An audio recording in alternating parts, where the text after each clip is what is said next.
Alright, there we go. Everything should be good on Twitch and YouTube now. I guess I just need to get in the habit of restarting my OBS all the time. For some reason, after I like sleep my computer and wake it up, my OBS is like, it's fine for Twitch, but it won't let me start my YouTube stream. But we should be good now.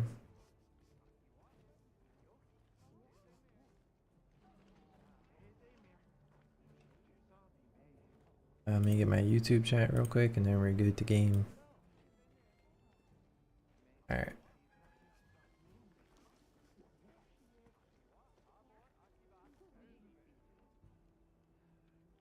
Alright, we Gucci. Been a few days since I played this.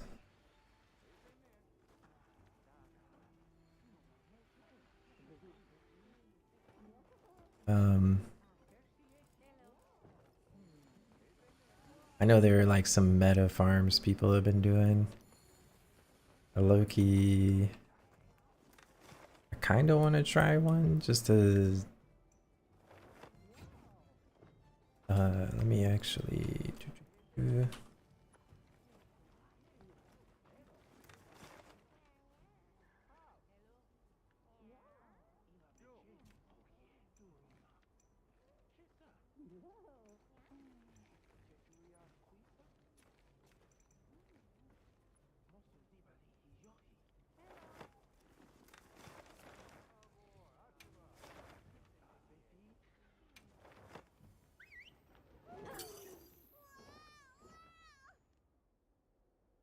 slide back over here real quick. What's up, Skill?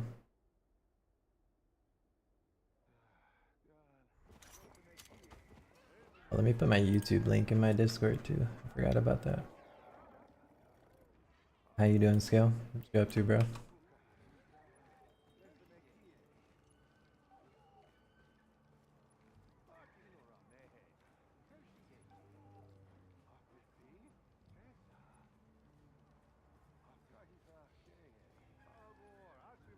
There we go. Grinding Throne, enjoying it a lot more after server transfers. I still gotta do some shit. I haven't even transferred yet, bro. I don't even know all the tea of what happened.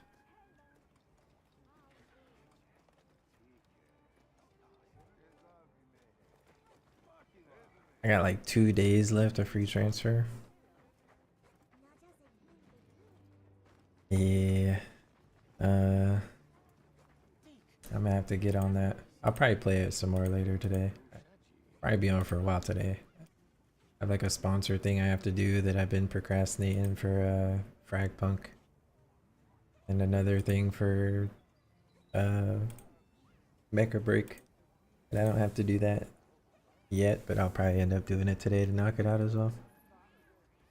Gonna be around all day too. Alright, bet. I'm gonna play this for a couple hours. And then bounce between everything.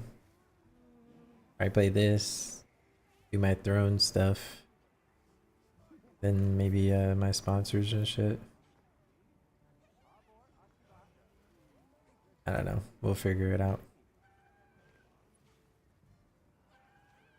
as time goes. We shall figure it out.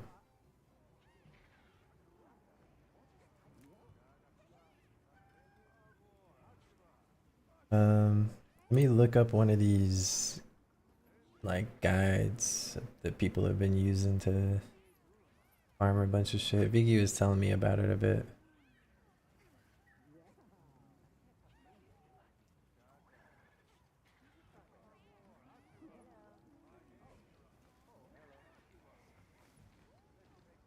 Kind of wanted to try another weapon. Like I haven't really learned how to play with any other weapons.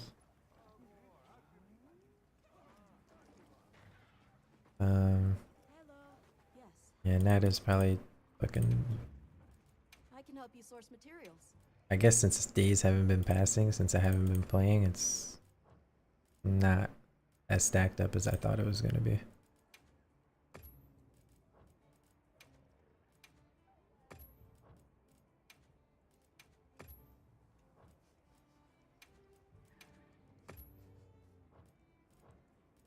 Would you like to trade something? I think I'm missing a trader or two.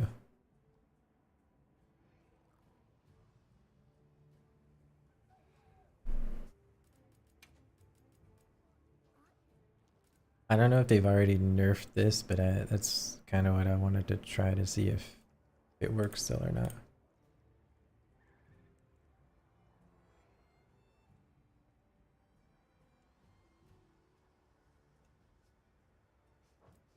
Okay. Bye.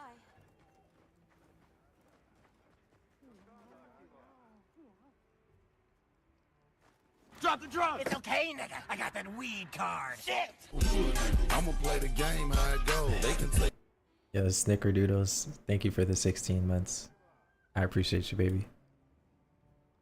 I appreciate you.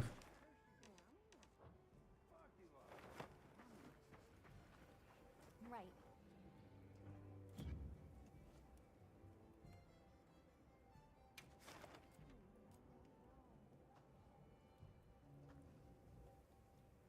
Hello. Mm-mm-mm.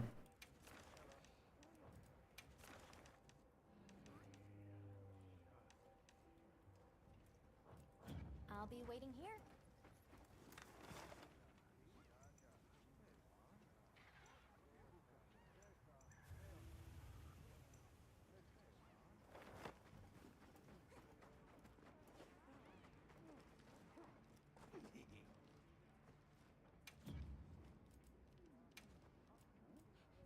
Right. Which one? I need to go repair that.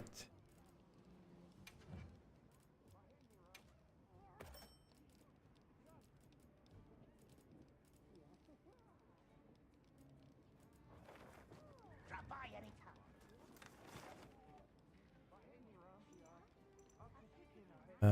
Needed area 10 and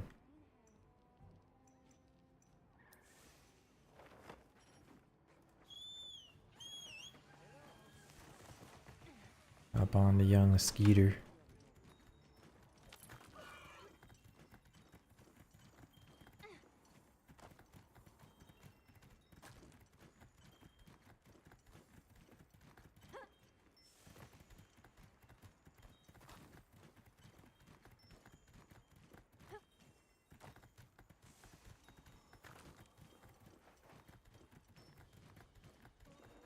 So I was told that they were fixing the method of farming these golden tickets.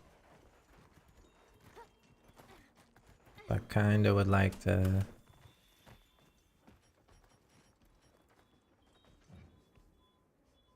try it out. Okay, why can't I set up the camp? I'll just hop off for now.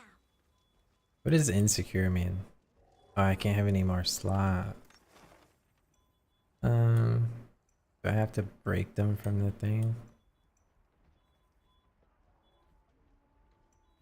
I think so. Isn't there an option so that the regular map doesn't rotate all the time?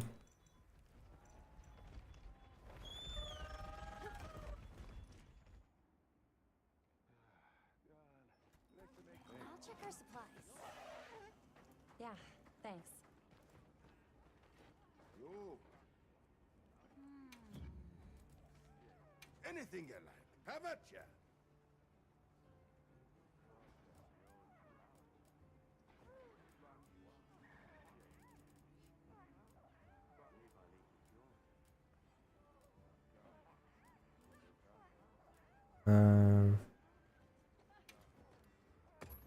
Here. It's all yours. Gonna buy all this shit. Hope it serves you well.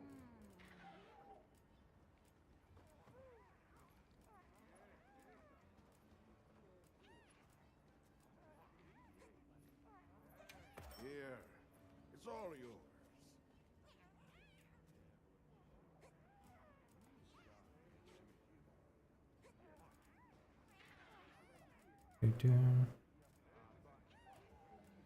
Hope it serves you well. You take care of yourself.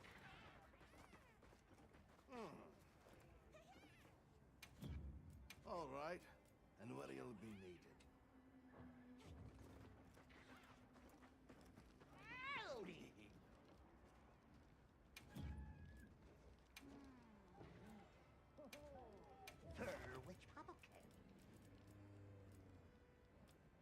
let's get rid of.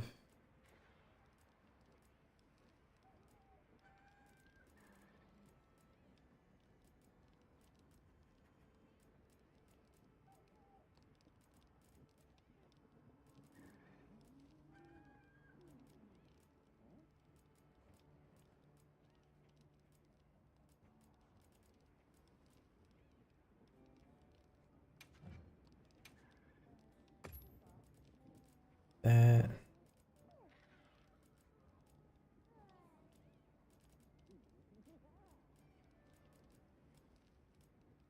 Guess that's fine for now.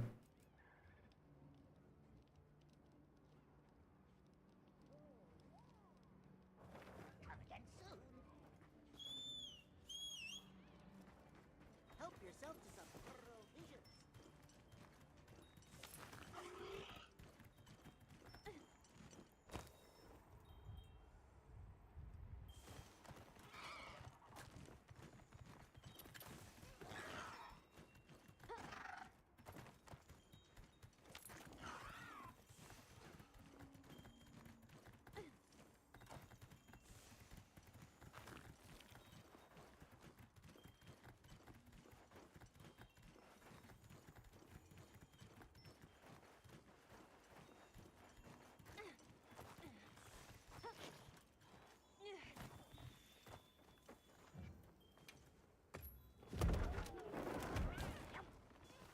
A potential target has appeared.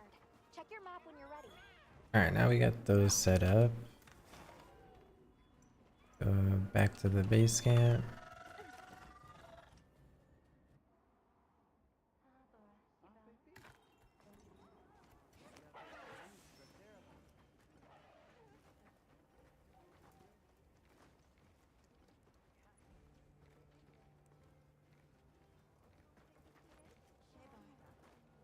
Right.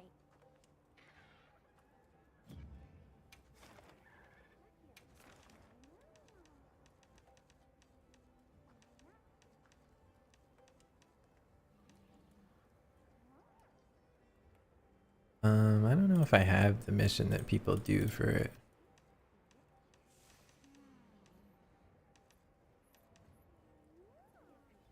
Um,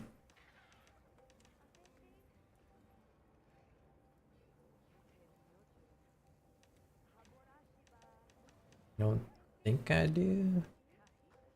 I feel like I should. Oh, it's further down. Okay, this one. I think.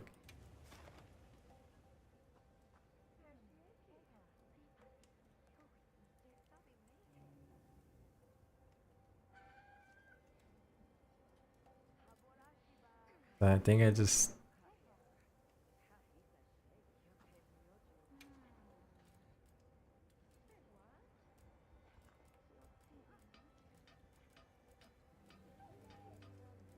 Wait, where's my 10? I'm happy to help anytime. Got ourselves a decent all we do.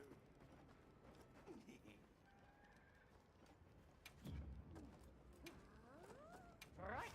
Oh, which one? Come again soon.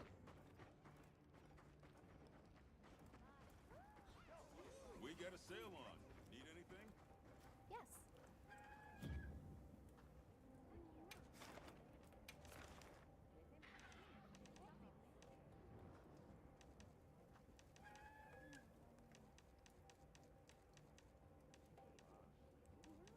Can I like fucking mark this as a favorite or something? I don't think so.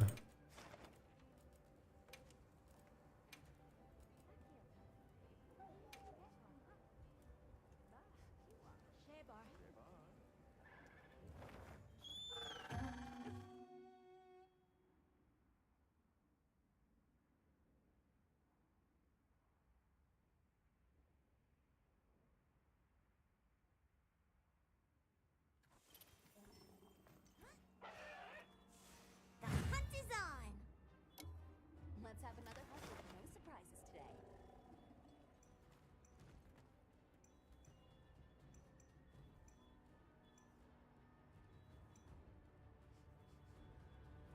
I don't know exactly where these flowers are.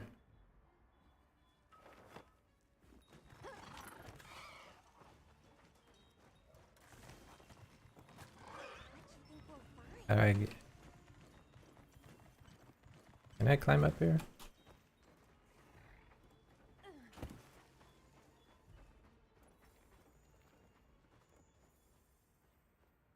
Let me look at this video.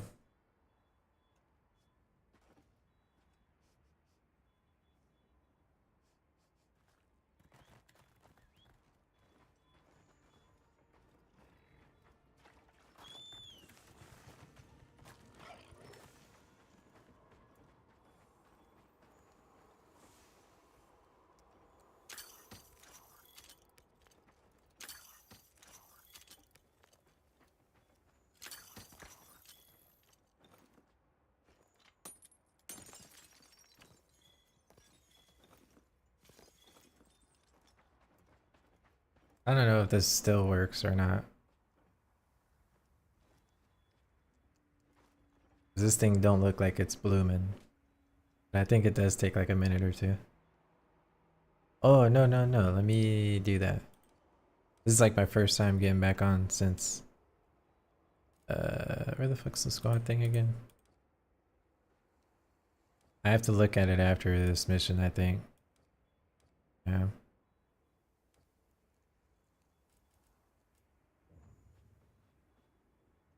Did they already fix the like flower thing? I think they did. Because I'm pretty sure this would be bloomed already. 07.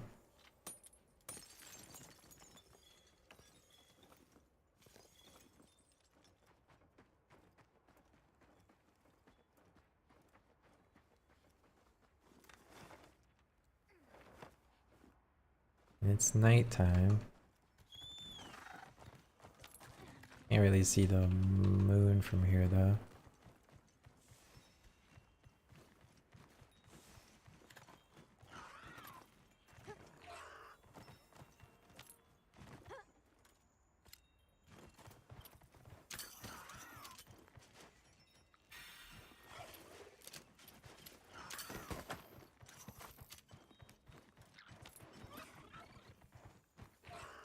Yeah, I'll accept it right now. Hold up. Let me find the moon. Might just kill this thing, to be honest. That is indeed not a full moon. You have to like trigger the full moon before you do this?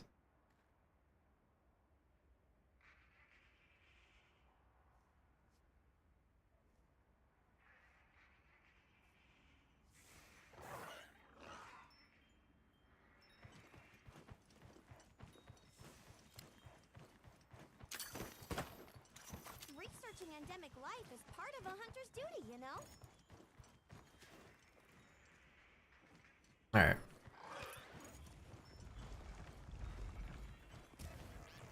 What quest? I was trying to see how okay.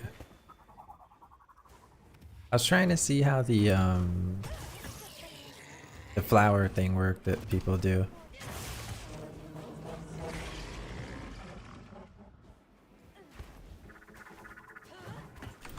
Oh, that was so delayed.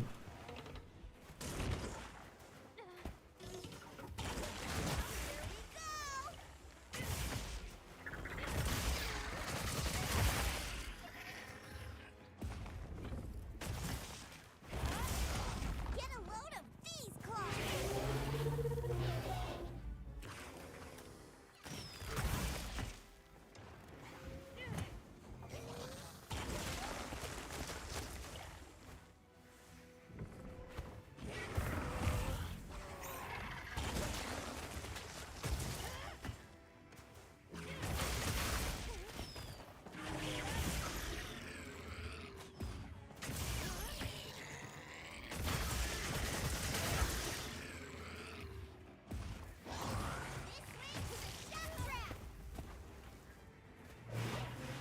Never heard of it.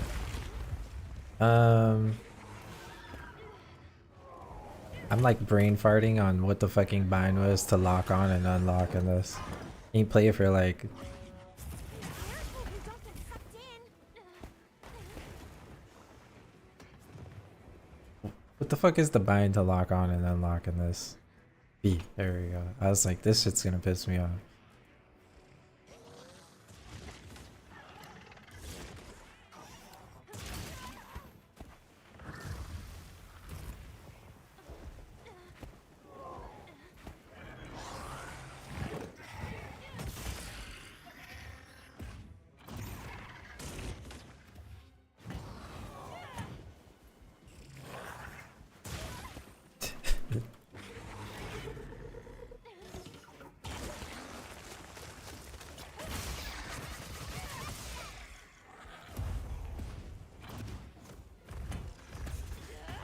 Ain't no way my little cat just cucked me from moving forward.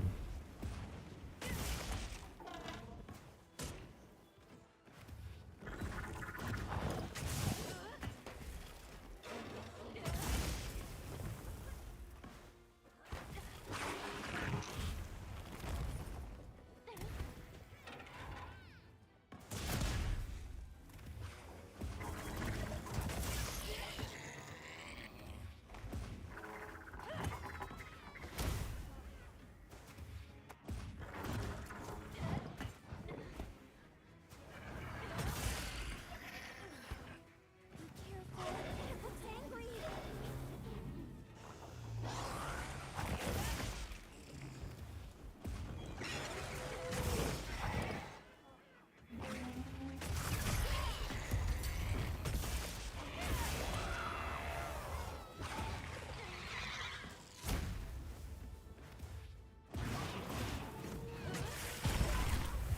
Uh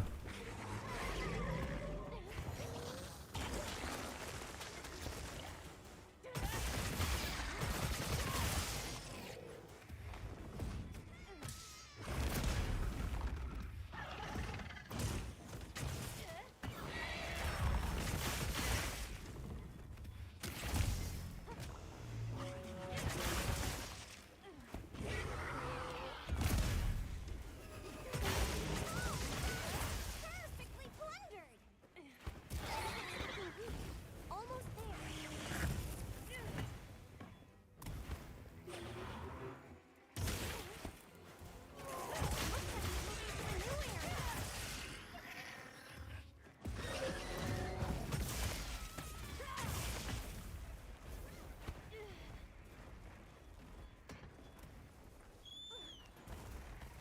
yeah, I think I thought this mission like made it to where it was a full moon, but I think it needs to be a full moon. I also might be in the wrong season, so I gotta check that.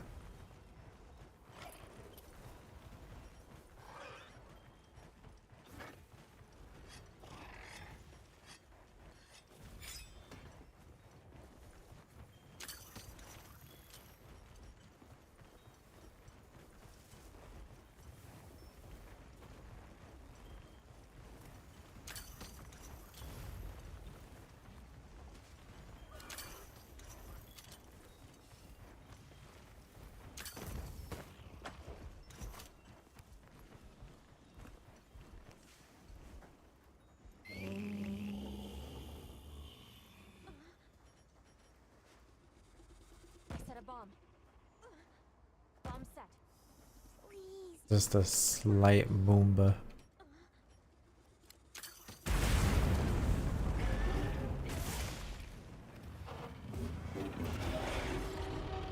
Damn. Should have shoulder charge.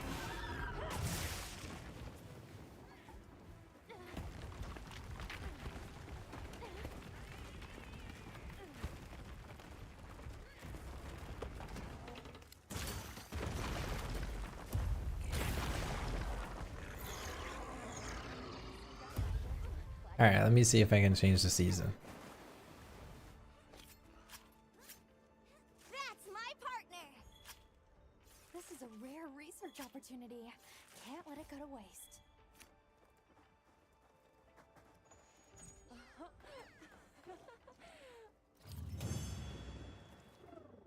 Good boy.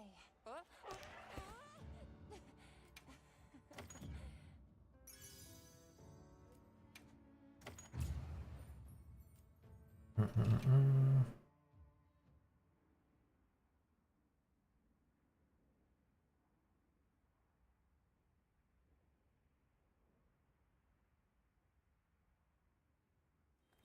I don't know what other weapon I should try next. Yep. Like, I feel like switch axe sounds kind of cool.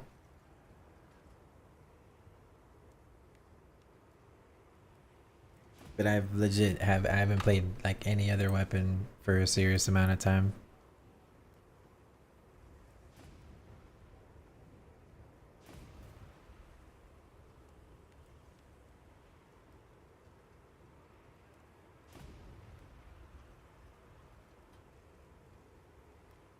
I don't really know how they work. I feel like for me, it's like glaive or switch axe maybe, or maybe like glaive, switch axe, or charge blade. Like the next ones that kind of pique my interest. Done already? Let me accept this before I forget to. Well, what can I do for you? Boom. The hunting horn seemed kind of cool. Like, I was messing around with it a little bit when I very first started playing, but I don't know shit about it still. Like, not enough to say that I like genuinely played it. Alright, so let's go check what season we're in.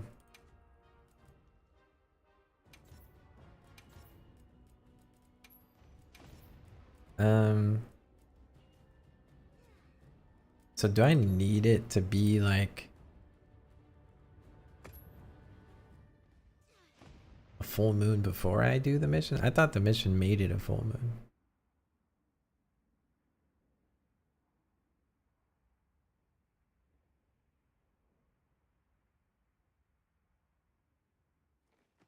Shaybar. Evening? A potential target has appeared. Check your map when you're ready. So all I need, I don't know. So what I'm understanding Heard from the others. is it's in the Plane season. I'm in a private lobby.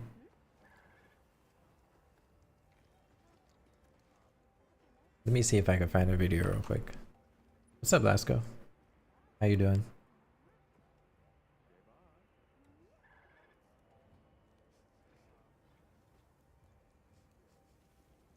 Shaybar.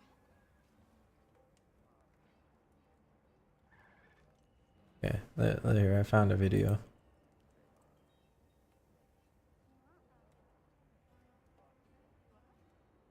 The flowers not blooming at night. All right, let me. First of all, go ahead and first quit the game or close off the application.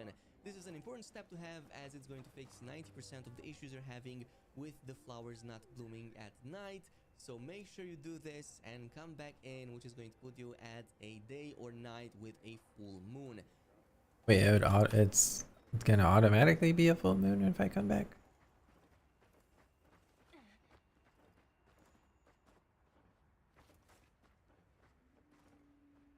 That's not a full moon. Well, I mean, let me see. Return a title screen. I don't think that's the case, but what do I know?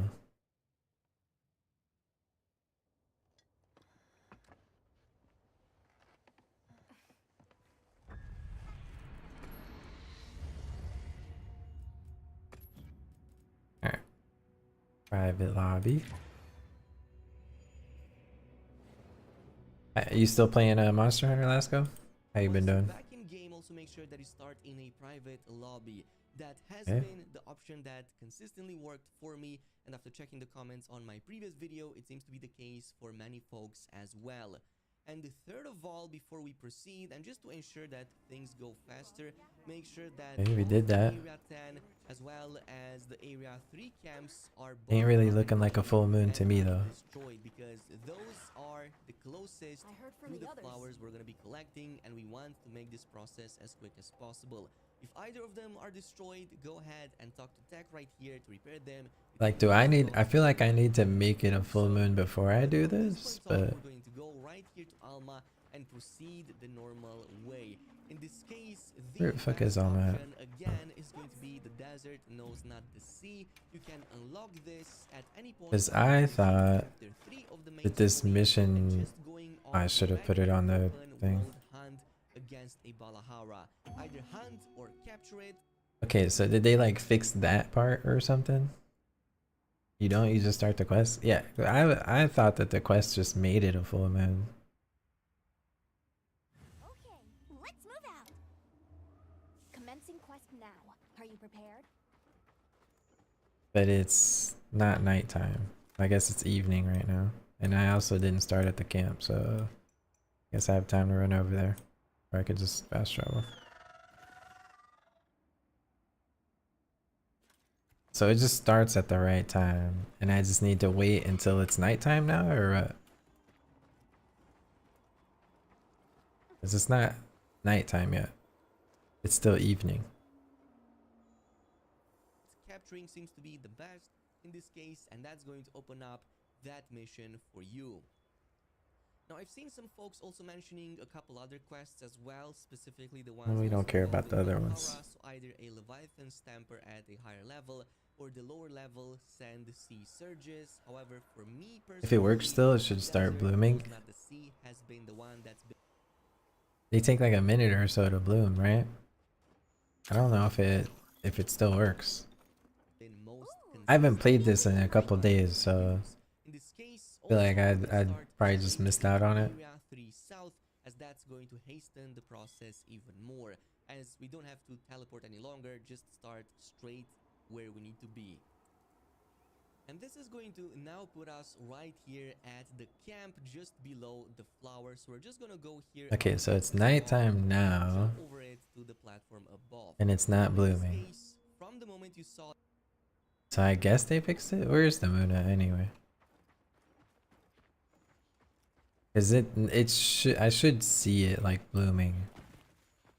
I've seen them bloom before. What you think we'll find?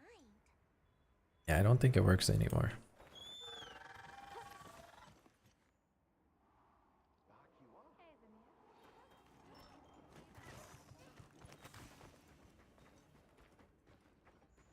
Man,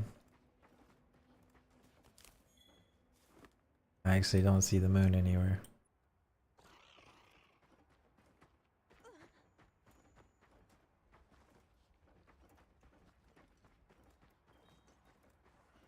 Where moons? I think they fixed it last night. Worked yesterday, but had a small update this morning. Yeah, I don't know how many updates had been out since I last played. I last played like I don't know, 4 or 5 days ago or something like that. Damn, 07. I missed out. Honestly, the gems, man, the gems. That's been the biggest bitch. It's fine though. You return from the quest.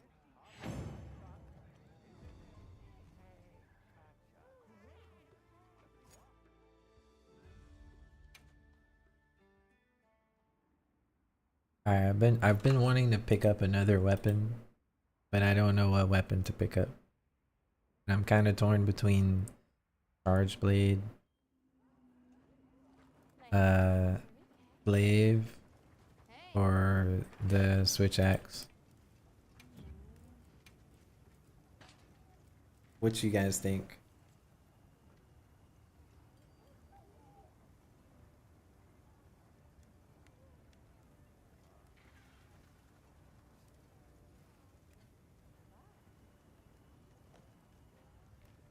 I'm a big fan of the Great Sword.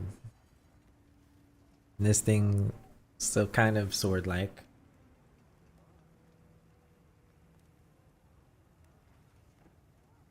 But I don't know. The glaive, I have no idea at all how to play glaive. Anything catch your eye? Shebar. But it does seem pretty cool.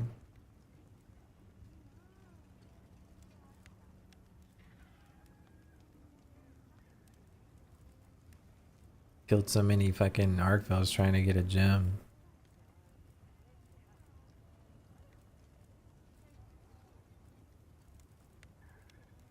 I feel like glaive might be kind of cool. Glaive would be something that's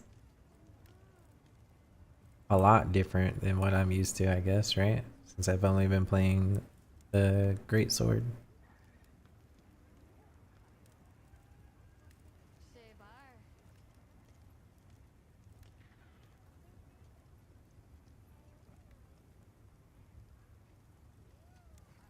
Mm.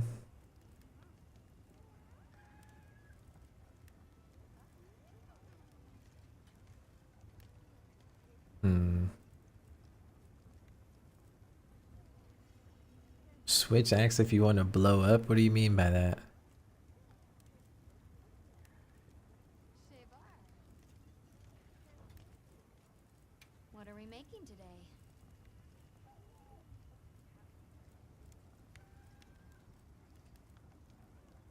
The switch axe does look pretty cool. Like, animation wise, that's a cool ass looking switch axe.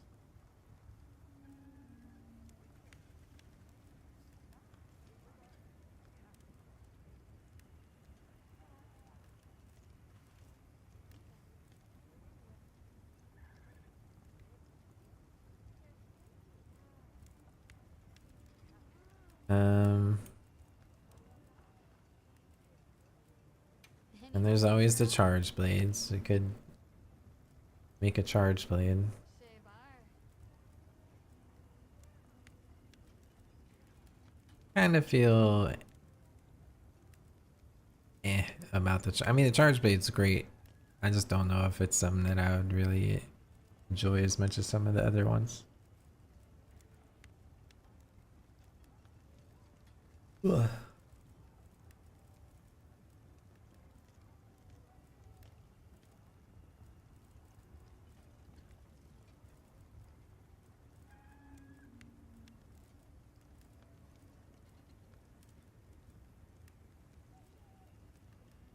Switch axe main, very fun. Is there any weapon that you would compare a switch axe to? Got something in mind? What's a good switch axe like out of all the ones that you could make? Like what's a... I guess I can make an Arshan one. I don't know what pieces I have actually. Okay, let's crack a few ancient mysteries. I'm very disappointed in the Arshan stuff. Like, they have such cool looking shit in the game to not have like the layered sword appearances, or not sword, but layered weapon appearances. It's kind of lame. The Arshan one looks cool. Is that like the only one in the game? I feel like all the other Arshan weapons I've seen look dookie.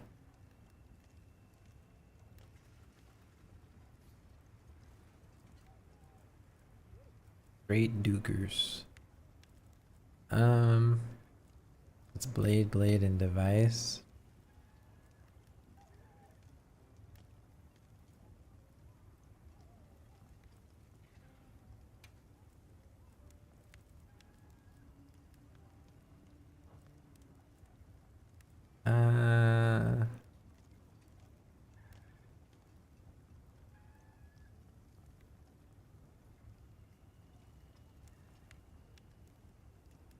You have the Arshan one? Maybe I just make one of the Arshan ones. Like that's probably gonna be like the easiest foot in the door I have of playing with it. What are we making today?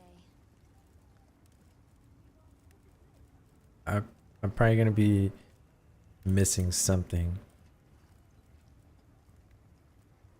that I would have to go hunt to make anything else.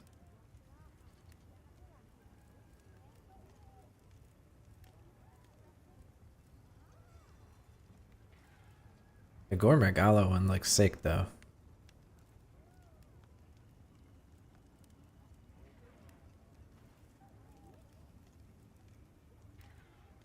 Need 3 frenzy shards. Fucking 4 wings. Carapace. Yeah, let's see. Who doesn't love a little ancient technology? Yeah, I'm sure they'll have it eventually, but not having it off the rip kind of sucks. What buffs did you go for? Did you go for affinity on yours or just straight attack on your Arshan axe? Swax.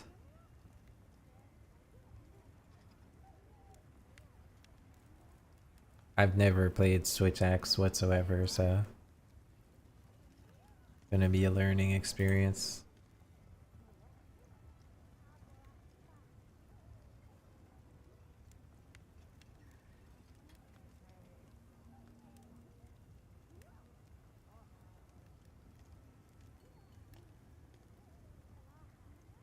A wee bit of learning.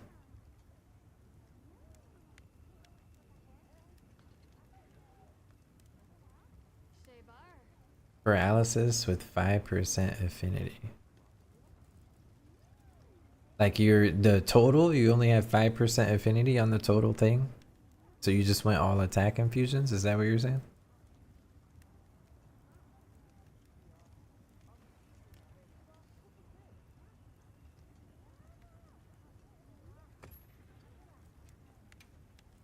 Man.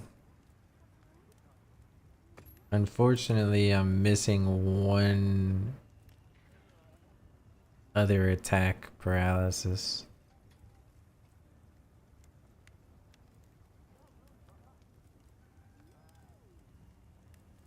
Hmm.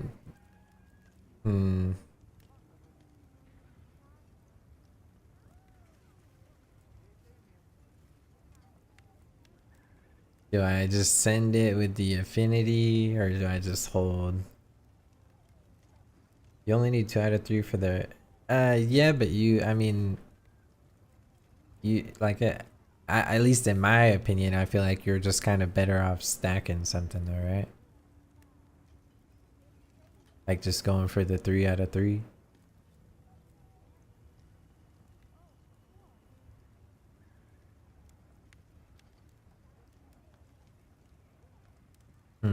I mean, I could put the affinity. It'd be 10%.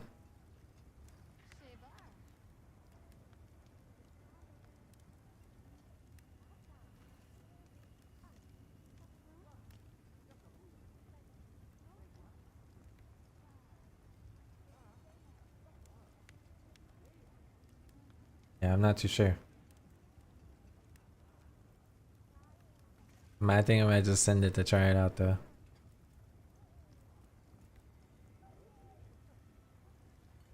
How do the file types work?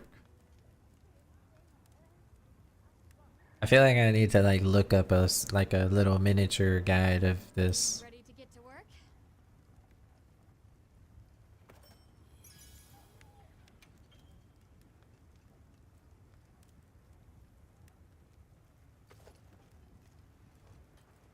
Now that's a good choice. We got a mountain of ingredients piled up. I mean, the Arshan Switch Axe doesn't look as bad as some of the other ones, but Well, I guess when you see the other ones looking so cool, it doesn't seem that good, huh?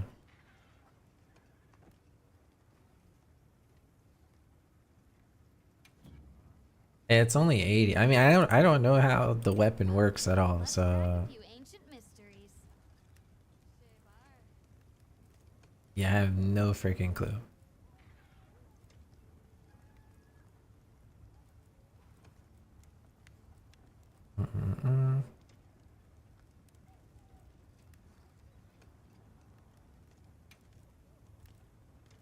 I won't level it up at all yet until I see if I really like it, I guess. Done already?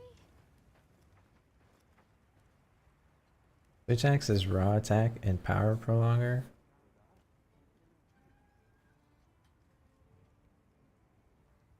So is just elements not that great? Well, what is the file stuff? Is the file shit like Yep. is that like elemental damage?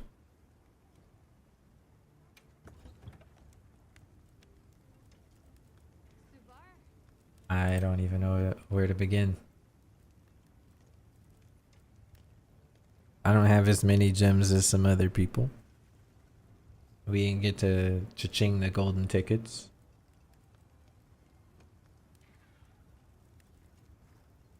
Any go-to gems for the Switch axe?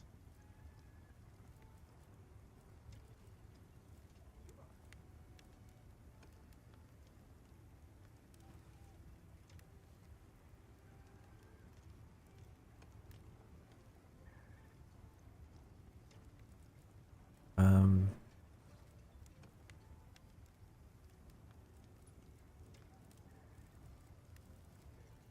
Subar? so would something like power prolonger be really nice for the Switch axe? Is this is what you were talking about, Lasco?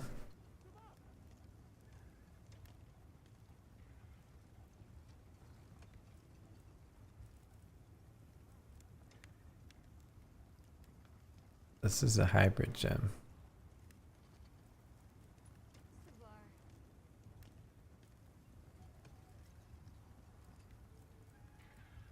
I have like a regular one. Lasco Dedge. Playing Fragpunk. I have like a sponsor thing for Fragpunk today sometime. I guess I might as well use the one that's a hybrid. That's the only one I have.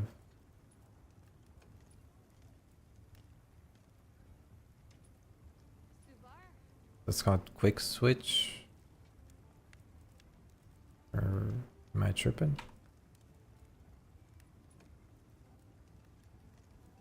Wait, no, that's not the right one. What was it? It's Power Prolonger.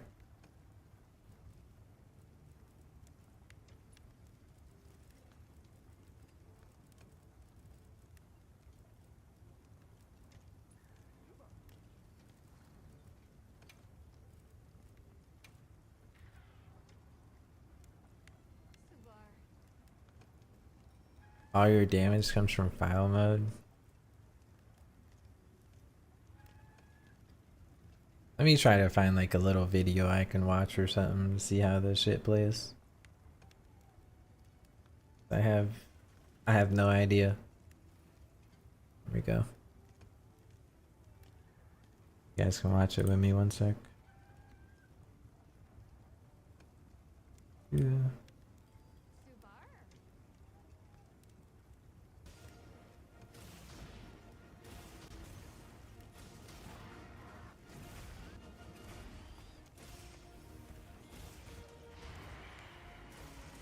I mute my game so you don't just hear this fire cooking. I have no idea how to play this weapon, so I'm kind of curious.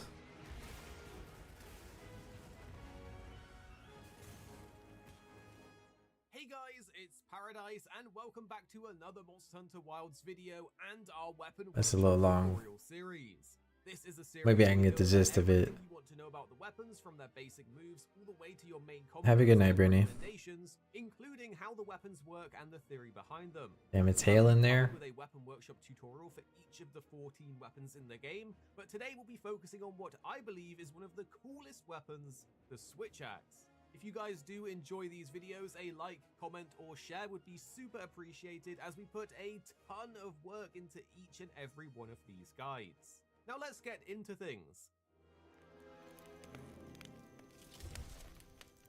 Oh, the Switch Axe has like a parry too, like the greatsword.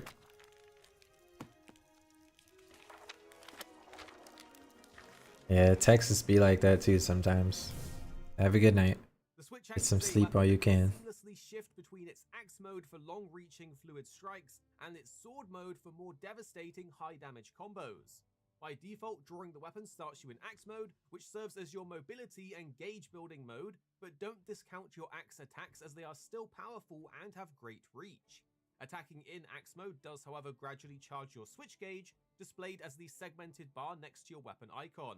You can also manually reload the gauge when needed when it's below 30%, but this does leave you open to getting hit from attacks, so you don't want to do this, and with good gauge management it won't be needed. Once the switch gauge reaches at least 30%, as seen by this notch in the bar, you can morph into sword mode to unleash rapid attacks that won't bounce on monsters.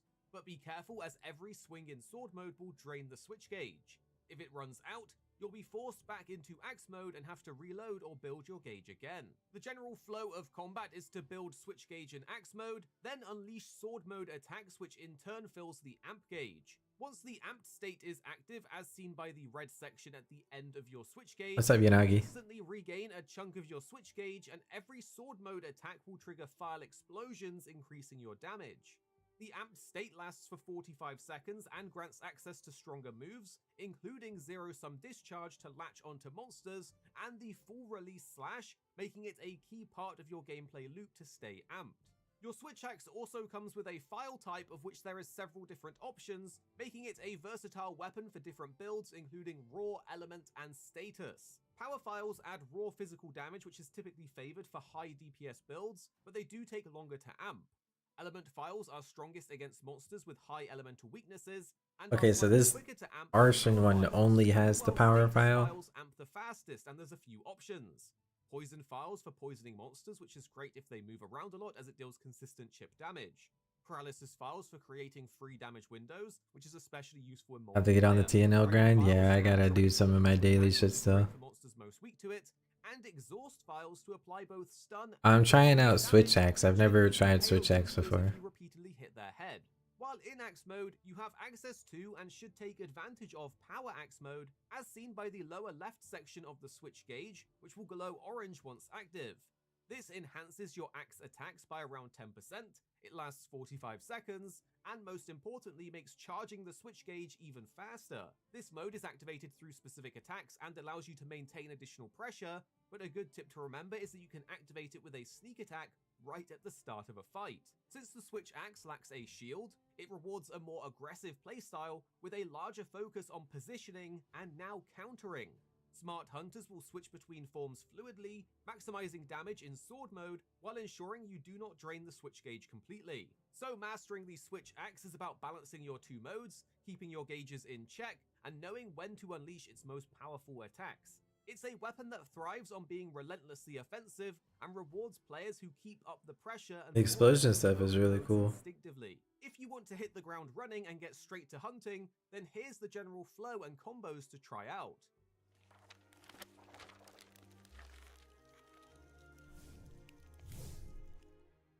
That was a whole lot of information before we even hit the basics, I ain't gonna lie. To do this is via a sneak attack. Failing this, you can use circle twice for 2 wild swings, followed by triangle for a heavy slam that will give you power axe mode. This will increase our axe mode damage and speed up how fast we refill our switch gauge. If the monster is being aggressive, you can instead opt for an offset rising slash with triangle and circle together, just as the monster is about to hit you, which will then allow you to follow up Okay, with a so it's triangle similar swing to the with Great Sword. heavy slam, also giving you power axe mode. So you have a few options depending on what the monster is doing. From here, you want to get stuck in with sword mode using R2 to morph. Now that you're in sword mode, you want to focus on activating the amp state as quickly as possible. We have several options for this, and if you have the opening, you can always try your double circle combo for double slash. Do you like Charge Blade more than you like which Switch indicates Axe? that the monster will massively build your amp state. Remember, your file type will also dictate how fast you build this. Alternatively, if you get the chance, you can always go for a counter on an incoming hit. Just press R2 and triangle just as the hit's about to get you, and you will counter it, reducing the damage, refunding the switch gauge, and building up some amp, allowing for a follow-up circle for an instant Heavenward Flurry, which will massively increase your amp. A quick combo to get both your power axe mode and amp state is to do a sneak attack with circle, morph into sword mode with R2, and then do a counter with R2 and triangle, and follow it up with circle for a Heavenward Flurry, giving you your full or partial amp state instantly. Use these to build the amp state, which once full, will now mean you can get some real damage combos going, and I have 2 playstyle options to suggest. The names of the moves can make it all sound complex, but don't be put off, the combos themselves are quite simple. We'll start with infinite morph looping combos as a playstyle to try, and I have 2 options. The first is looped combos that cycle through double morph slashes while weaving in spiral burst slashes so your switch gauge never gets low. Execute your spiral burst slash, which is easily accessed through 3 triangle inputs. Follow up with R2 for morph rising double slash. This puts you into sword mode with some heavy hits, and from here you can input 2 more triangle attacks. What the fuck is R2 on and then morph back into mouse and keyboard? R2 Shift? for a morph double slash. This can be followed up with triangle again for an instant spiral burst slash, which then allows you to loop the combo into morph rising double slash with R2. So as long as the Oh, that's the opportunity black is there, one? you can keep repeating this, as morphing from sword to axe mode allows a triangle to do an instant spiral burst slash every time. Alternatively, you can do a similar morph combo utilizing triple slash in exchange for a regular morph slash instead of a double. Follow any spiral burst slash as before with R2 for morph rising double slash. Then use circle for an instant triple slash and R2 again for a regular morph slash. This lets you loop with a triangle into spiral burst slash to start the combo over again. My second playstyle option is to go for as many full release slashes as you can once you're amped. This is I tried bow, that shit combo is that loops full very release slashes easy. with spiral burst slashes for instant building and consuming of your switch gauge. Press R2 plus triangle plus circle and hold R2 in sword mode to do a full. I'm a noob flare. at this game, and that shit was hella easy. And end you in axe mode, where you can follow up with an instant spiral burst slash with triangle to regenerate enough switch gauge instantly to morph back into sword mode with R2, and then you can repeat the combo. Full release slash is a multi-hitting, super powerful finisher with very high motion values, making it one of our strongest sword moves to execute on a monster. It does consume a ton of switch gauge and leave you in axe mode, but this is mitigated by this combo, allowing it to be looped and spammed for a satisfying playstyle when the opening is available. Veteran hunters will want to weave in additional morphs, offset attacks, counters, zero-sum discharges, and other combos, while Brother, generating this a is- switch gauge and amp state. I thought that I was about to watch like a Giga Basics video, and this section of the video was the basics. It's like information overload for someone that never played this By thing. pressing triangle from neutral, you will unsheath your weapon into a neutral stance, which is great if you're next to something like a sleeping monster and you don't want to hit it. By pressing any direction with triangle from neutral, you will perform the axe version of overhead slash, a basic but solid opener that instantly shifts you into axe mode. By pressing R2 from neutral, you will perform the sword mode of overhead slash, instantly transforming into sword mode, allowing you to bypass axe mode. This is great if you're already amped and want to start DPSing, but if you unsheath with a directional R2, you also cover a little bit of distance, making it a small gap closer. As this is a sword attack, it does also consume some switch gauge. Note that you can always dodge before a morph to cover more ground, helping you dodge incoming attacks. If your switch gauge is below that 30% notch though, then this or any other morph into sword mode will instead do a manual reload. Beware, as this takes you out of action for a short time and leaves you vulnerable to incoming hits. So you want to avoid this mid-fight, and remember that attacking in axe mode best regenerates your gauge. An advanced tip to know is that you can dodge while reloading. So if you always spend allowing you to get and out of don't get danger too if you low, accidentally you click just it. never need to Those reload. manual reloads off of ledge jumps or off of sacred jumps will actually still reload and mitigate a ton of the end lag and animation of the move. When in either mode and stationary, pressing R2 will execute a morph to switch between modes while standing still. However, directional inputs with R2 will change this into a morph slash. When morphing from axe into sword mode, this will consume some of your switch gauge. However, when morphing from sword to axe, it will replenish some gauge and replenish even more if you hit with the slash. Morph slashes going into axe mode can also be followed up with a spiral burst slash with triangle for massive gauge building, but more on this later. Make sure to morph back into axe mode when your gauge is getting low or completely empty after attacking. This not only gives you some gauge back, but also avoids the large end lag of manually being forced back into axe mode. While in axe mode, you can dodge with X to do a roll forwards or backwards, but following up any attack, you can do a sidestep with a left or right dodge, which is great for quickly repositioning mid-combo to avoid an attack. Your mobility in axe mode is generally better, while in sword mode, any directional dodge will do a side hop, making your repositioning in sword mode even more important. But this is a vital hop that you need to master to keep offensive while attacking. You do, however, have some other options like offset attacking in axe mode and your counter in sword mode, with more detail on this soon. But now you understand the different ways to draw and morph, let's go over your axe moveset. 3 triangle inputs will perform the overhead slash to side slash and finally spiral burst slash. This is your core 3-hit axe combo, and note the final hit, the spiral burst slash, hits 2 times, and on each hit you generate a ton of switch gauge, making this one of your go-to recovery options for filling up that gauge. You can also do a spiral burst slash right after a morph from sword mode back into axe mode, making it an extremely powerful gauge builder that can be used right after a morph. You can also execute a morphing version of the overhead slash via an R2 and circle input from sword mode, which will have you rush forward and do an overhead morph slash. This is great to gap close, to go back into axe mode from sword mode. I'm studying right now. Note, this version of a morph slash does not lead directly into spiral burst slash. Take note that with a directional input and triangle, your first hit will be the forward slash, which is great for gap closing before beginning your combo. Furthermore, after a spiral burst slash or heavy slam, you can execute a morph rising double slash to go into sword mode with R2, which is a very strong morph attack, better than your regular one. Repositioning is of course important, and this is where your forward overhead slash and fade slashes come into play. A directional input and circle will execute the forward overhead slash, which is similar to your basic forward slash but covers a greater distance and hits harder with a higher motion value. After any axe attack, directional backwards and circle will perform fade slash. This does a quick That's pretty slash cool. and repositions you backwards, and note that while in sword mode, you can do a backwards input and R2 to execute the morph fade slash, a morphing version of this move, which is a great way to move out of danger. By standing still and repeatedly tapping circle, you will execute your wild swing. This is a continuous attack that drains your stamina, but it does lead into several important moves, and note you can dodge out of it early, making it less committal than previous iterations. During Wild Swing, you have access to Heavy Slam with Triangle after only 2 Wild Swings have been performed. This is a heavy-hitting finisher with a high motion value that also activates Power Axe mode, which lasts for 45 seconds. This weapon has a lot more depth than I thought it was gonna have. Glowing orange, and it's important as the switch gauge will no longer passively regenerate while your weapon is drawn. This mode increases your axe's attack power, but also increases the amount of switch gauge you generate in axe mode per hit, making it important to keep active for fluid regeneration of the gauge between morphs.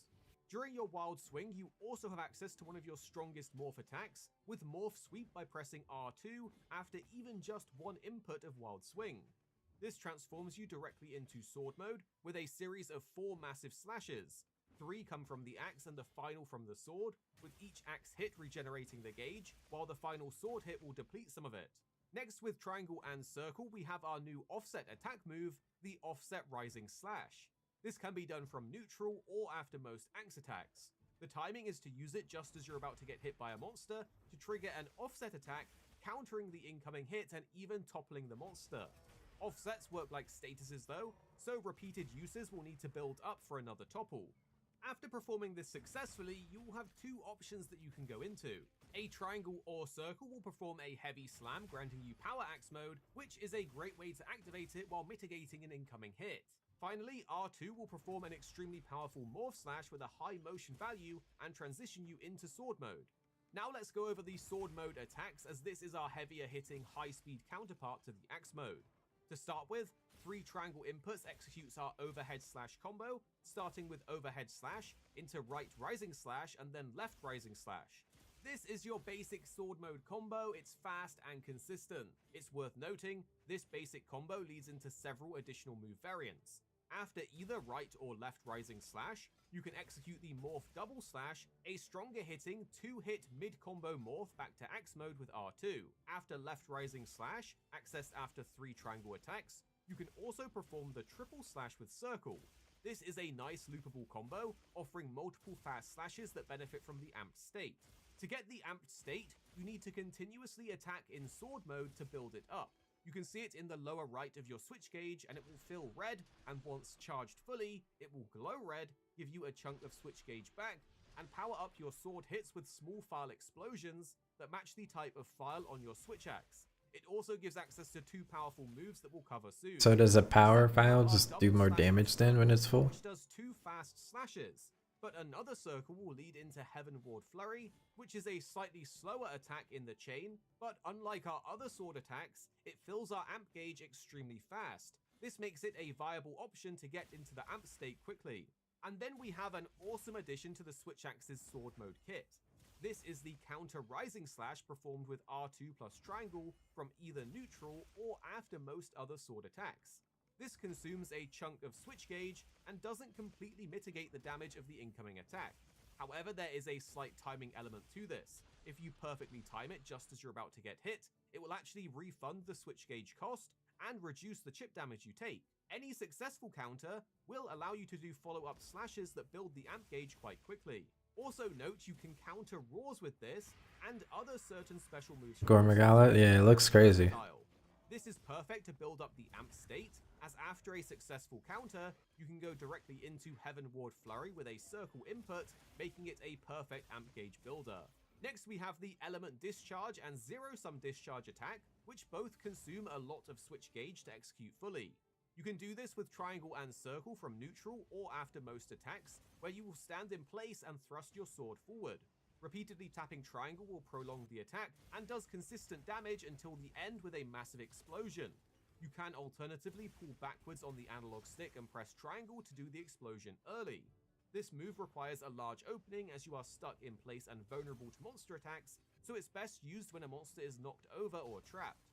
If you are in the full amped state though, this will instead perform the awesome Zero Sum Discharge. Just hold down the inputs of triangle and circle to latch onto the monster, dealing continuous damage as you rapidly press triangle, and it ends with the massive explosion. You can also stop pressing triangle to end this early, and this move includes hyper armor and protection from monster roars, making it a powerful and dangerous tool. And then we have the new finishers, Unbridled Slash and Full Release Slash. These are massively damaging finishers that consume a lot of your switch gauge, but execute one of your most damaging moves.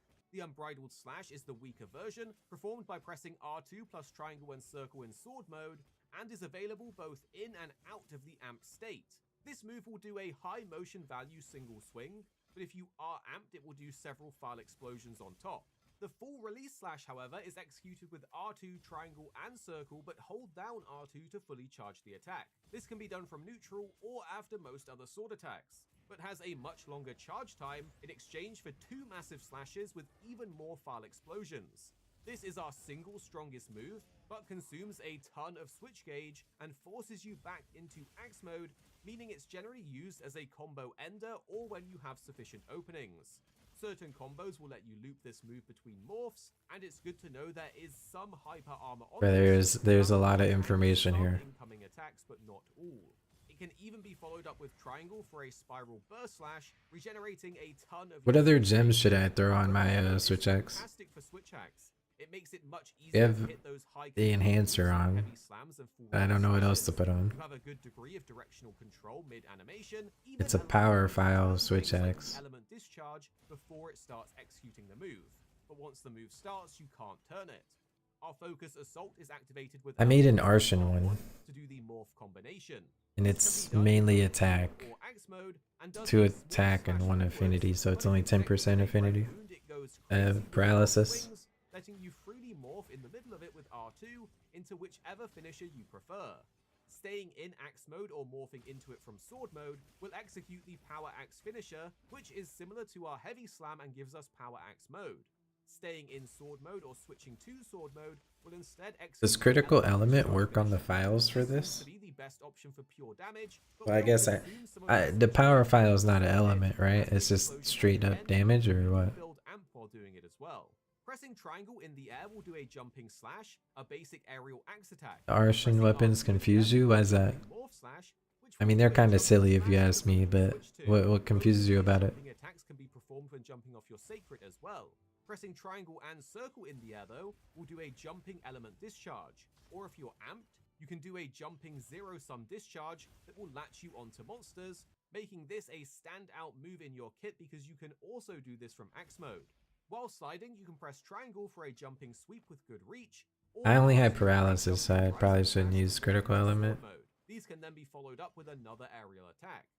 While mounted on your sacred, you can mash triangle for a series of swings that will refill your switch gauge, or do your dismount attack with triangle and circle. What status do you Slam, need for but this reinforce? doesn't sadly grant power axe. I mean, as far as my knowledge goes, like, well, obviously there's gonna be a different priority for all the different weapons, right?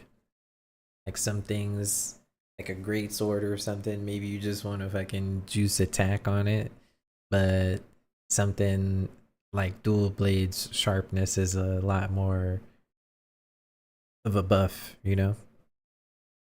Like, I'm pretty sure anyone that plays dual blades is gonna at least, at the very minimum, want one sharpness roll on their Arshan dual blades.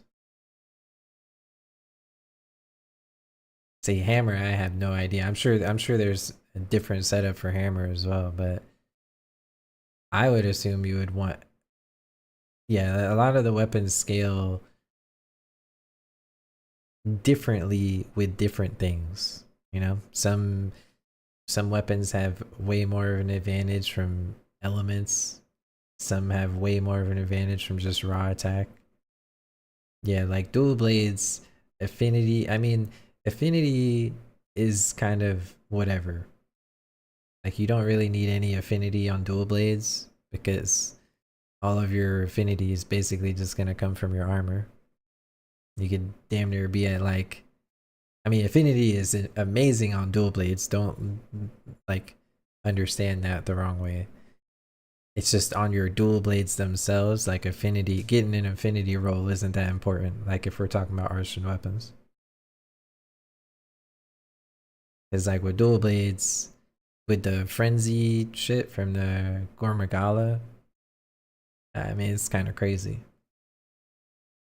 You have people that have like, you know, 70-80% affinity just off of their armor and stuff. But you just gotta look at, like, I'm a noob at this game, but I can tell you right now, like, you're gonna have to just look up what all scales the best with the hammer, you know? You're using the -10 affinity weapon, it's ass. I love crits. I love seeing big numbers. You're waiting on a patch for my flare gems to work? Did the flare gems not work? I didn't get to do the golden ticket stuff, so I'm like super down bad on gems. While mounted on a monster, your weapon attacks will I'm strike just with the taking a axe little with crash gauge, course of a red wound will perform your mount finisher, which is like a mini the switch axe, because I want to try it out. I want to try to learn it a bit. To you, let's put it together with some useful combos that range from basic to more advanced. I mean, is it just the gems that are bugged, or is the flare perk bugged, period? For purely building switch gauge when it's low, we suggest getting power axe mode and looping spiral burst slash. Start with 2 wild swings with tapping circle twice, and then press triangle for heavy slam, granting you power axe mode. This makes our axe attacks do around 10% more damage and refills our switch gauge faster. From here, press triangle 2 times to do a side slash and spiral burst slash, giving massive switch gauge. Remember, if you're getting low on gauge while in sword mode, you can always press R2 to do a morph slash into axe mode, and then instantly press triangle to execute spiral burst slash without any prerequisite axe attacks. Perfect countering incoming hits and following up with a Heaven Ward flurry with circle is an excellent way to build amp state. So always use R2. Man, I'm about to get my ass taxed trying to play this weapon. Follow up with circle to have a potent amp builder combo. If a monster attack isn't available though, you can simply use 2 circle attacks to regenerate a ton of amp. After your second circle input for Heaven Ward Flurry, Wait, so the perk just doesn't work at all? to reduce the end lag of it and loop into a second circle combo, Damn. giving you a ton of amp meter and often fully completing the gauge. Once you are amped in sword mode, you can do the full release slash with R2 plus triangle plus circle, ending you back in axe mode. From here, you can instantly follow up with a spiral burst slash with triangle to regenerate enough gauge to morph back into sword mode with R2, and repeat this as long as you have the amp state. This is a devastating near infinite looping combo when you have the opening. Your double morph slashes are a strong high motion value attack, which is easily boosted with the rapid morph skill, making it faster and deal more damage. It's overall a very lucrative combo. Following any spiral burst slash, you can press R2 to do a morph rising double slash. This can then be chained into 2 more triangle attacks for overhead and right rising slash, into another R2 for the morph double slash back into axe mode. This morph chains instantly into a spiral burst slash with triangle, allowing for a loopable double morph slash combo. Alternatively, after any spiral burst slash, you can press R2 for the morph rising double slash, and then circle for an instant triple slash. Following this, an R2 for a regular morph slash allows you to repeat the combo going back into spiral burst slash, and so on. This is a great way to loop morph attacks with the triple slash, allowing for a nice repeatable combo. For a more old and satisfying combo in sword mode, you can also go for the classic triple triangle input, followed up by a circle for triple slash, meaning you have a repeatable and reliable damage combo without too much complication.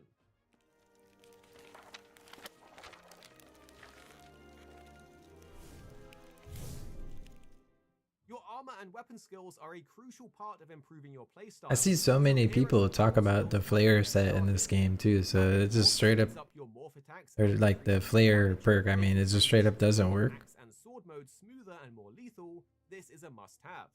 Power Prolonger increases the duration of your amped state and power axe mode, allowing you to stay in your stronger forms for longer. Focus reduces the time it takes to fill your gauges, while Weakness Exploit boosts affinity when striking weak points and further boosts it on wounds. Your File Explosions do crit now from my testing, making it even more vital while in sword mode and amped. Burst will increase your damage output when landing consecutive hits, which synergizes well with your Switch Axe's rapid sword mode combos. Maintaining white sharpness is crucial in the base game of Wilds, with Rarity 8 weapons having quite low white sharpness. So Handicraft, Protective Polish, and Razor Sharp are good options, with Razor Sharp being an all-around easy and effective choice. Finally, Evade Extender increases the distance of your dodge, including both your rolls and hops, which is extremely helpful for repositioning on the Switch Axe. Now let's go over some helpful tips to take advantage of. Remember, your amp state is your biggest damage boost, so keeping it active as much as possible is key. Power Prolonger will help with this, but also try to manage your switch gauge so it doesn't fully deplete. If it runs out, you're forced back into axe mode with a slow animation, and then you have to rebuild and re-enter sword mode, slowing down your overall DPS. Keep an eye on your meter and morph back into axe mode strategically to refill the gauge quickly. Remember, a morph into axe mode can instantly lead into a rising burst slash with triangle to refill a massive amount of your switch gauge. Do take advantage of sneak attacks as an instant way to trigger power axe mode even at the start of a fight. So sneak attacks are a Switch Axe's best friend. Don't discount your morph attacks as just a way to switch between modes. They have their own follow-ups and hit hard, especially when Rapid Morph is equipped. Try chaining morph attacks within your combos to get extra damage between transitions, rather than treating morph attacks as just a way to switch between axe and sword mode. You should definitely experiment with the different file types. Elemental files can be used to match a monster's elemental weakness, while power files are a good. Can you just change the file on your weapon at any time? Longer to build up your amp state.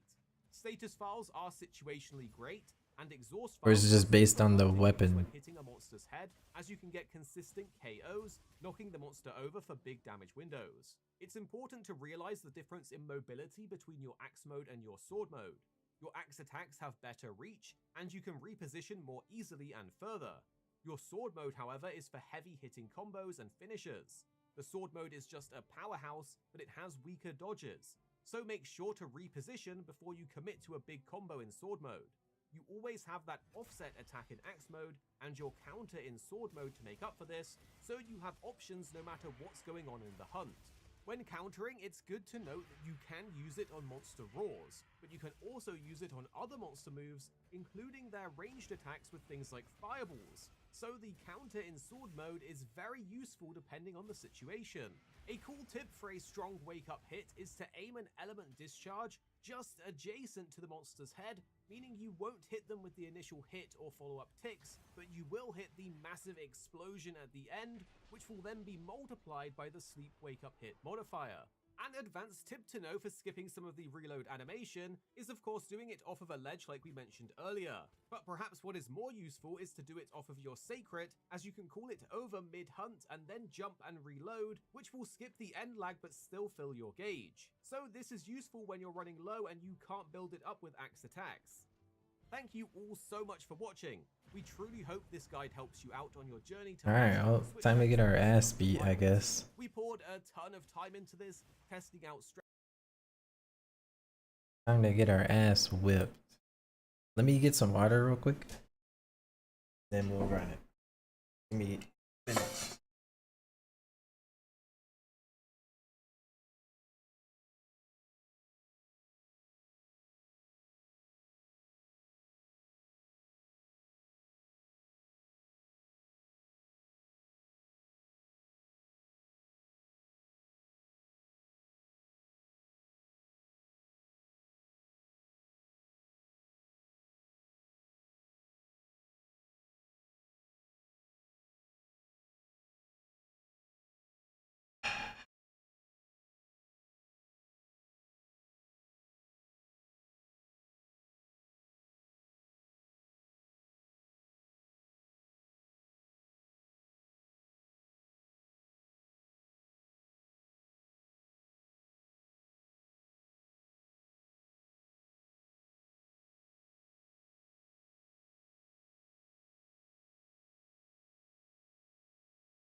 Alright. Sorry, I had to change the water dispenser. Took me a little second. When in doubt, just fight a high-tempered Arcveld. I've never even swung this thing, dude. Let me... I don't even... Fuck. I already forgot what gems he said. Power Prolonger. And I don't even know if I have any other ones that are, like, good for it.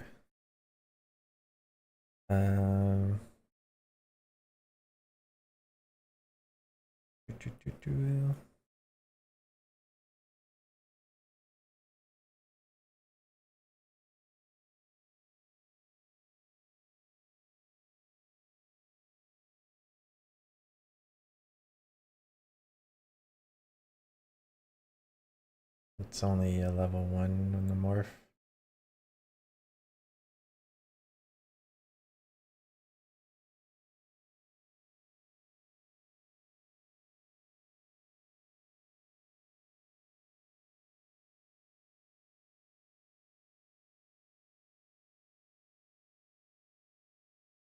Um,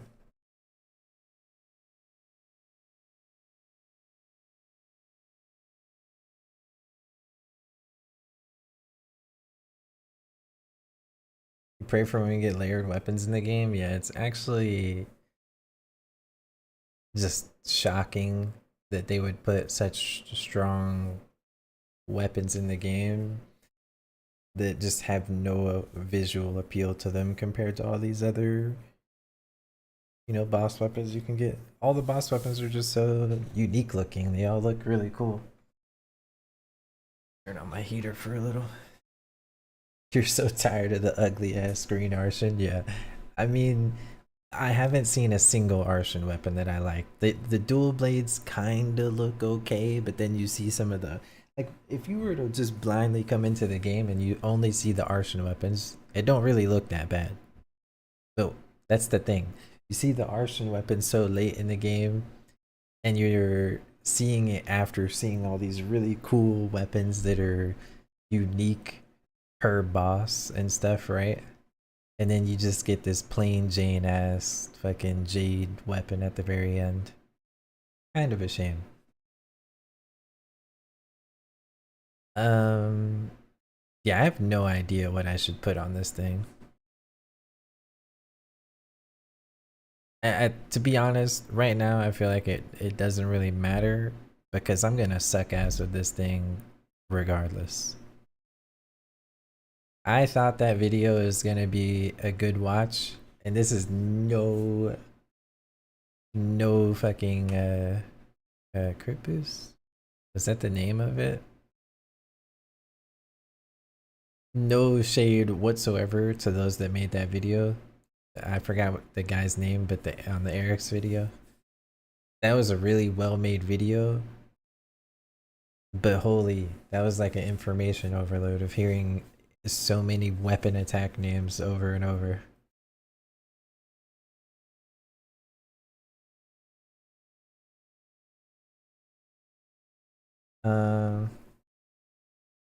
You always go fight the Cumatrice outside of Windward to test out weapons? Yeah, I mean, I'll probably have to do that. I mean, I do have paralysis on this, but I don't know how much of a difference that'll make. Let's just throw something random in the last slot.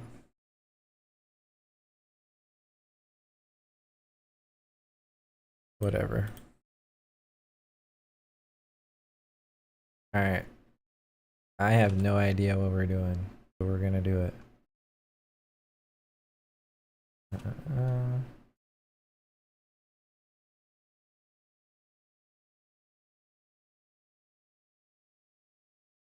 Should I join? Let's just join a random hunt. I'm just gonna slap some shit.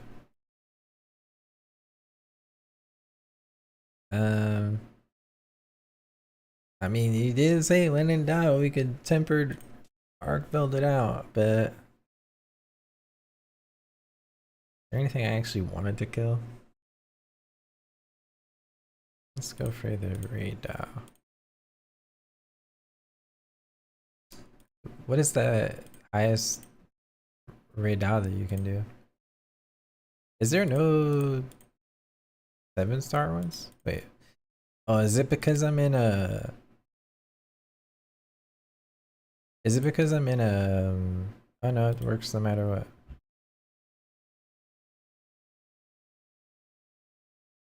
How come I couldn't see any searching for the specific stars though?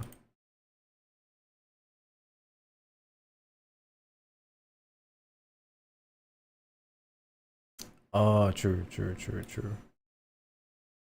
I swear. I was already a noob to this game, but after not playing it for like a week, I feel even more noob-like.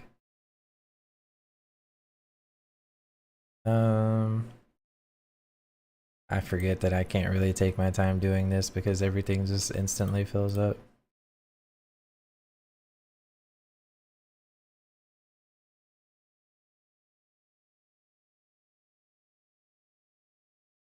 Is it faster to like just search for another set of keeps or just oh, there you go.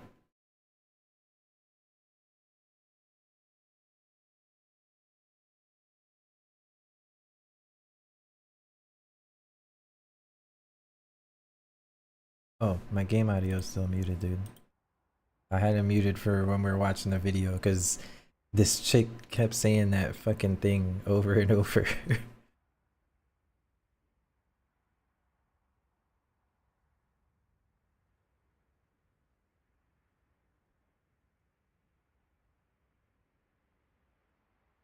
Are you really grinding to 999?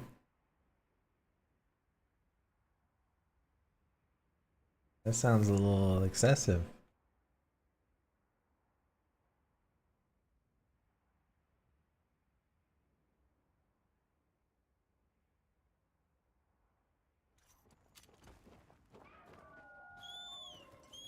What makes you want to grind that out, dude?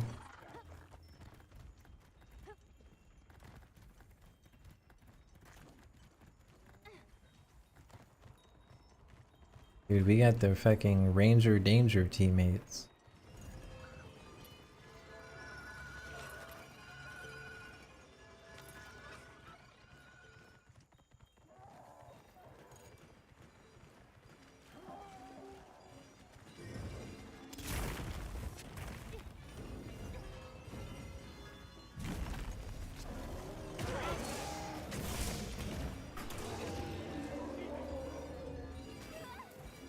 Okay, off to a great start. This, if it ain't one, it's the other, man.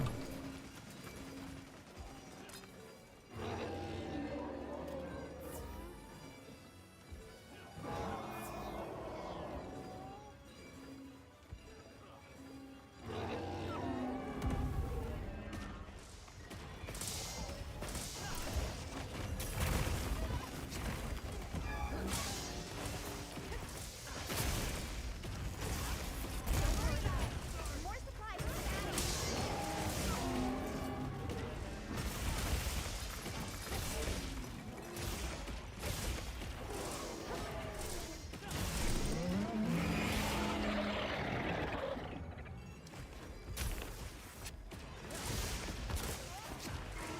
Okay, managing these charges are a little awkward for me at the moment.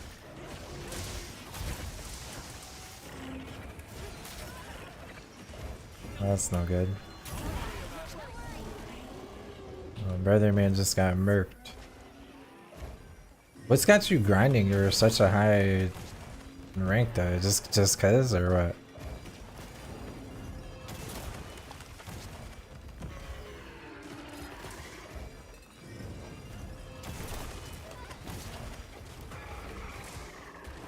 I can. Okay, I can do it.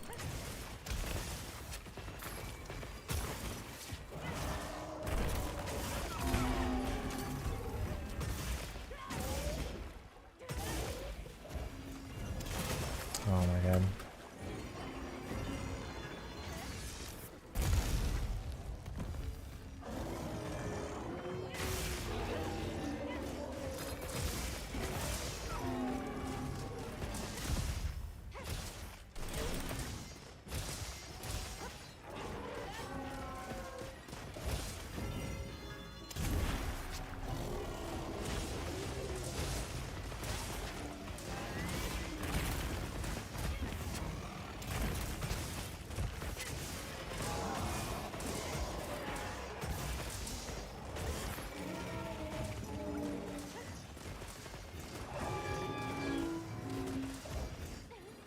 This weapon confuses me.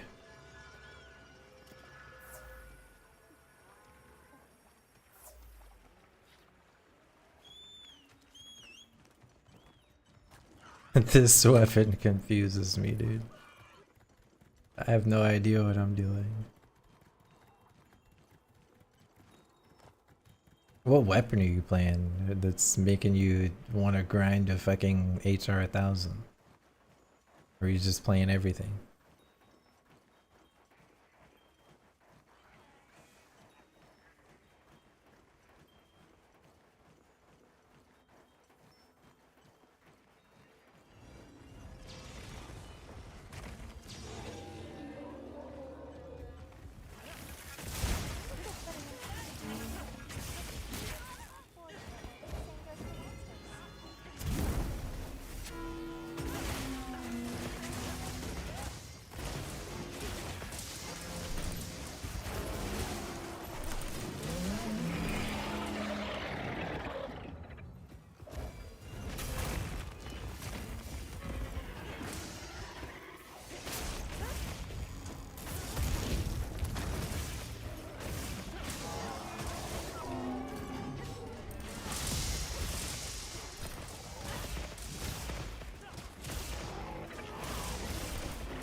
Oh, I dove right into that.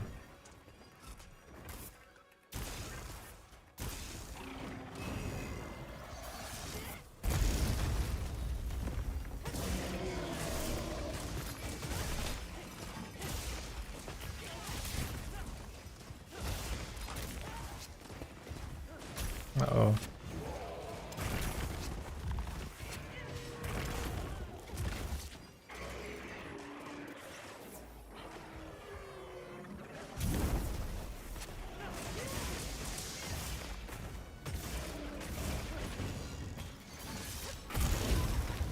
That's a lot of damage.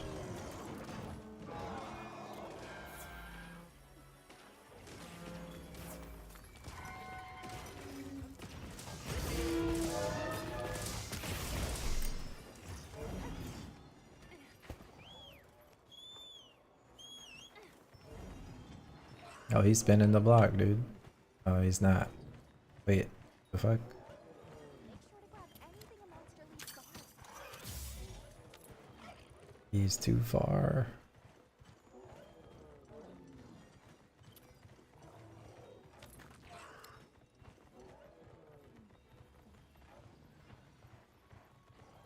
Most of you been playing Hammer, but from time to time I practice other weapons.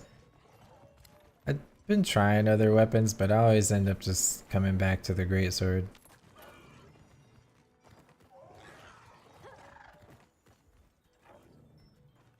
Am I like disconnecting or something? Oh, I was just lagging.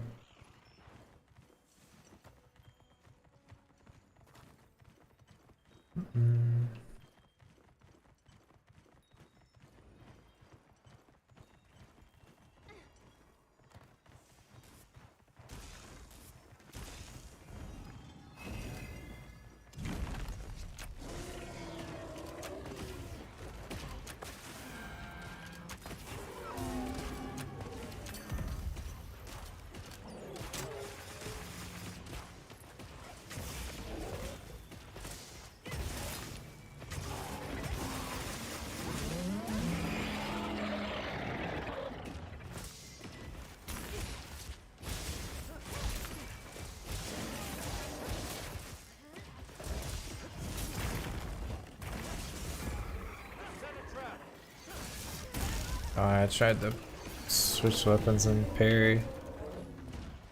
I guess I can do the dodge thing with the sword as well.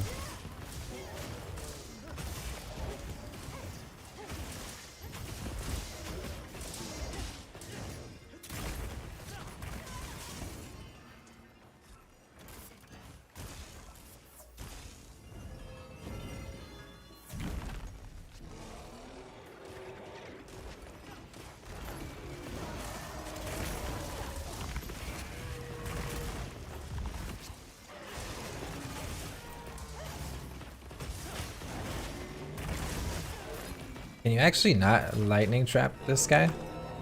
I never noticed.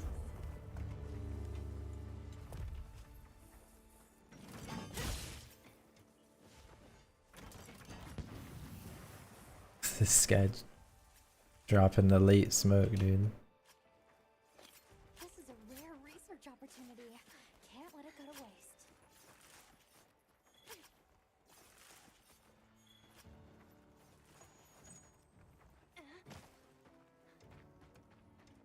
I feel like I'll always be pulled back to wanting to be a greatsword main. I just love the feeling of greatsword.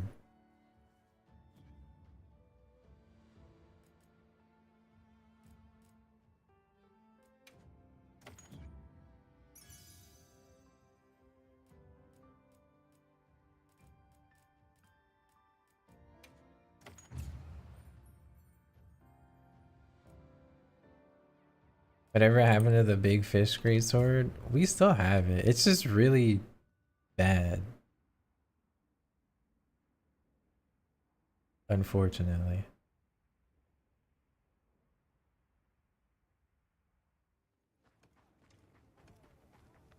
I still get the big old fishy boy.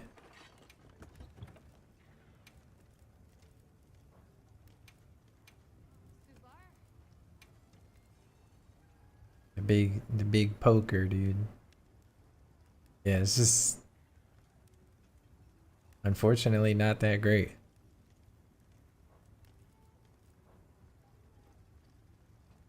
Has a ton of ice on it. It's just, I mean, it's good against anything that is like giga weak to ice, but I don't know. I've been trying to avoid dual blades because it's way too good. I mean, bro, you're fucking HR rank 700 or some shit. At that point, like, every weapon should be too good.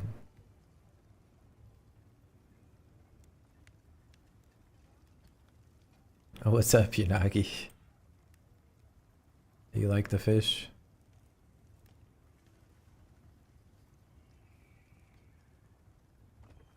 I'll smack something with the fish. You'll see what I mean. What should we go fight? Let's do... I don't know if they have a 7 Zulu.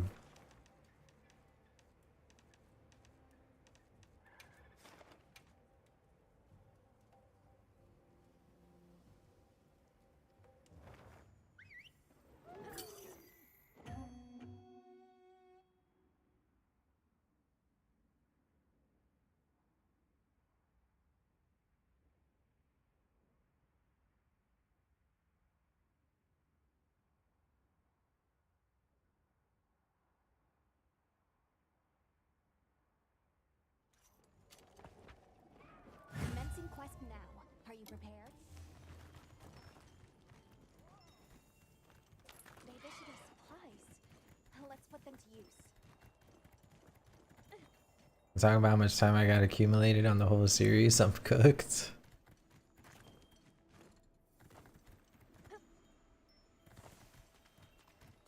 And bro, there's some games that are like that for me.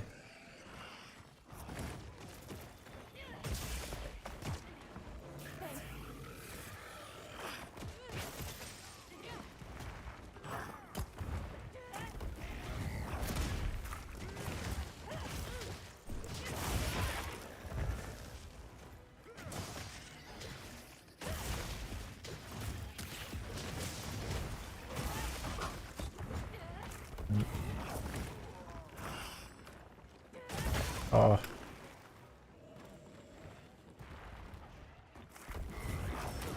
Okay. Is there a way to turn off the like auto, like the B mode? I don't know what it is for people that play with controller.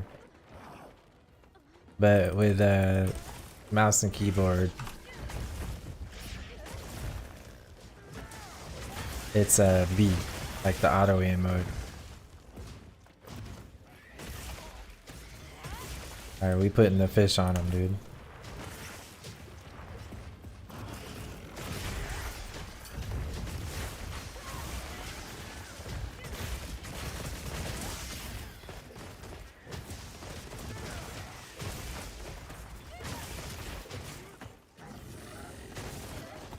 I thought he was gonna do the spin. Oh, he ran him.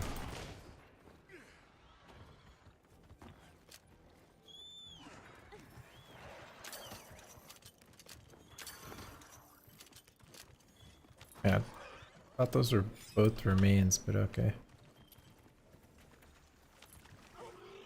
Yeah, the focus mode, like, is there a way to just not have that on?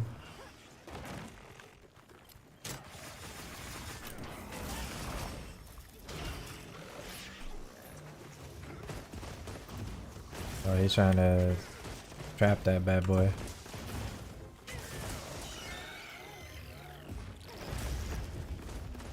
That's edge.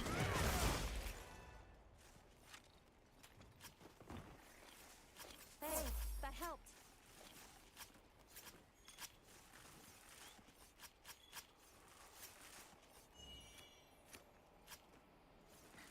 He got a shiny. Yeah, I mean, against anything that's like susceptible to the ice damage, it's really good. I mean, it's It's not like significantly better than other options you have, but if you ever need to do a lot of ice damage, I mean, I don't think there's anything that can put a higher amount of ice ailment on something.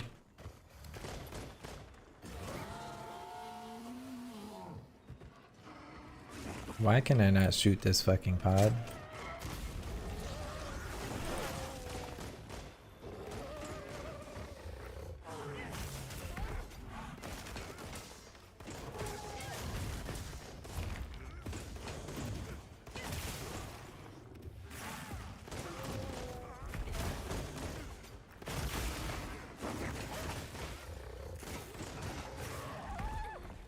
I didn't want to fuck up his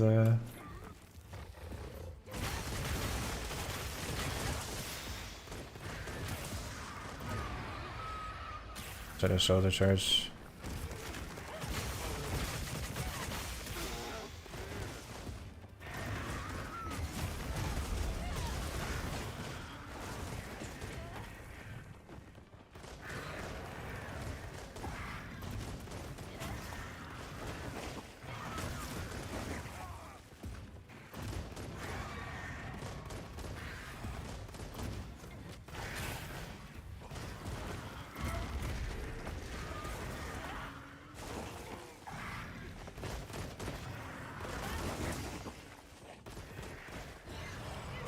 Oh god.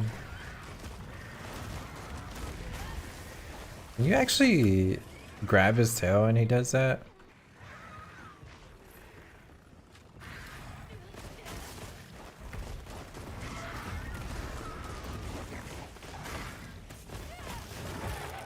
See, against this, we're gonna be doing Duker's damage.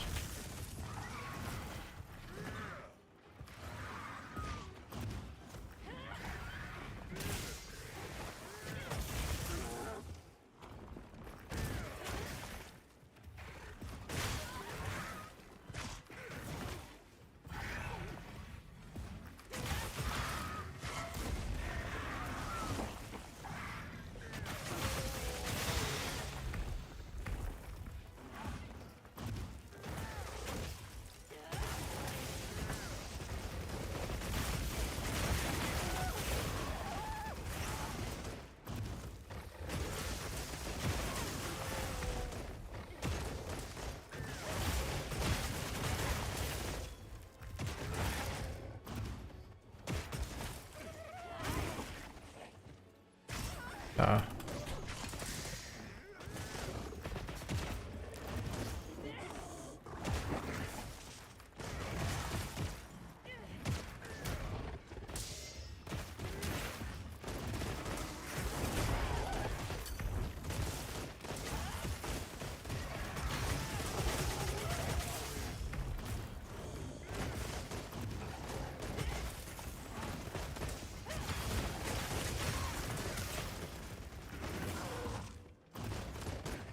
Oh, he's running.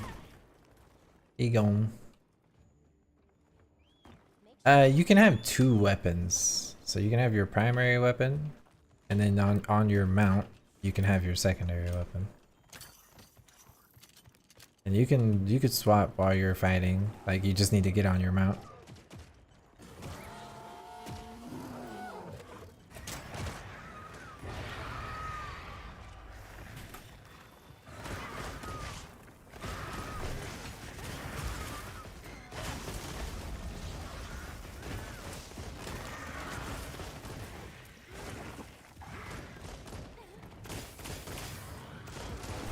Oh shit, I thought he was gonna fucking bite wide.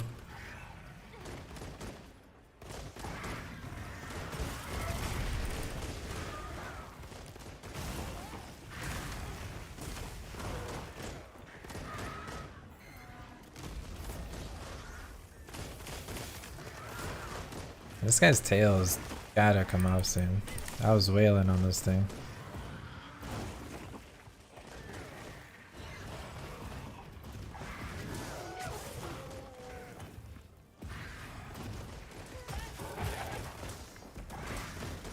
And there goes his tail.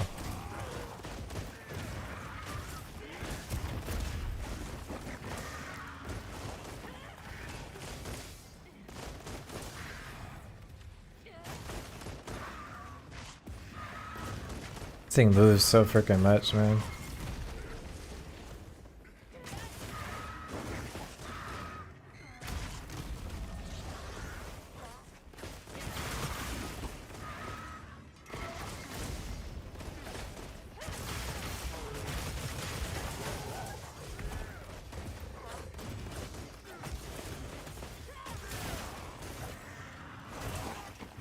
I can't recover fast enough.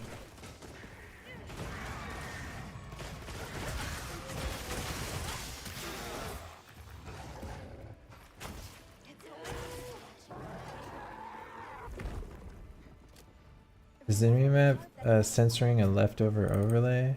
Oh shit, yeah. Dude, thank you.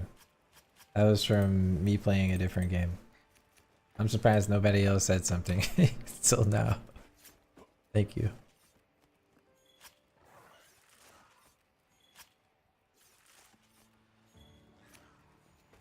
There's his tail. It's not as true. Well, I guess it's stream sniper thing. I was playing a MMO. Like, just don't want to have my guild chat. Yes, for the PR mode, dude.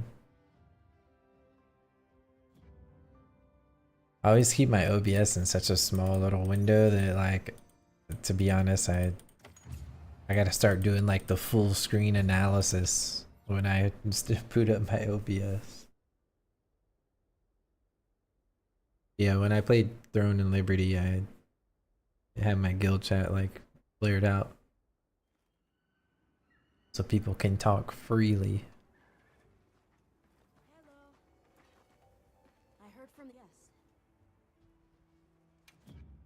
They said this was our share from the Fire Spring Festival.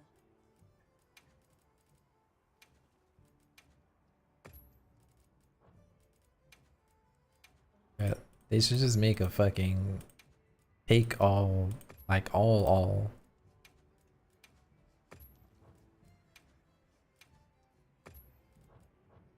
Okay, bye. Guess over here we might as well take a little peek. Somebody wants to make a trade.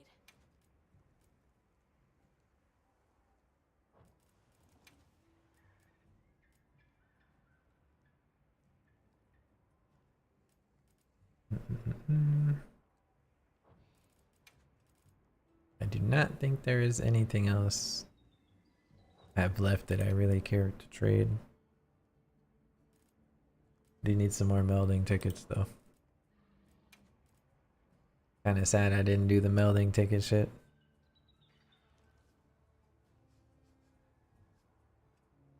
Has quite a bit of juice.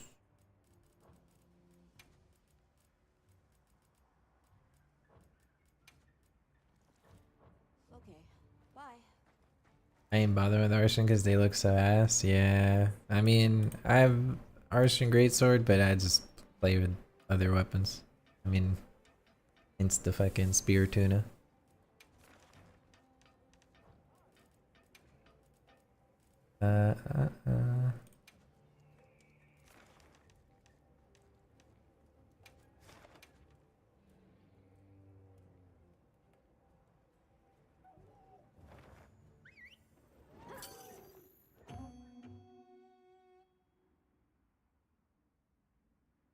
The ticket thing isn't much better than spamming SOS Arcvelds.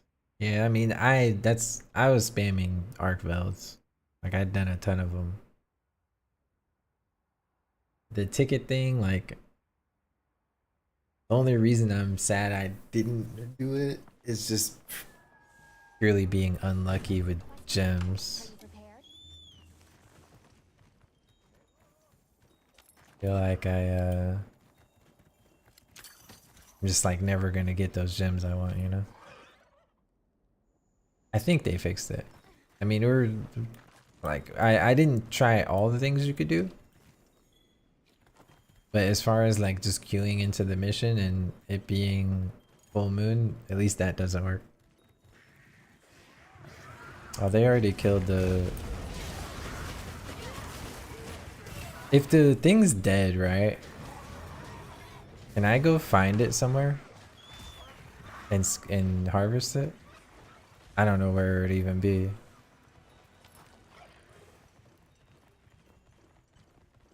Does it show on the map? Oh, it does show on the map.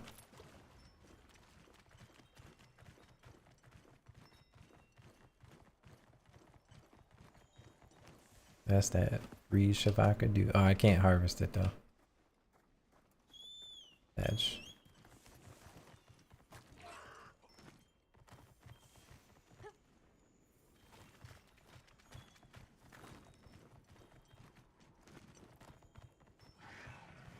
It's crazy how long some of these people are in these hunts.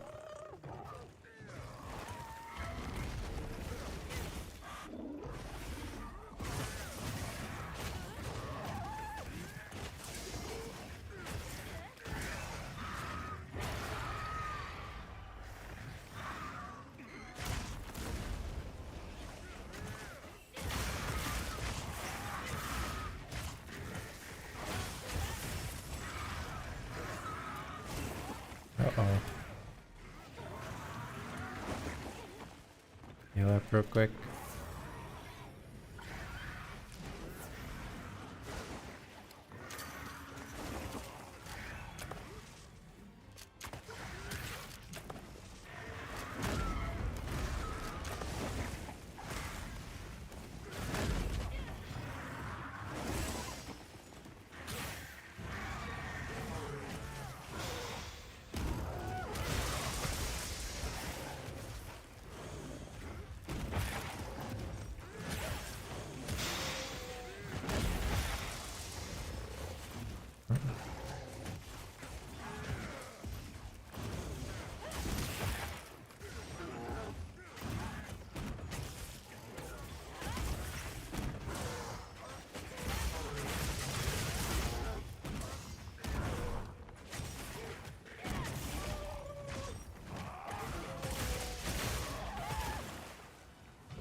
Small monsters as well.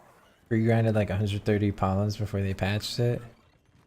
Yeah, I mean, I seen a video saying that it was gonna get patched, but I thought I had at least a little bit of time. It's not that big of a deal though. I was like, if it's there when I get back, it'll be there. But ain't too much else to do, you know. He just roared me out of the air. Okay. 3 roars in a row. Not cool.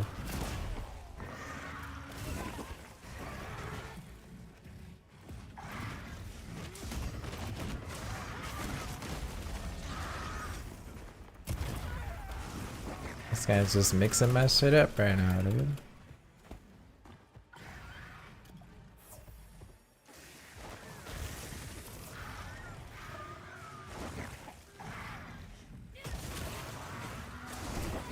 Damn. I gotta get my mojo back.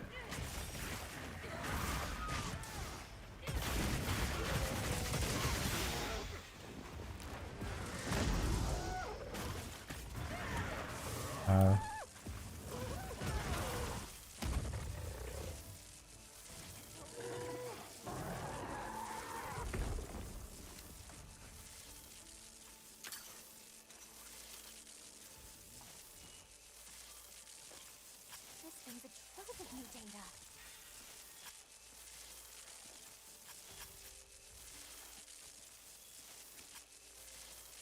My buddy's a cutscene skipper and an SOS guy who just sort of AFKs half the fights after he hits the flare. He's the person with 12-minute hunts.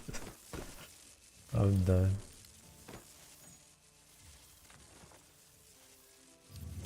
Hey, I was the cutscene skipper too. I'm gonna be honest. If this hurts anyone's feelings, I'm sorry. But man, the fucking cutscenes in this game, the story of this game overall, it's just bad, man. It's just bad.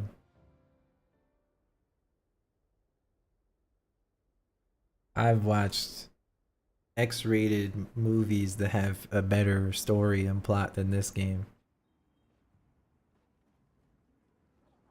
But the gameplay, that's what we're here for.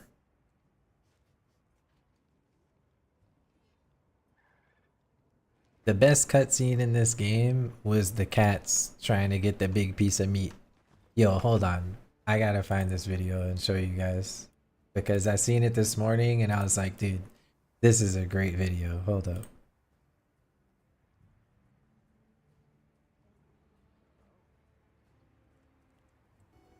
This is a great video. Look at this. Hold up.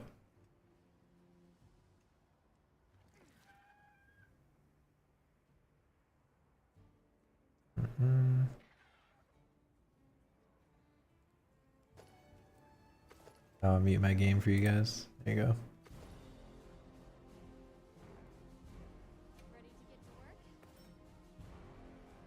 I thought this video is actually so well made, it's crazy. Understood.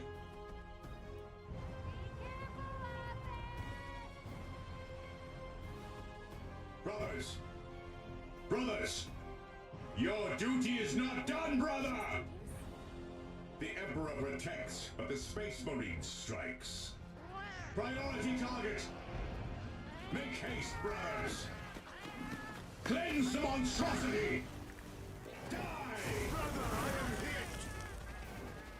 am hit! Enemy fire! Get to cover! Alien fiends!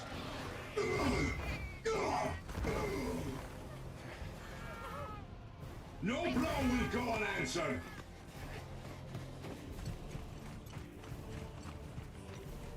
Yes, brother. Keep moving. Find a way to them. This is so well made. Charge!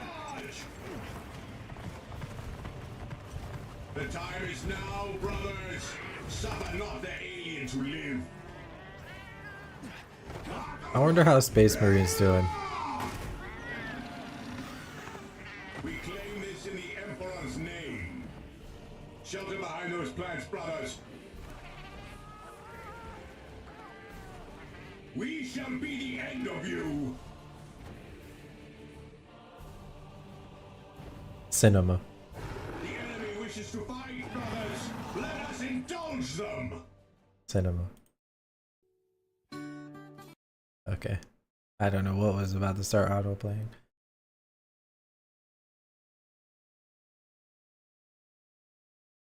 Doo-doo.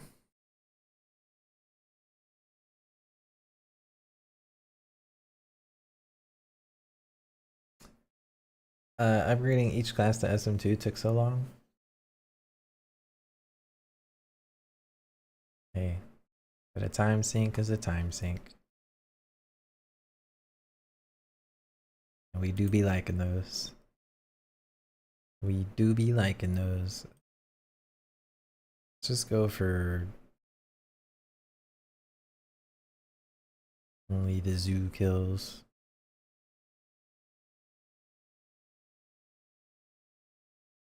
And I was trying to do some SOSs when the game first came out, just to, you know, play with people. I was like, I've never been a fan of playing multiplayer games like this, like solo. I have the satisfaction of cooperation, but trying to do missions with a SOS in the beginning of this was so rough.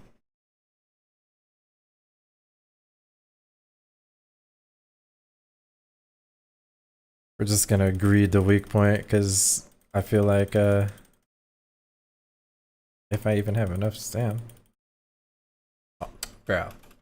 Ain't no way he knocked me off at the end there. I greeted it.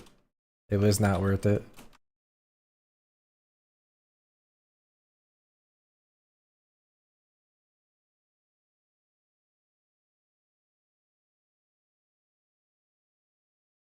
Hit him with the fish stick.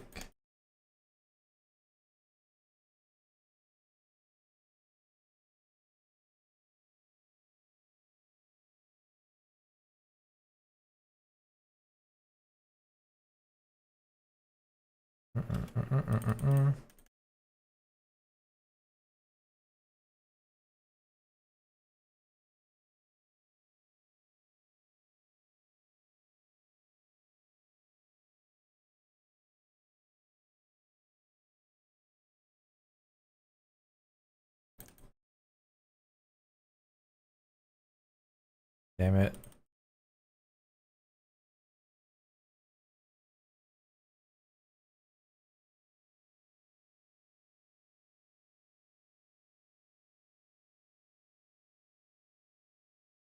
Oh. Oh, that thing like lobbed. It wasn't even a far shot.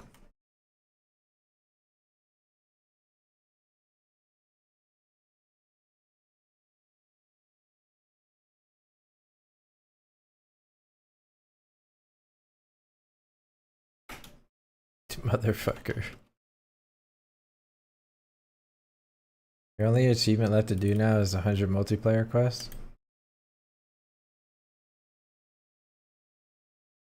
It looks like he's about to lose one of his legs. Maybe we can try to go over to that leg. It's always rough trying to get one of his legs.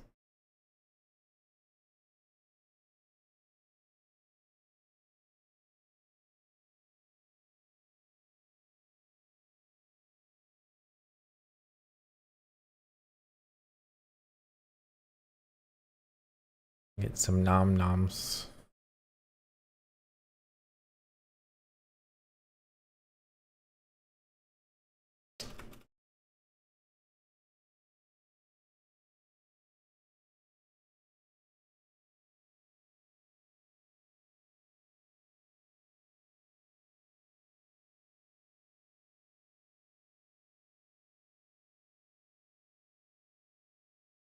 No. I think it's on the back side of him, actually. Yeah, boat guy will get it, whatever.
Damn it.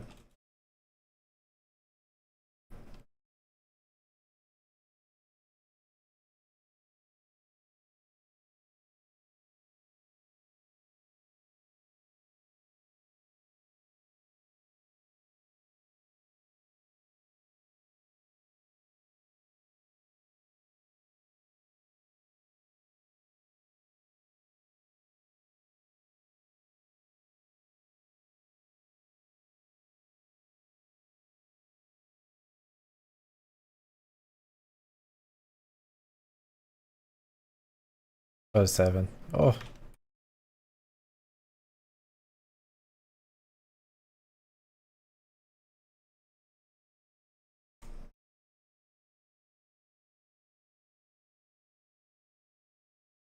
Nice. Got one of the legs off of it.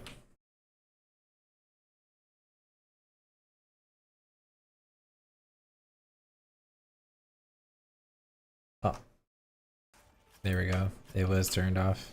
Might be.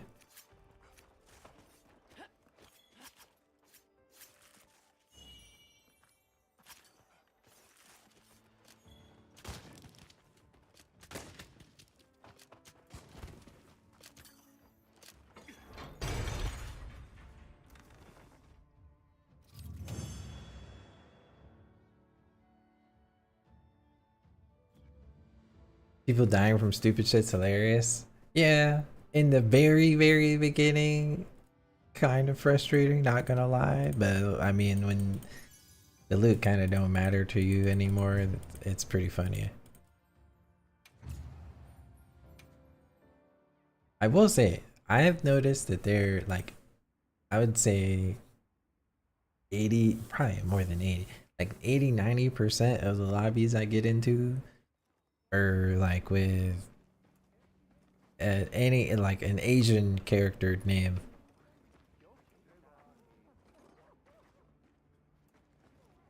Like I would love to see the demographics of this game.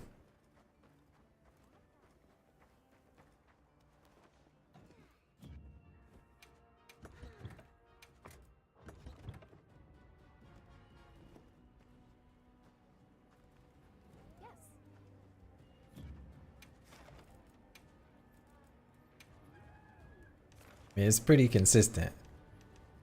I don't really find that many zoos that are by themselves. I don't even remember what I need to make the... I wanted to make the hood or something, I can't remember. Anything catch your eye? I also want to make the war set for the frenzy thing, but... The claws, like, yeah, the dual blades are pretty cool. If those are the claws we're talking about.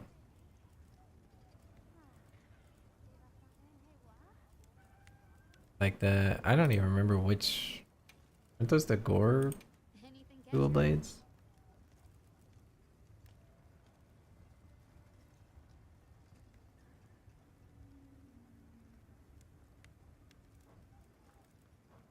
Oh, you mean like the boss, okay, the boss item, yeah.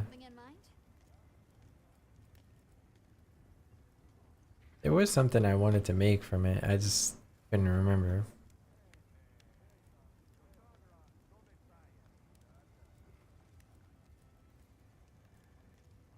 Oh, I do remember what I wanted to make glove-wise though.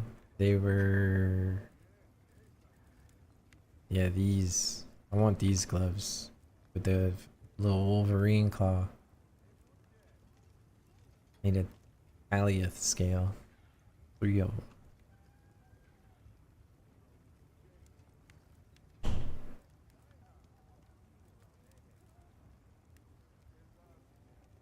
Yeah, we gotta get those.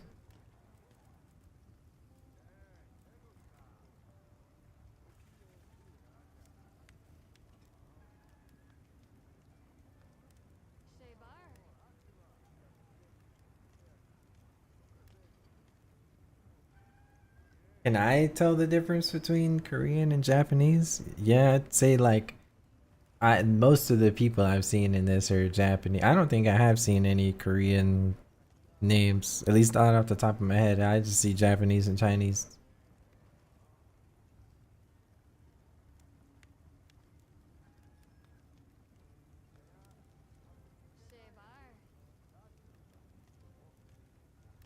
I mean, the only way I'm gonna keep it a buck with you. The only way I know Korean for being Korean is that it's got a bunch of straight lines. And then yeah, like you said, Japanese, they got a bunch of curved lines, and Koreans got a bunch of straight lines. But Korean is like hella easy to notice.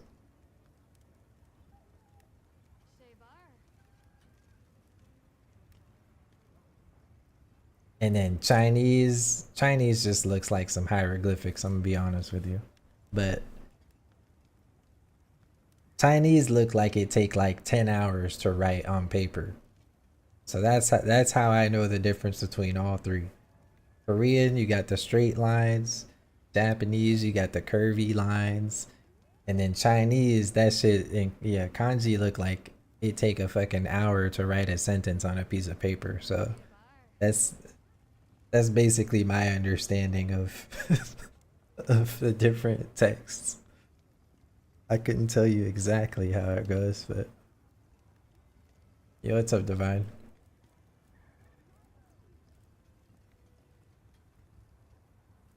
Chinese look like chicken scratch? Nah, man. Chinese is like Chinese is honestly, I'm not even trolling.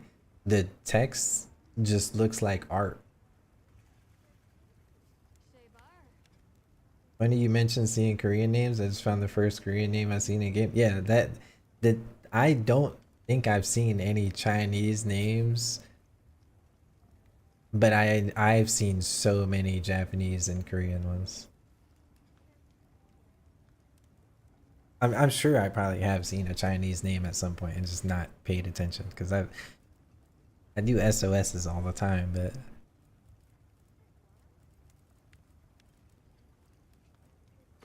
I kind of want to make the hood. Do you guys like the hood or the hair? The hair physics are just so cool. But the hood is pretty cool too.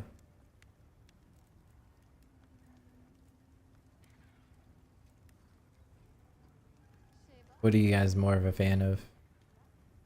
The hood or the hair?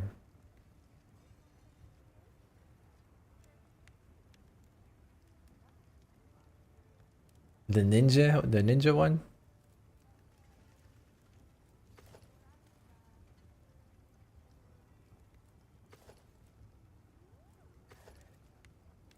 Or you mean the hair with the horns?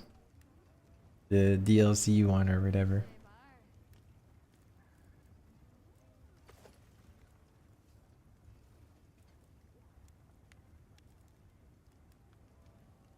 I mean, shit, we'll make it just cause. Alrighty. Perfection. Come back anytime.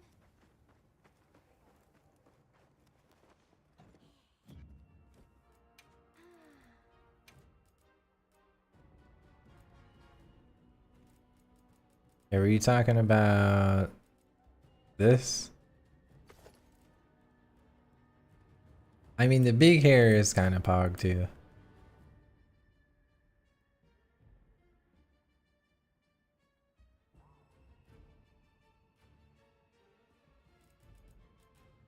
I like them all.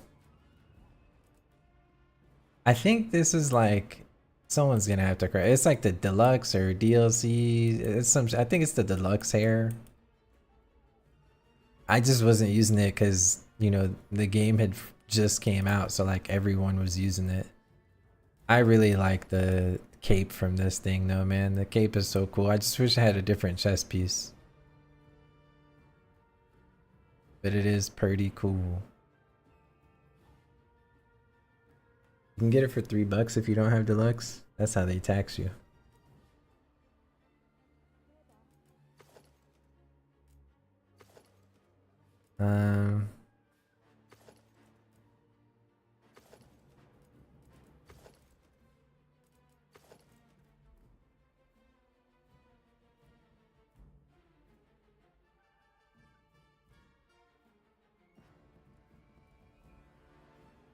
It's kind of crazy that okay. Someone's gonna have to tell me how that actually works. What is the point of the $3 recustomize thing if you can just go to your tent and do it? Or is it like you could just straight up like sex change or some shit with the recustomize thing? Like, what is the point of the recustomize thing? Because I know you could just change all types of shit in the tent.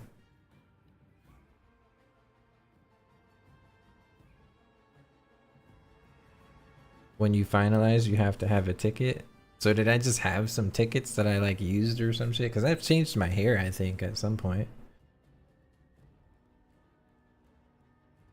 I'm gonna be honest, like, I don't even really remember what was in the character creator for this. That was like 80 hours ago of gameplay, and I don't even remember. You get one ticket for free? I think I changed my character one time, so that about adds up.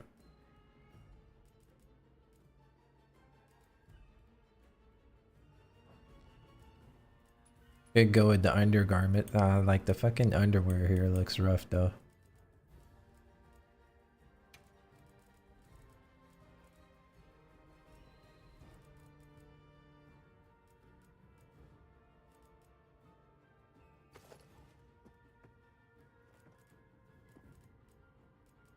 I mean, it's hard to beat what we were rocking, you know.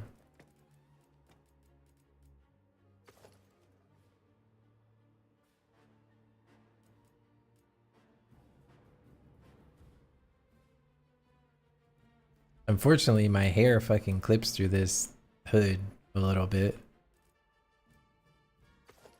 It's just pretty ugly.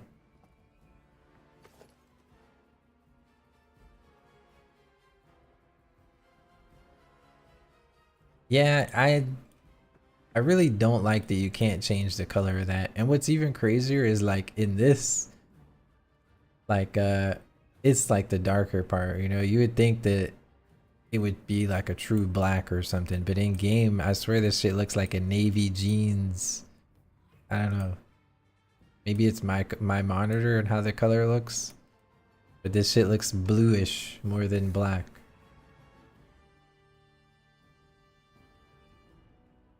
I do like the death stretch stuff. I think I wanted to make the rest of the death stretch stuff, but I didn't have I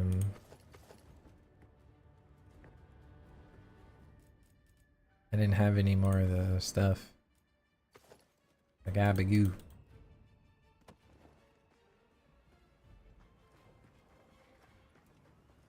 I just like skin, you know.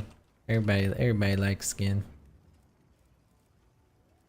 Got something in mind? Subar?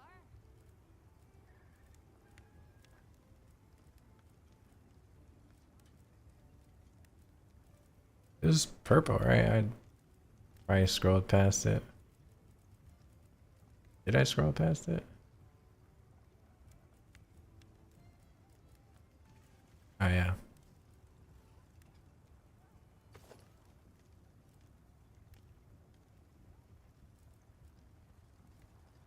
Those are actually kind of cool too. I like my little samurai sword belt a little too much. Might have to make the pants.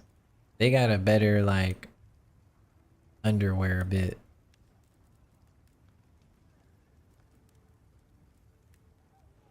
I only have one Sinister cloth though. We can get another one. The legs and the belt are nice. I'm too in love with the samurai belt. The swords. I might make these pants though. Yeah, the upper gloves. Got some claws on them.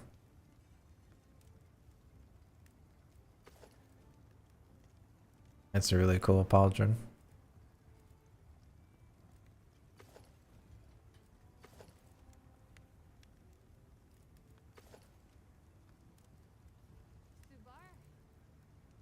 Look good? Alrighty. Perfection.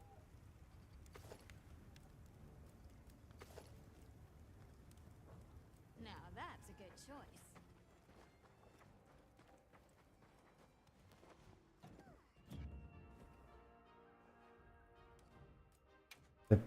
The pants backside aren't cut as weird as Zuu. Yeah, let me look at them.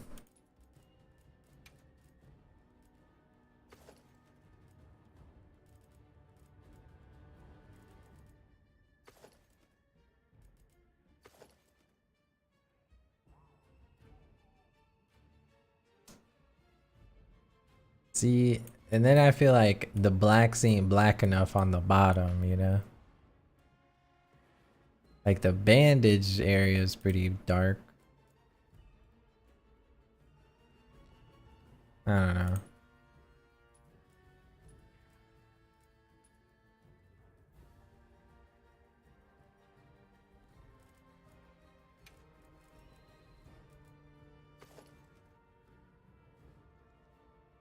You guys like these pants or the Zuu pants? The Jean Jort booty.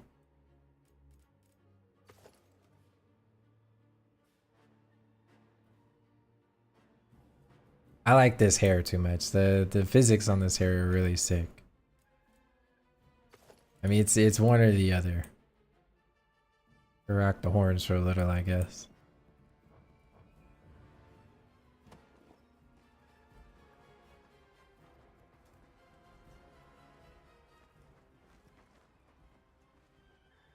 I don't know.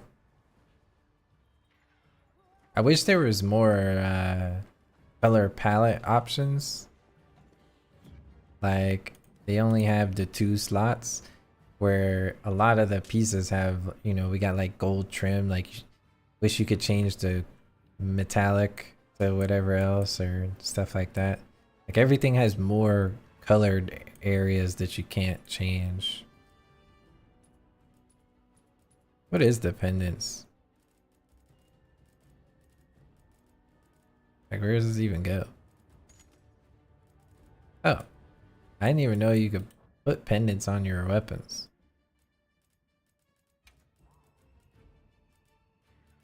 The hair is just obnoxiously large, in my opinion. We can bling out the fish, dude.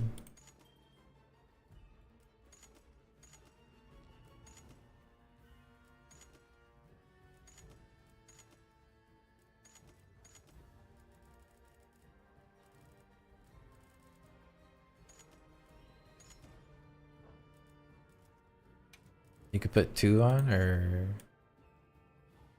wait.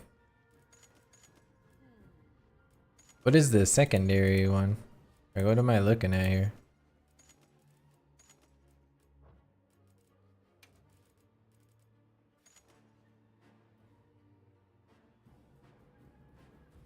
It's for secondary weapon, it doesn't show. Okay. Wicked. I go with the wind chime. Actually, which one do you guys like? The gratitude? I mean, this one kind of matches the sword. Am I tripping, or is that actually making a noise? Like, does that make a noise in game?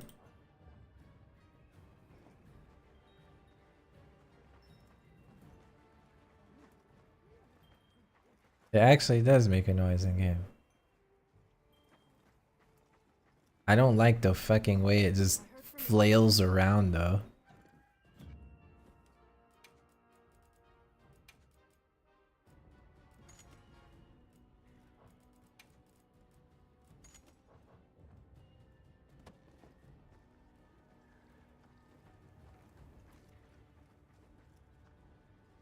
This one don't. It's still, they just flop all over the place.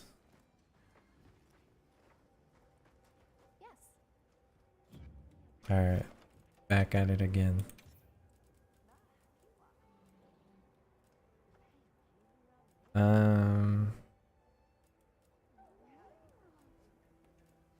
What did I say I needed for the arm with the claw? Started with a T. Does anyone remember?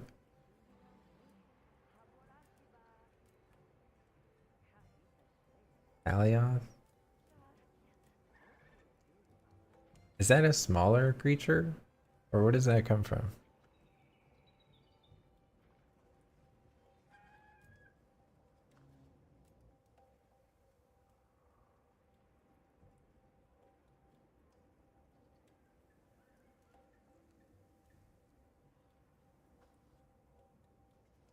Yo, what's up, Kev?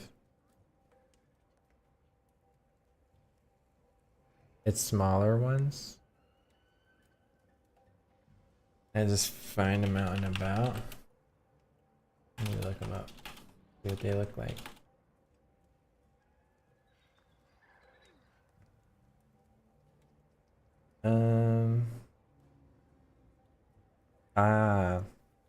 Okay. I have indeed seen these. They're the ugly ass scavenger raptor looking things.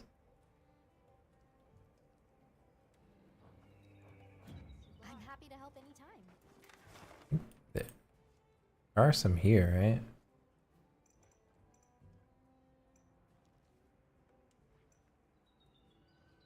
They're in this zone somewhere, right? Found some in the plains, upper right. Okie dokie. Well, my shit is not repaired. It's whatever. Just take a little trip.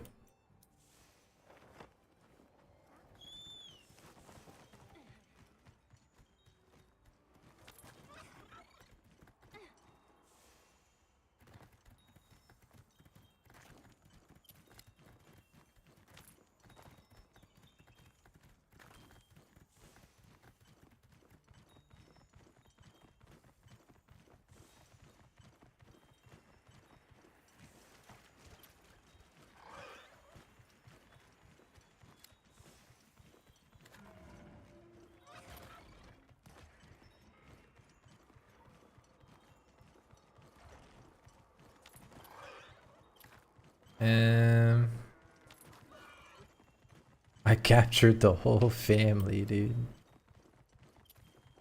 They're small? Wait, I thought they were bigger. Then I don't know what I'm looking for then. Hold up. Look at all our ingredients. Let me look at what they actually look like. Barbecue grill.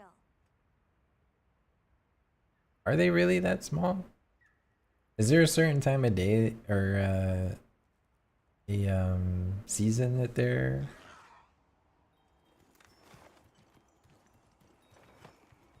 more prevalent in? Bro is aping out on that rock. I think these might be tracks. That rock, aka my tent, dude. Bro's beating up my tent.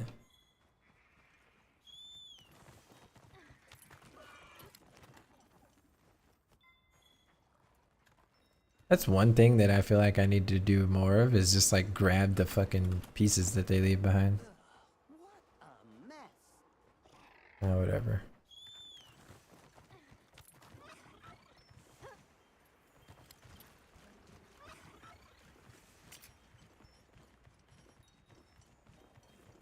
That's them, right?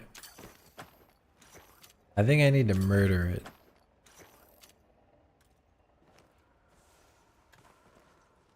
Oh, that's not the cloak I wanted.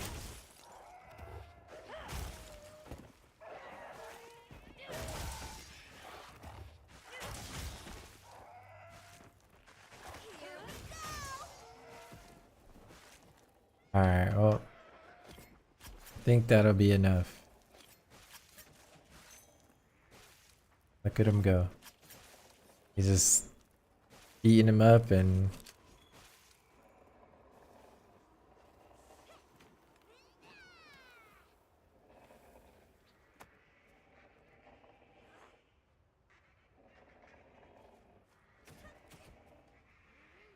You're doing work, man.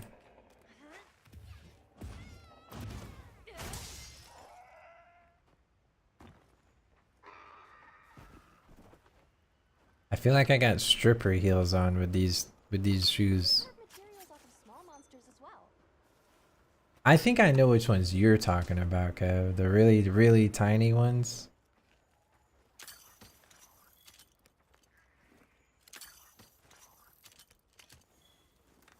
But the ones that we just killed let us make these arms I wanted to make. Just for the drip. For the dripskis. Yep.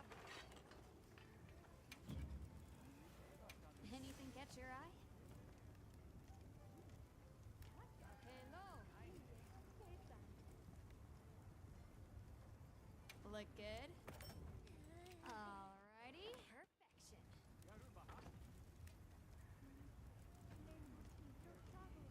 Perfection. Cool. Now that's a good choice.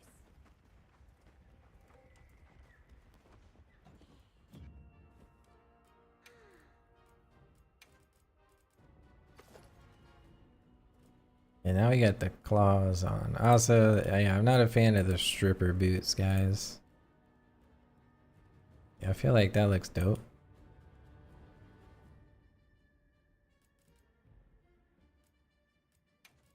Surely there's got to be some other legs that I like.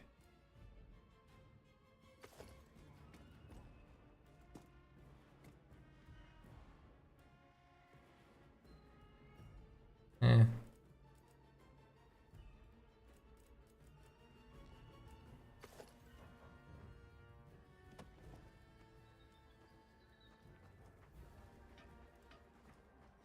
The claw's kind of cool, right?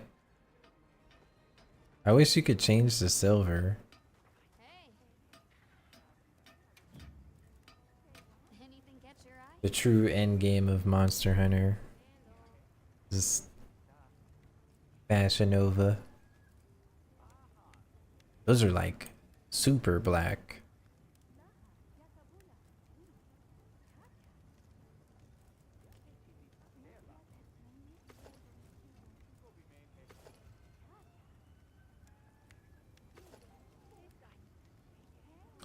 I actually like the way that most of this stuff looks.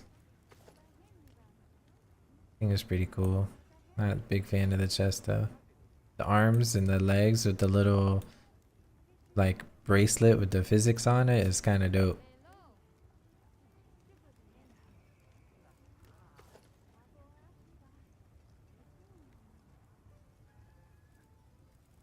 Kind of cool.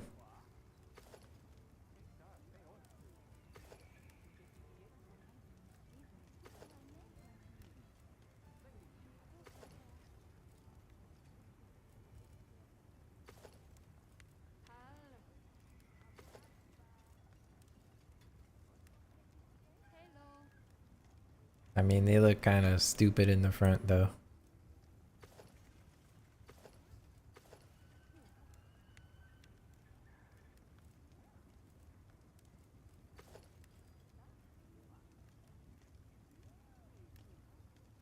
You know, that would be lore accurate for me with the fucking robot leg, dude.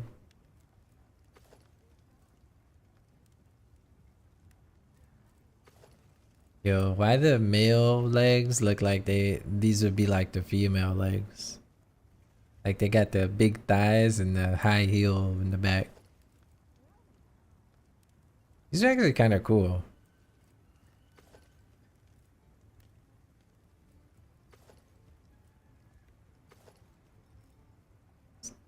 Old robot.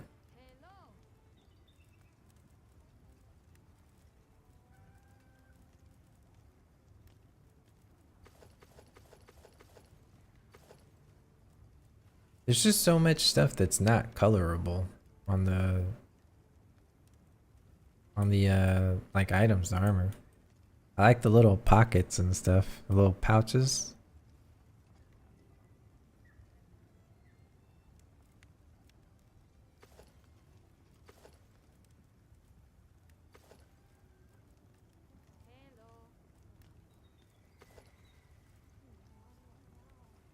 The bottom of these look like some clown boots.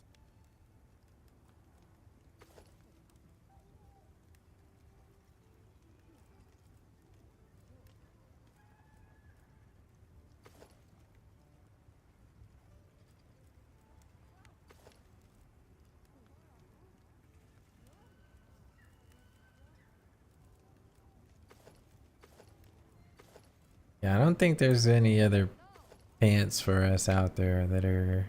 I mean, there might be some that I haven't discovered, but I don't think there's many things that I don't have. I think there might be like 2 or 3 more sets that I don't have.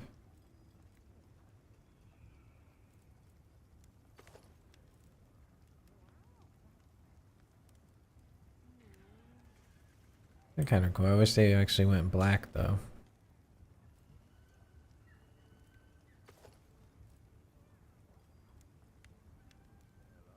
The leg tattoo is pretty cool.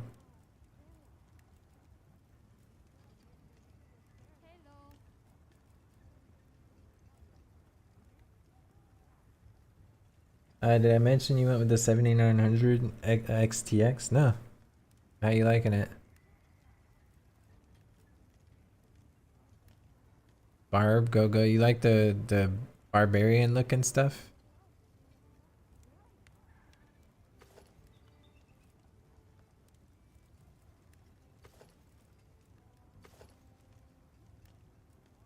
think that's about it for all the pants.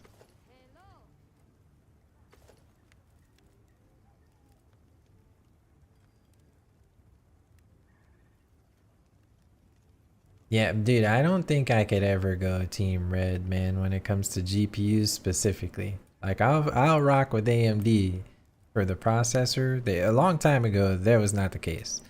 Like I remember, those are pretty cool. I remember when this mattered, at least to me. Back in the day, playing DayZ, like when it was a mod on AMD at the time, it was so bad in comparison to Intel. But like around that time, I was like always Intel, you know, for CPU, that is.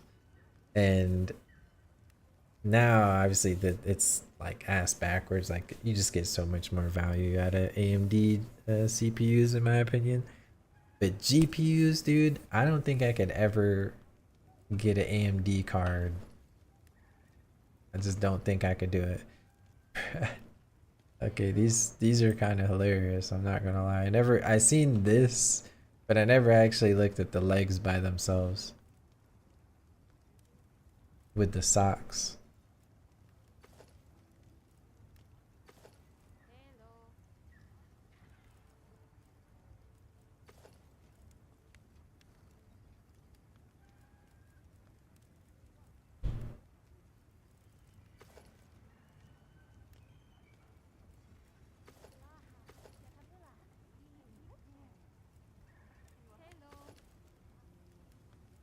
Yeah, the skirt ain't it. Hey dude, I don't know. I don't think there are any legs that I'm gonna like more than the ones we have. Yo, is modding like allowed in this game? Like, I won't just one day get banned for modding in Monster Hunter, right? And when I say modding, like these are actually pretty cool. I like these jean pants.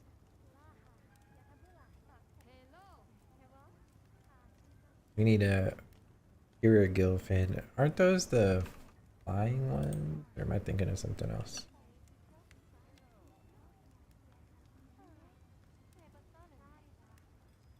What the Pirigil be?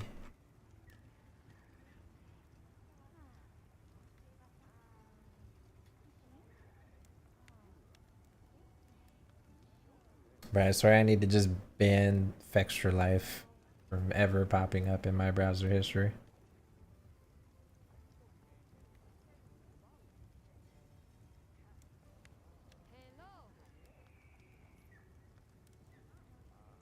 Scarlet Forest Raptors. Okay, I'll go over there. I'll go grab some of those. I think that looks kind of cool. I don't know, I feel like we'll need a different chest though. It's slowly but surely changing everything. I ain't gonna lie, dude, the glasses go kind of hard too. Is that the look, dude? Is that the vibe? We need a different chest though.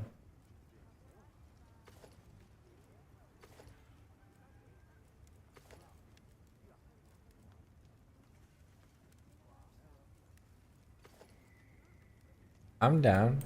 Obviously, you can tell I'm just bullshitting right now, but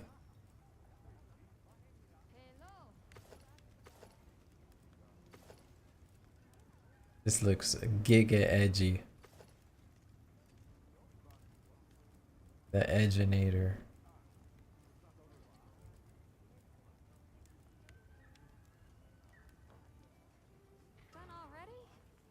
I have no idea. I mean, I don't know how Capcom. I mean, for my history of Capcom, I don't think they approve of mods in their game. But like, I'm only asking because I could probably easily make something that looks cooler for this.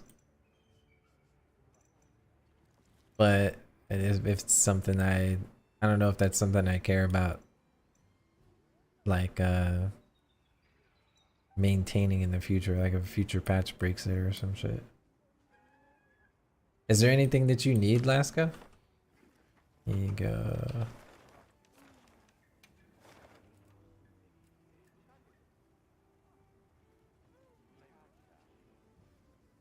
There's side quests to save you the trouble. You see the thing where a Capcom official SF6 tournament showed a new Chun-Li mod in a match? Yeah, I seen that. That shit was crazy. They can't ever publicly approve it, but I don't think they care unless it's a mod that lets you one-shot boss and shit. Yeah, I was mainly just talking about like cosmetic shit, but yeah.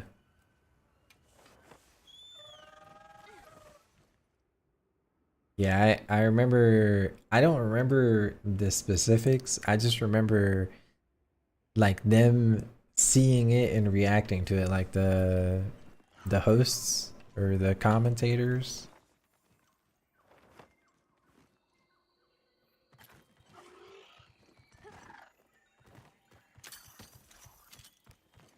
I don't think I've done like any side quests in this game.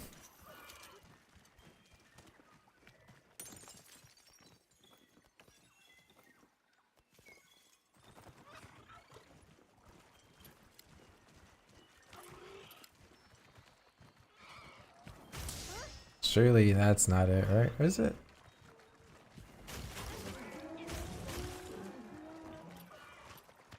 Mind if I hop on?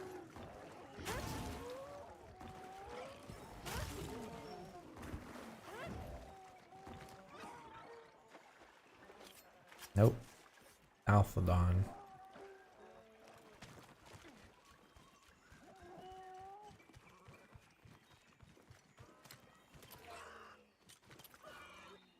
I'll just hop off for now. Don't mind if I do. This big ass.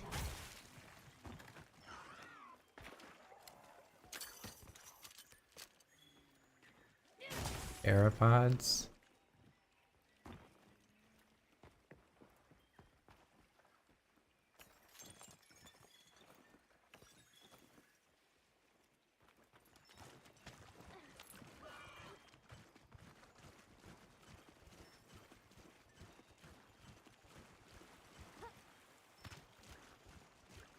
Yeah, give me 1 sec, Lasco. I can hop in the lobby.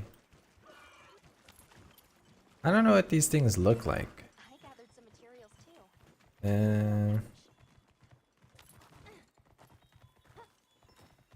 Let me try looking them up. What these things look like.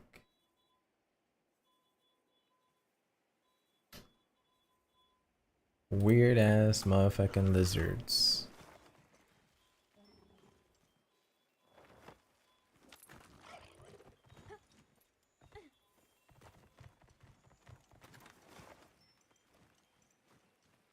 I'll go over here and see if I see any.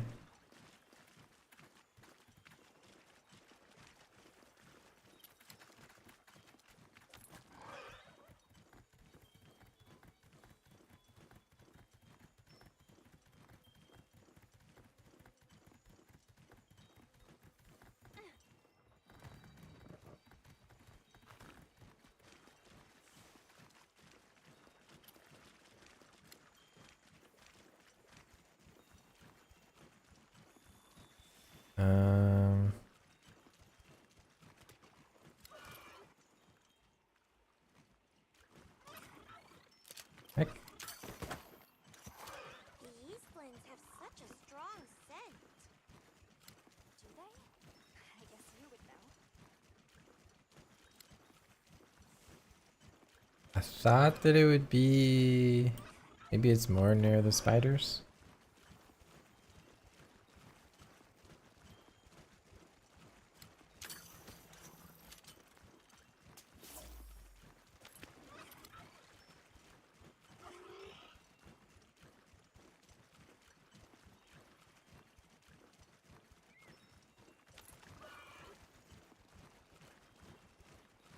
Is that one? That's a shtick. SSD.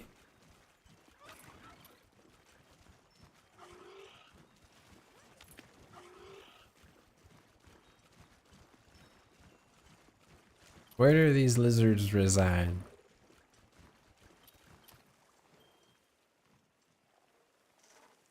Where they location be at?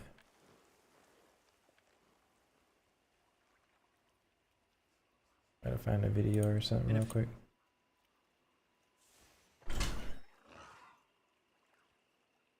Yeah.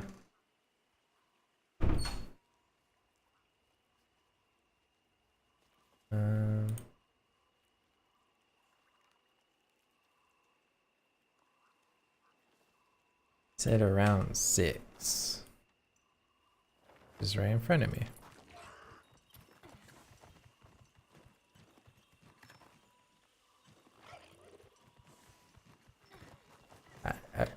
I could have swore like Tempered monster.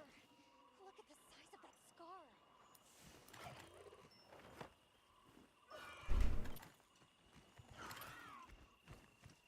is there a faster way to get rid of a waypoint other than like making a waypoint and then getting rid of it?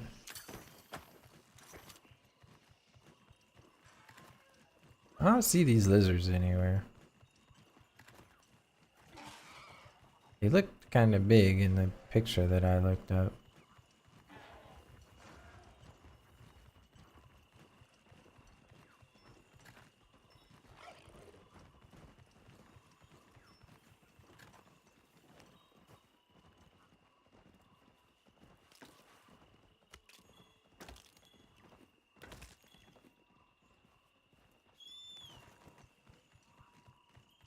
Alright, well, we could just go smack some gores, I guess. I think I'm in a private lobby, but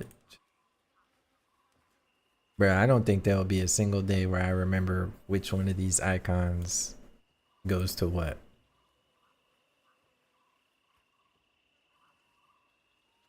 I sent you an invite, Laska.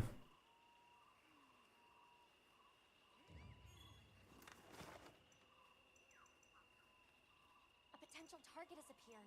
Check your map when you're ready.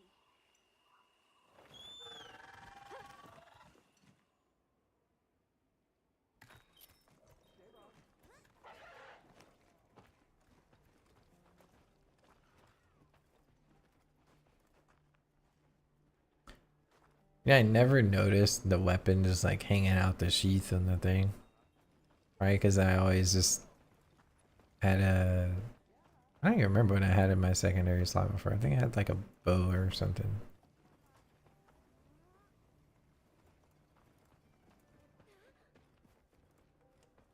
Right.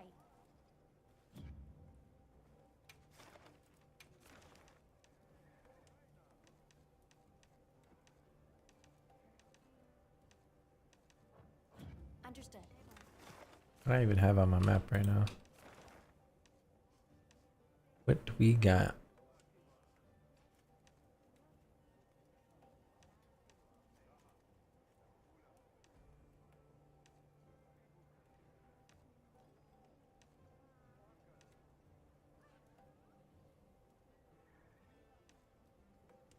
Don't really got anything fancy. Yes.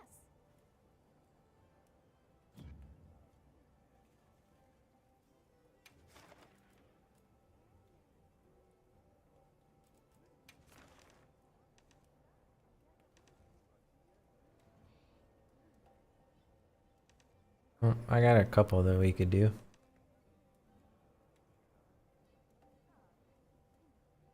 In Damascus right now? Yeah. I mean, you're good. You're good.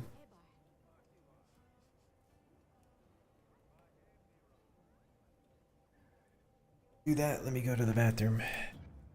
I'm happy to help anytime. Wait, give me 1 sec. I gotta take a leak.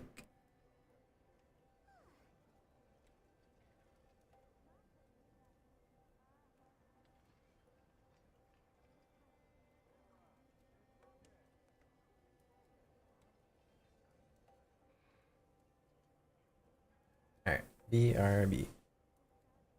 How much time do you think you need, Laska?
For a sec. Alright, we just waiting for Laska. We're gonna do some gore. I guess I can go in the little pre-lobby thing. Let's finish this one off.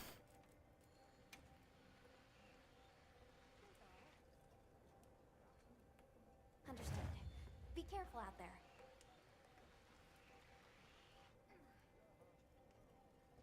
In preparation.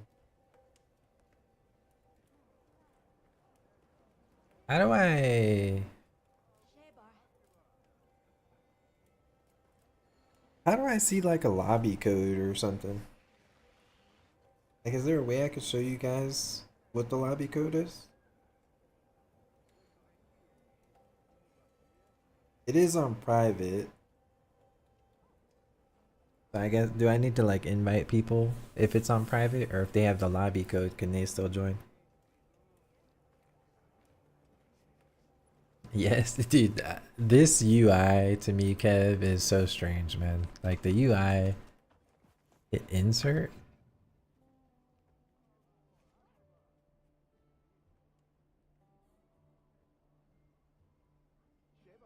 That's my, is this like the, I don't even fucking know what this is, bro. I have no idea.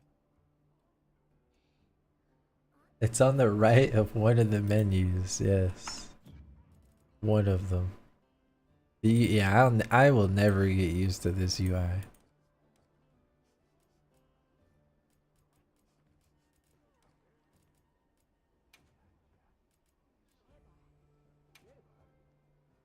Oh, there you go. So will it let people join if it's a private lobby?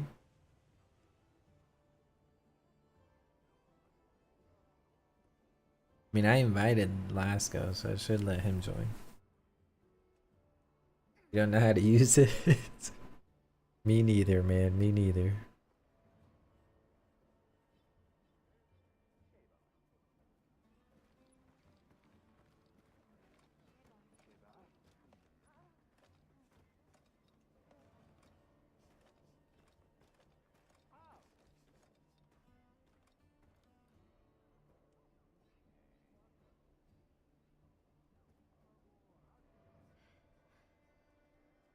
I'm sitting here like, what is this? What am I feeling right now? And it's like my dog just cozied up on my foot.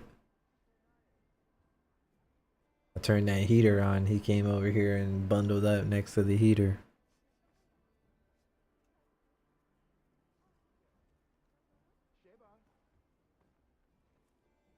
Man, I'm gonna miss my doggies, man.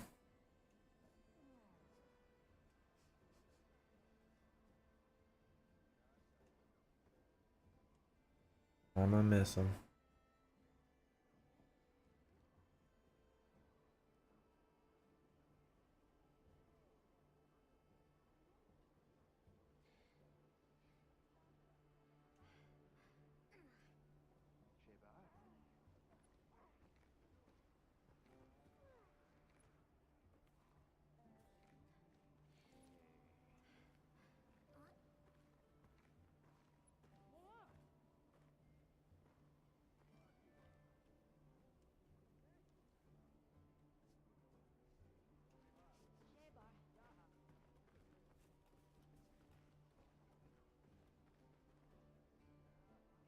Dude, this guy balls deep in some fucking Dragusi or what? What's going on, Lasco?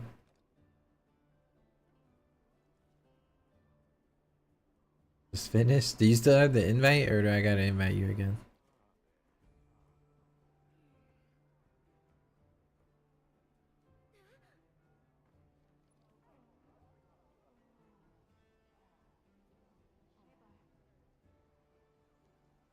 I don't know how it works. Like, I'm in a private lobby, but I don't know if that like stops you from joining when I invite you or what. I thought it was just like the world lobby, but I have no idea.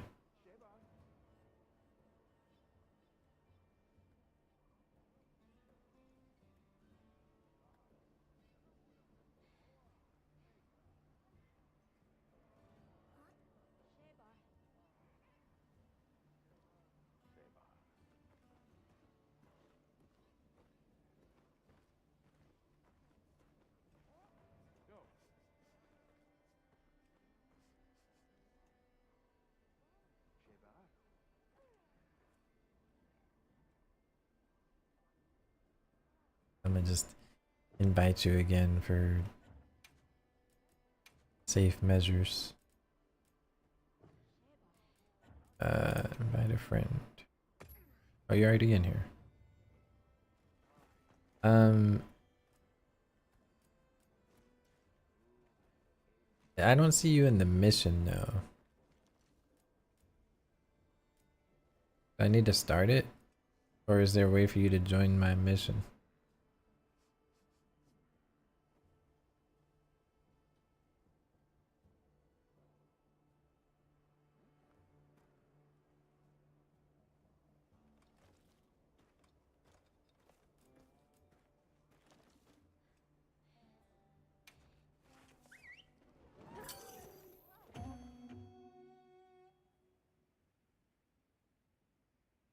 Pretty sure it pops up for him when I do this, right?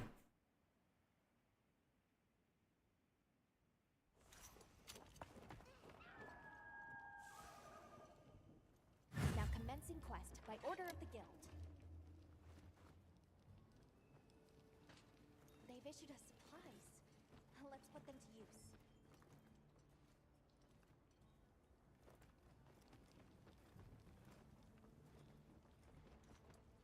Oh yeah, there we go.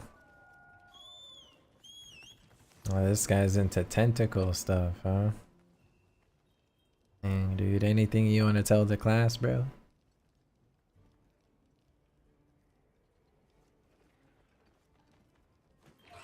Look at all our ingredients. We should whip out the barbecue grill.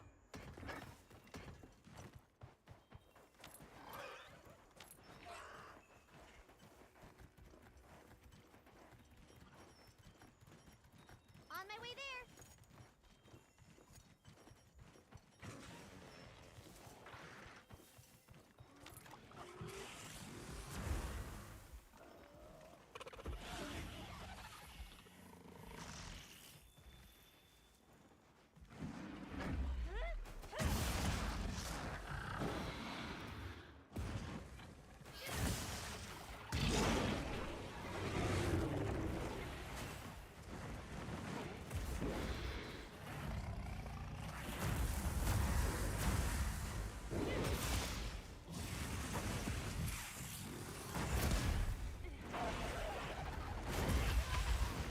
Okay.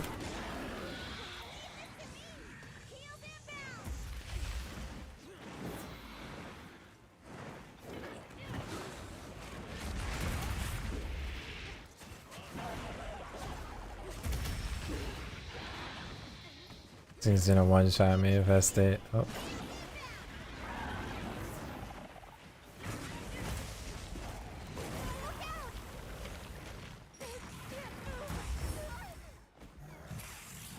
Brother, I would like to move.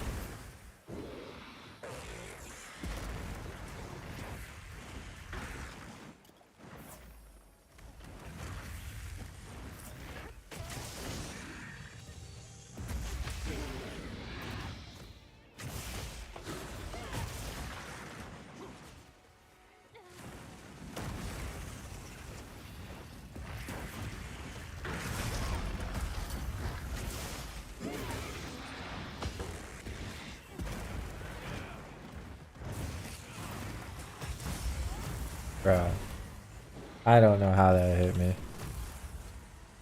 The shit went way over there.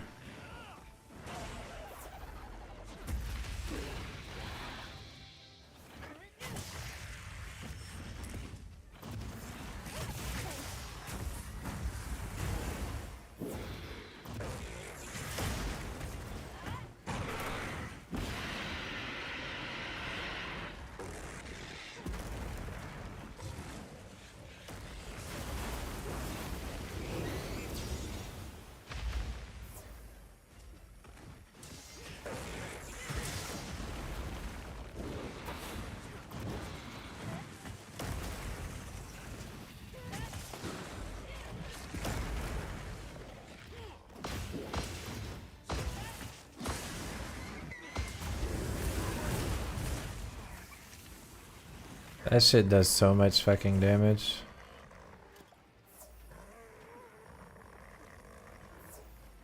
I don't want to get one shot, but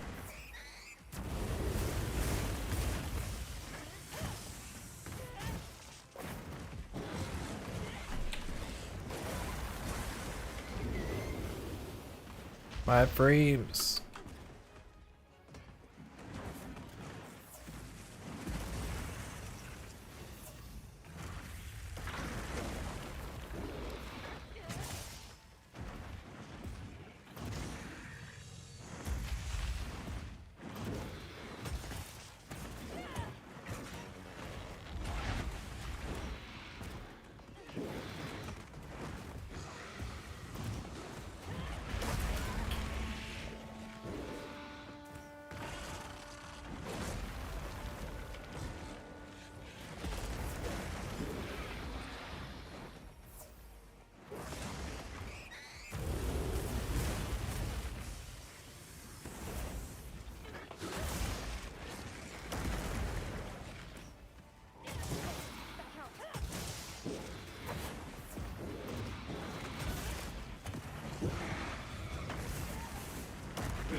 He never attacks me when I want him to.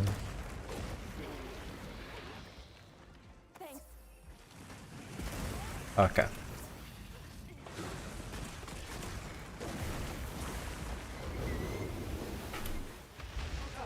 No worries. Sorry.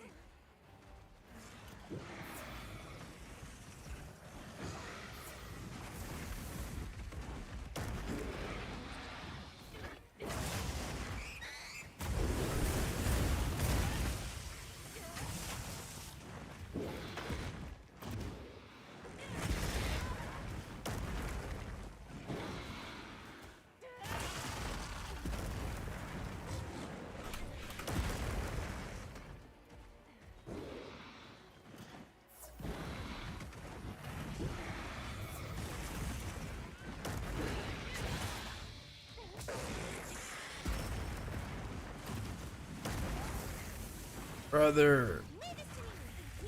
Okay, I'm dead.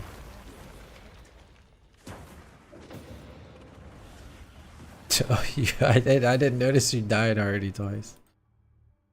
Yeah, he does a lot of fucking damage.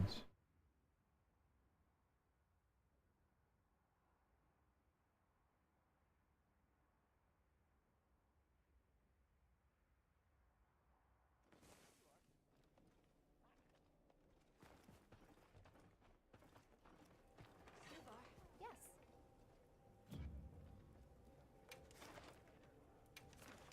Uh.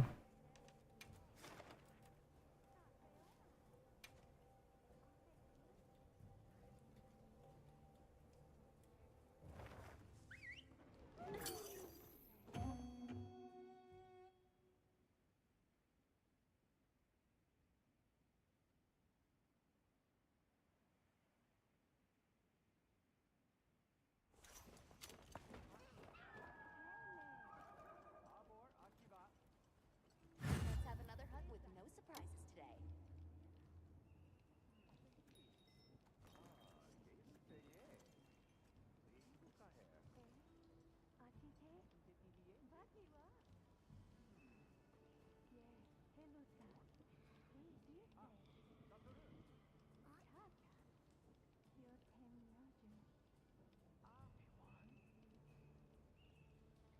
Did it let you in? I think it did. I have the best name to be Hermes when it comes to the study of language. What that mean?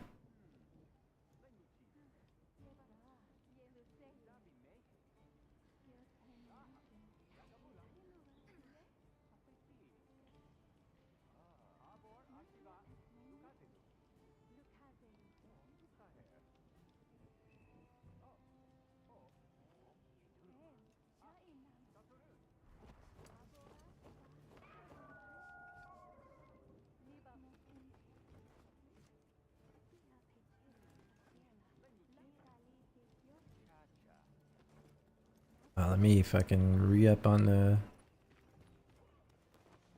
Medes.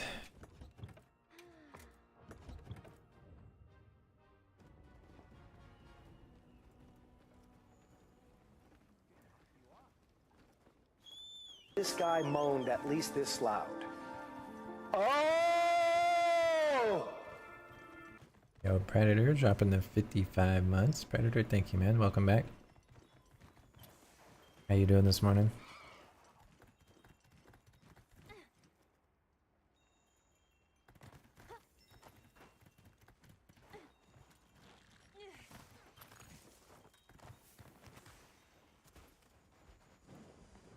There! That's our target!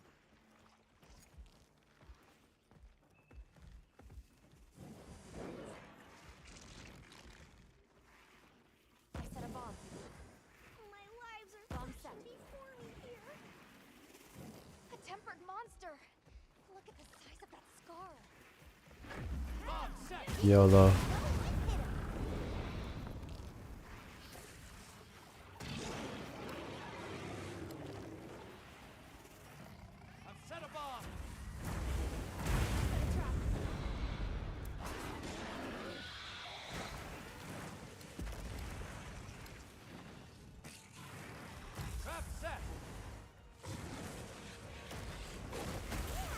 Right on target! Over here, Bob. I'm your target.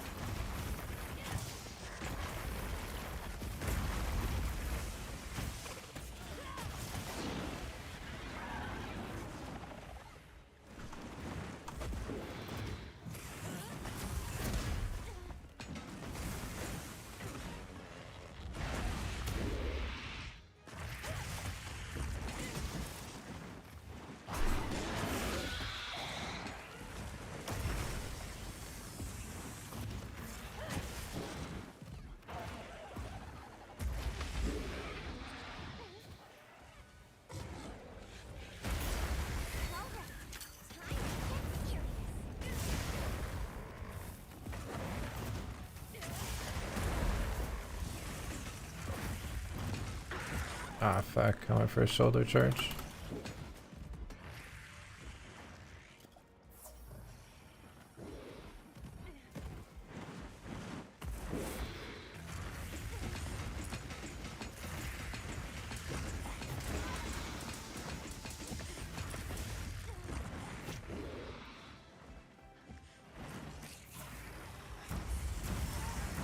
Okay. I never noticed one of those things fucking... Oh, I'm dead. Oh. I never noticed one of those things curve balling around like that.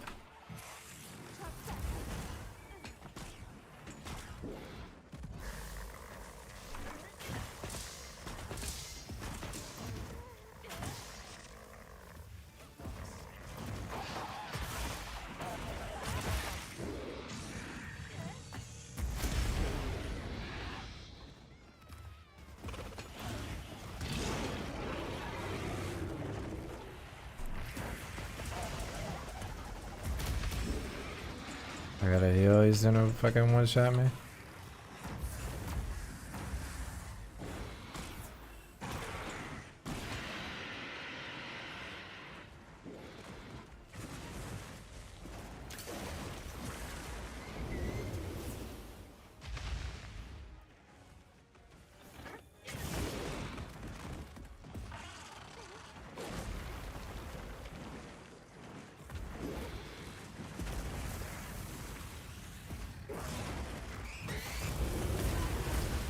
Okay. I thought I would get the counter on that, but...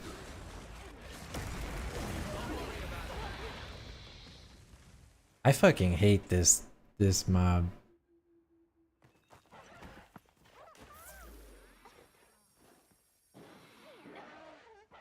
We've been given more supplies. Check your sacred's pouch.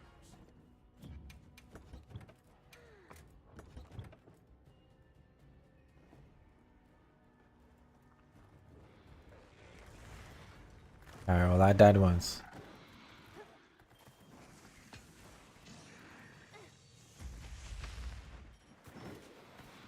Yeah, I could definitely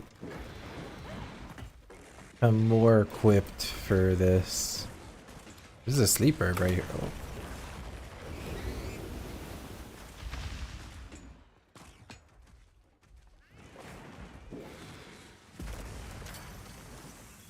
Oh, it's not the other things.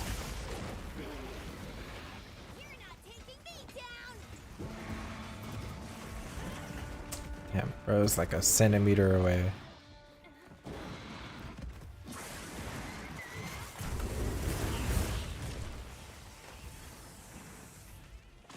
Shit just does so much damage.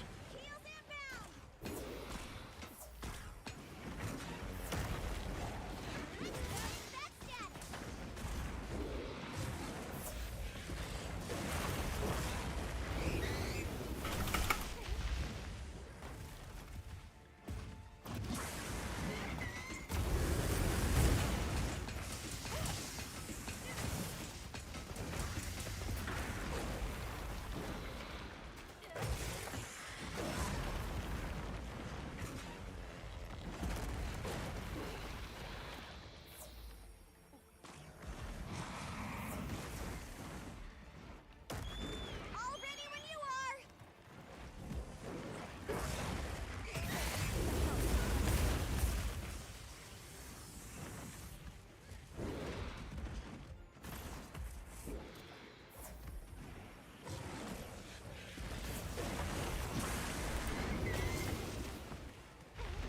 I feel like if I'm not full healed, I'm just gonna die.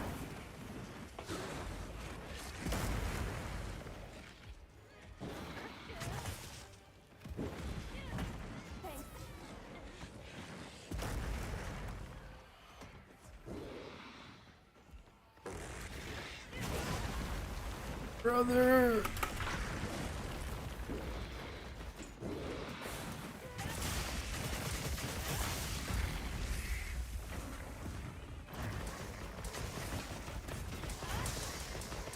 I'm not even gonna fucking bother repositioning right now.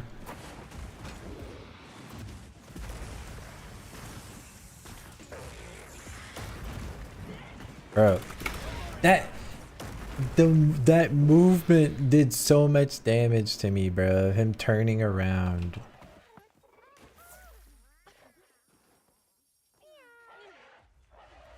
Don't worry about it. Sorry. Oh my god.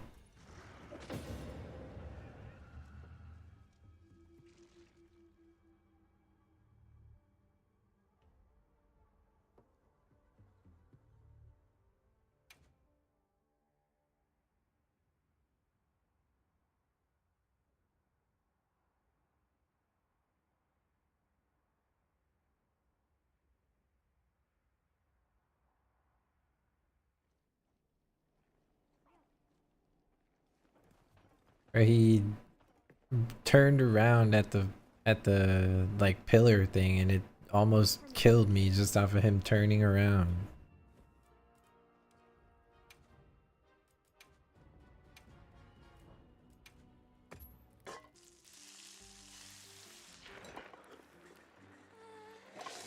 At that point I just got CC'd till I died.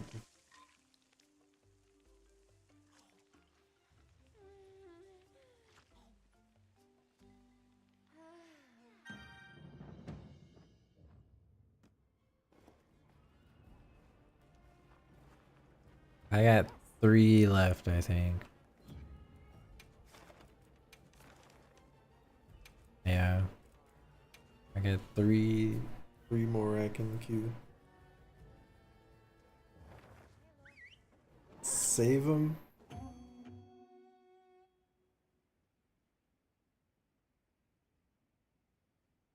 Always bringing the heavy guns, dude. AKA the AI. Oh no, I don't care, bro. I don't mind. I mean, in the end of the day, it could just SOS this shit, right? Like, not really like a limit. A supply shipment's come in. Hope you find something useful.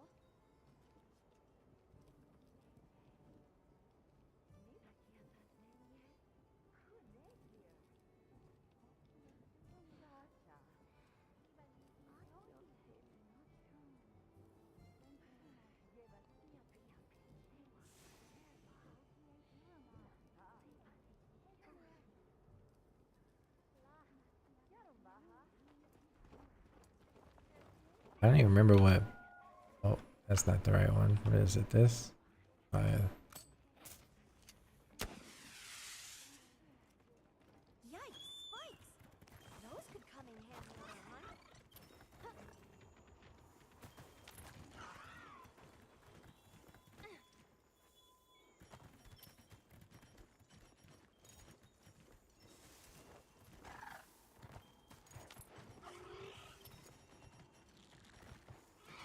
I didn't get more shit.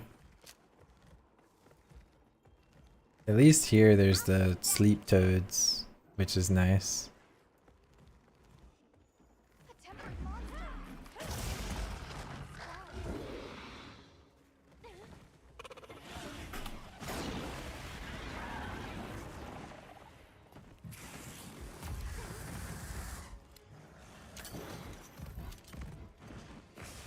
I forgot it has a little wind up. Very unfortunate. Oh, it went away. Bro. I pulled on the one that was like super far away. He's not close enough to it. Well, looks like we're waiting for him to come back.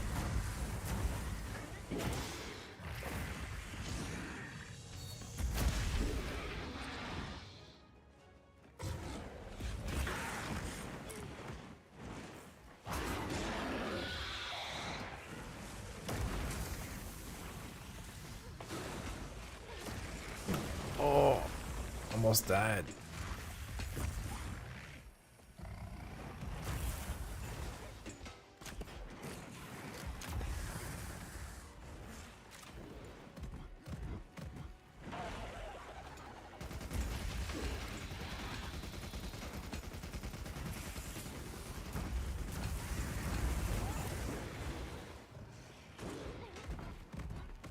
Leave me alone.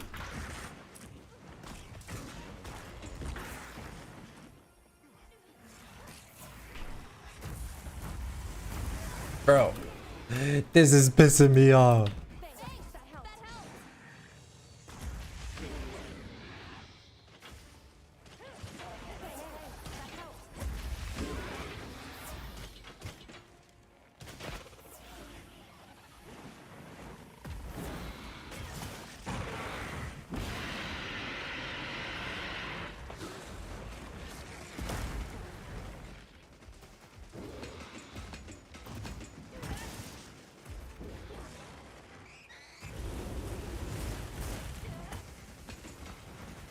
I just feel like I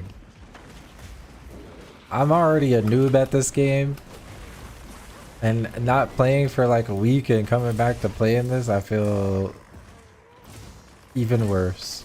I need to heal before this guy fucking owns me.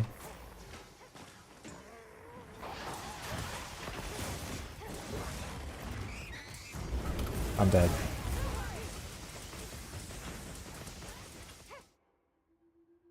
Jesus. What's up, Don? More supplies have been added. It just does so much damage. Don't worry about it. Oh, we got 1 life left now.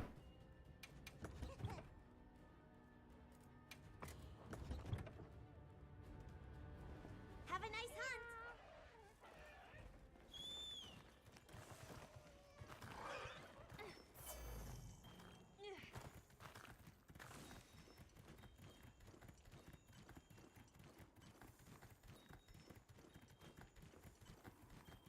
That's alright. No worries. Oh, 7. Isn't TFD coming out with an update soon? Like a big update? Or I think not like a big update. I could have sworn I seen something about like a character or something like that coming out.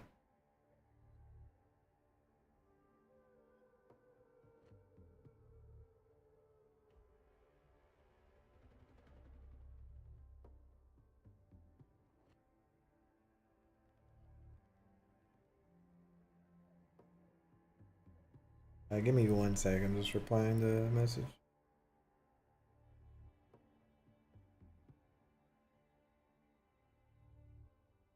Yeah, I think there's like a, I don't know how to even describe her. Like some Mercy looking, like Overwatch Mercy looking, plays like Pharah type of character. Like she like flies around in the sky and drops fucking nuclear bombs.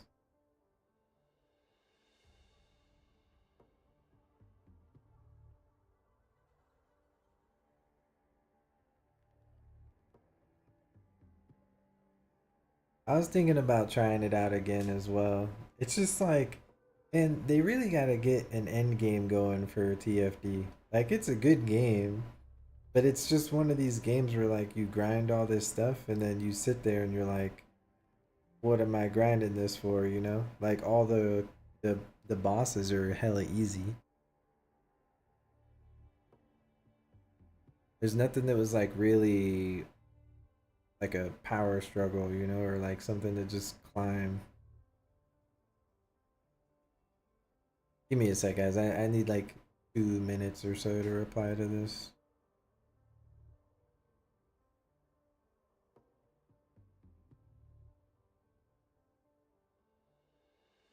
Need a wee bit of time.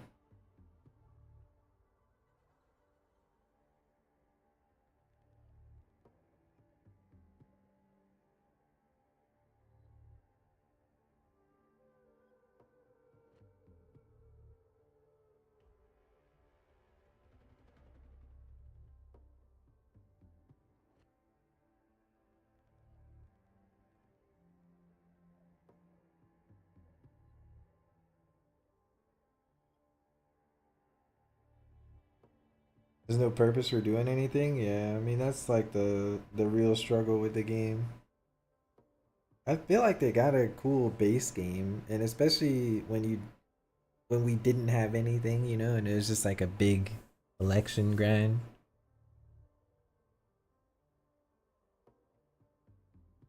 I tuned in to saying game is hella easy with a failed investigation screen.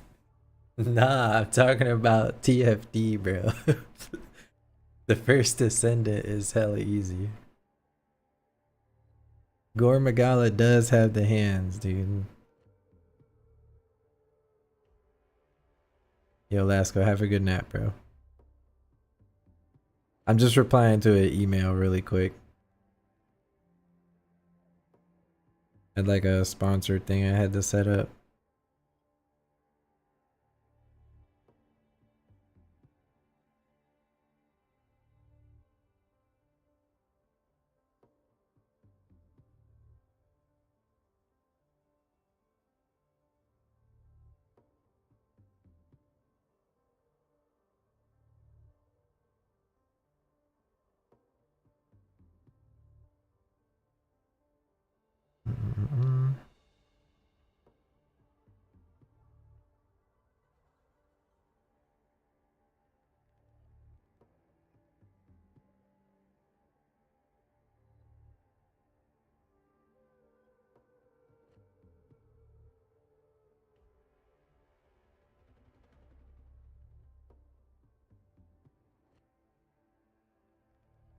Good morning, King. You have over 4K hours in Worlds, 1K in Rise. The game is sure easy, but I've had such a good time on it. I mean, I'm a Monster Hunter noob. Stream broke? Nah, the stream's good. I'm here. I can close this so it doesn't look like it's just frozen. I'm replying to your email. I'm almost done.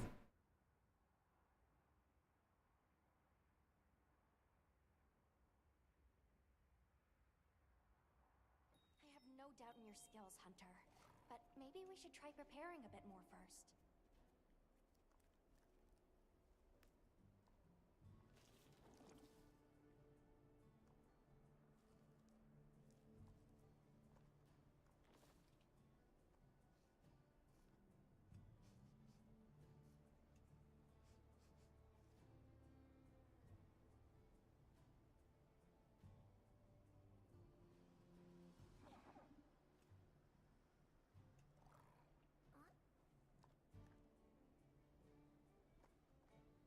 Do.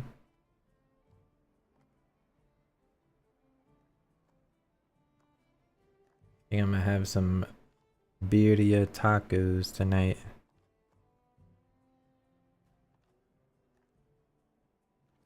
This shit kind of got me hungry thinking about it. Yo, what's up, Dunce?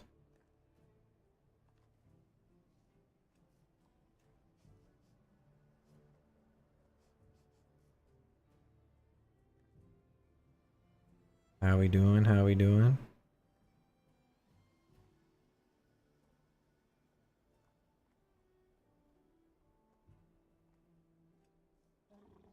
You had a birria pizza? Dude, that sounds illegal.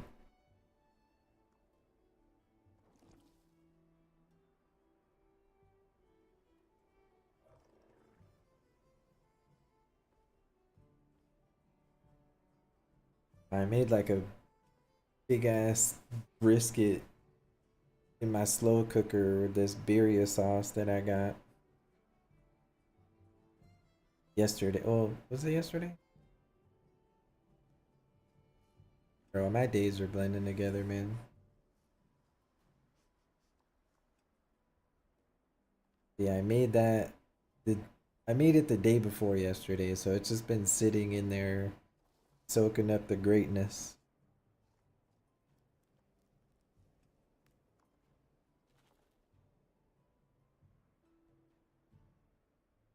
It's gonna be scrumdiddlyumptious. Alright, I am done.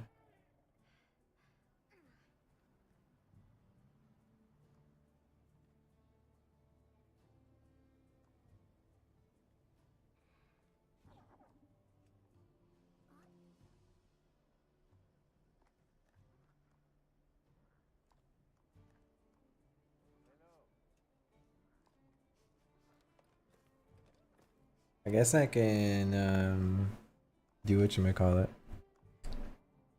So that we can go ruin someone else's day. Smile. Yes.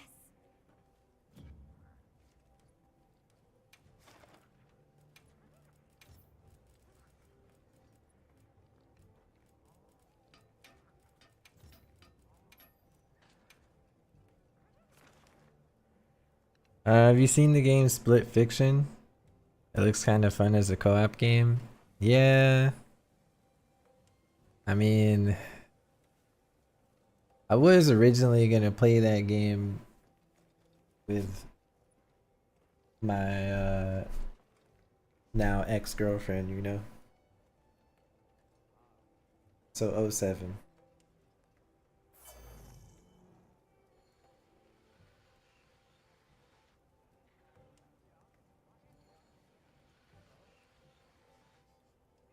Yeah, me and the old lady broke up.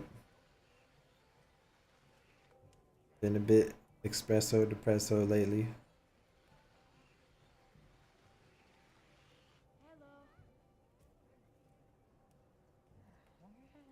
Just bring the backup, Dell. I'm sure I could find someone that would want to play it.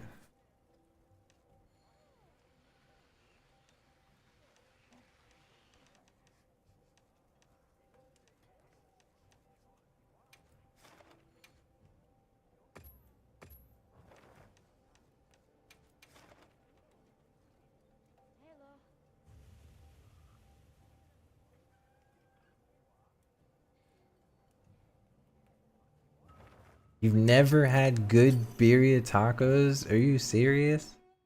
Where do you live, if you don't mind me asking, Tommy?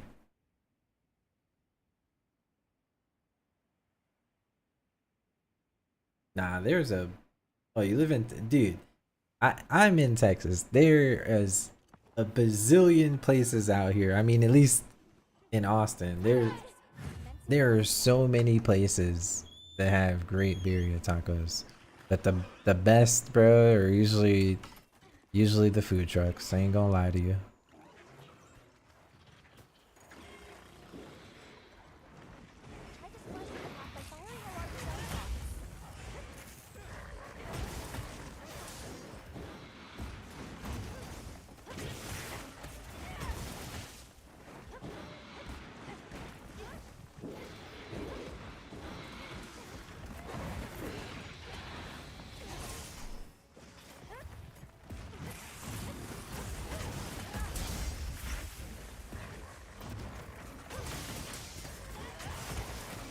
Cut up this tail.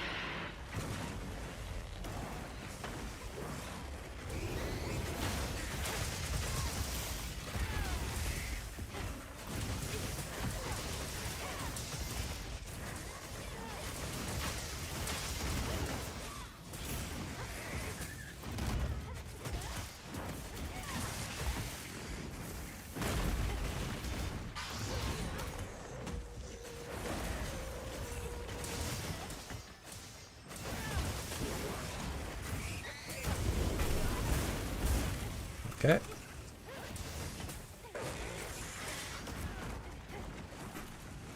Bro, I hate the auto lock on thing.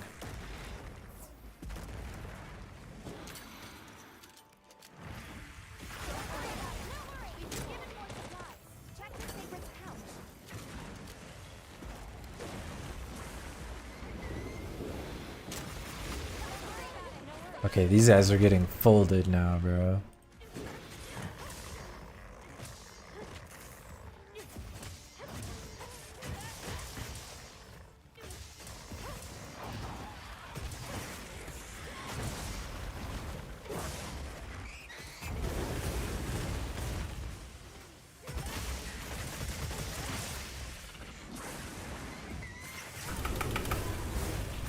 Okay.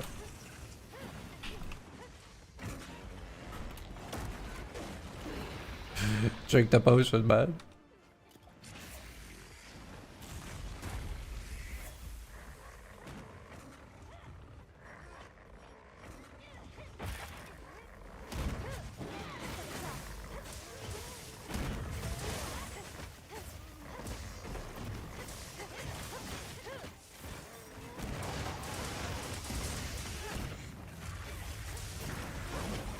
I'm just gonna put this shit down too.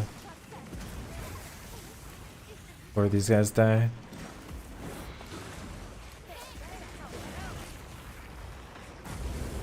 Oh.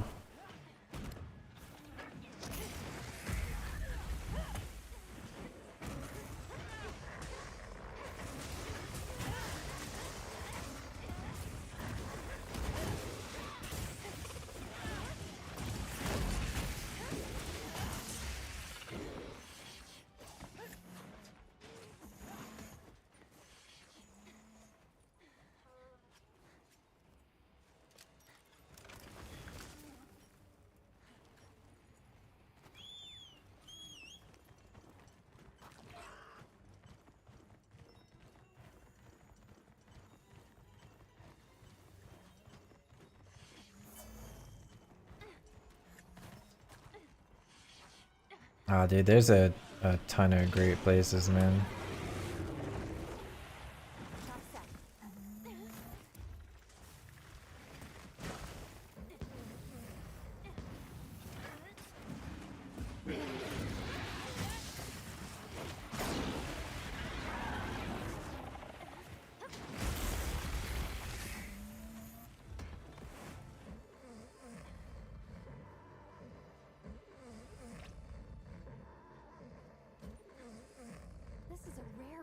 perfect opportunity.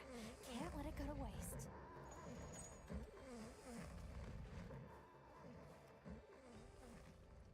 Birria ramen? I've never had birria ramen, but I could imagine. I mean, shit, bro. If I had some top ramen at the crib right now, I would throw some birria meat in that thing and bust it down. But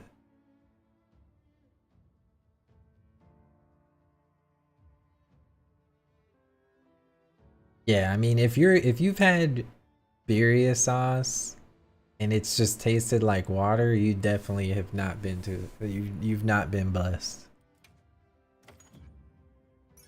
Cause it's, I don't know, man. It's, if I were to put it on a tier list, it's gotta be up there. Like, this might be a little bit of a bias since, you know, we are in Texas. We do get the Tex-Mex, but that shit's a S tier for me.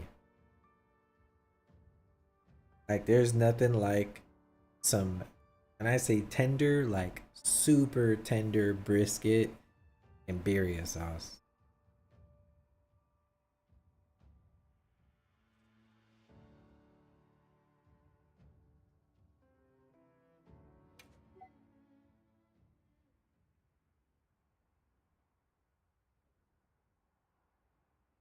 Use a hot drink? I just figured it was gonna be over. Like the thing was already flashing skull on the map, so I just wanted to trap his ass.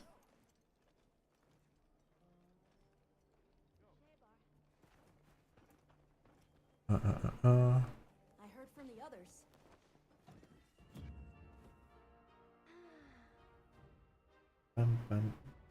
Have any of you guys played Fragpunk? Been liking it?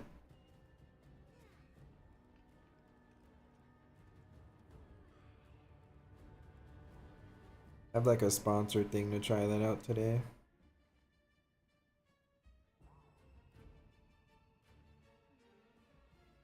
You are at the moment? How you liking it, Divine?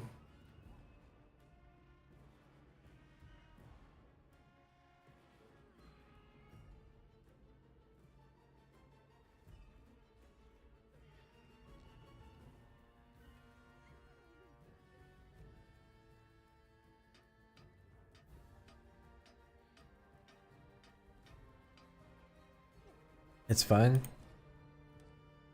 I might have to give it a go. I do need to take my dogs out really quick, but it's not gonna take me that long. Just gotta make sure they go pee pee. But I'll play some music or something for you guys.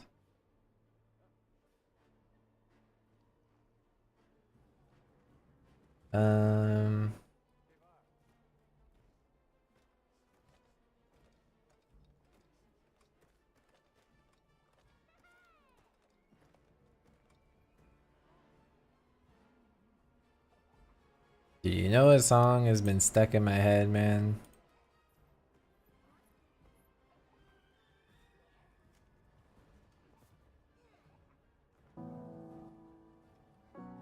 Alright. I'll be right back, guys. I'm just take my dogs out real quick.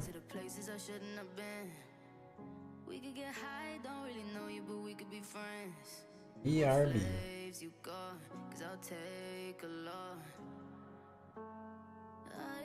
Feeling seasick in the Chevy. I'm a lightweight, but my breathing's kinda heavy. Now I'm running through this money I've been saving. Don't chat with me, try to change my mind. Spinning till my head gone near the pavement. I like to fuck when I'm high, do drugs when I'm drunk. Am I sober when I die? Don't tell them what I done. I might re-up my supply. I'm only 20 some. Think I might give this a try. Put X on my tongue, see what it feels like. I don't really know what I'm chasing, but don't make it stop. Then this shit feeling amazing. I only fuck when I'm high, do drugs when I'm drunk. Am I sober when I die? Don't tell them what I done. See this gloss on my lips, you should kiss it. 2 seats and a whip, hands on a mission. Me and my bitch, I'm a lane, go ballistic. 8 range, type of rings on some pimp shit. I don't need your money, you can fuck off with that sim shit. A-side, gotta fuck with my tune. Baseline, see these bitches gon' move. I'm I'ma ease up when I pull up to the ends. Didn't count it cause I got it from a friend. Eyes closed, feeling seasick in this Chevy. I'm a lightweight, but my breathing's kinda heavy. Now I'm running through this money I've been saving. Don't chat with me, try to change my mind. Spinning till my head gone near the pavement. I like to fuck when I'm high, do drugs when I'm drunk. I'll be sober when I die. Don't tell them what I done. I might re-up my supply. I'm only 20 some. Think I might give this a try. But X on my tongue, see what it feels like. I don't really know what I'm chasing, but don't make it stop. Damn, this shit feel amazing. I like to fuck when I'm high, do drugs when I'm drunk. I might sober when I die. Don't tell them what I done. You think that would be so funny? Hello, bitch. Hello? Oh, hello. Okay. Claudia, what the fuck? Why are you calling me on a no-caller? This is so true. I've had like many people have been saying that I've had no caller earlier. But anyways, I'm basically. Ever call me on a no-caller? You're kind of bailiff. I'm avoiding. So funny stuff. No, I just wanted to say, well done. I'm finishing with one of my songs, and basically this is the outro.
I apologize, guys.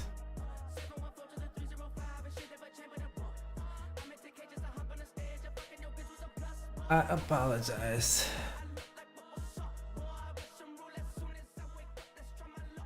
But we back. Also a banger song. It's like wet as fuck outside, so I had to dry my dog's feet off and put the cage around the couch so they don't jump up there and get it dirty. Creative take on a tactical shooter.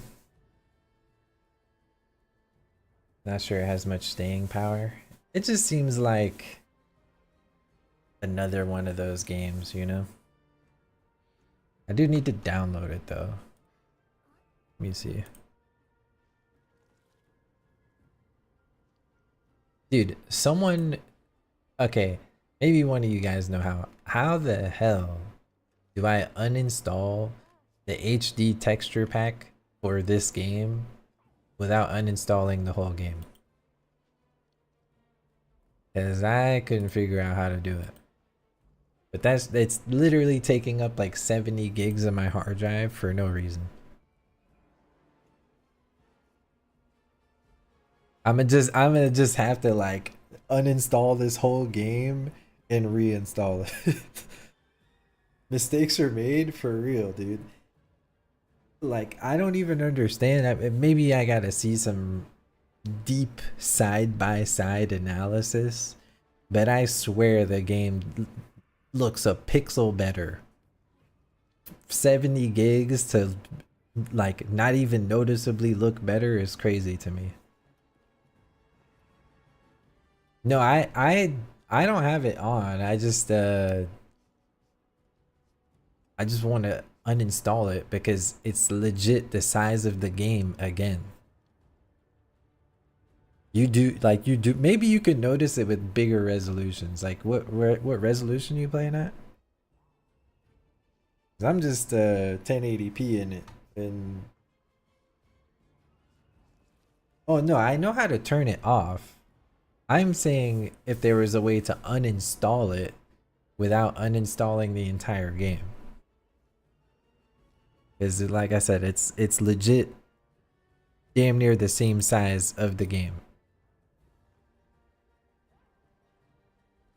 And I have it on my M.2, so it's like, I mean that's valuable real estate, dude. That's my gaming space. My hard drives are looking a little crammed right now.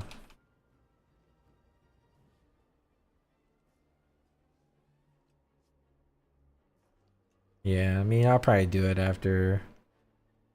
Should uninstall it? Nah, just unchecking it doesn't uninstall it, does it? I'm pretty sure it doesn't.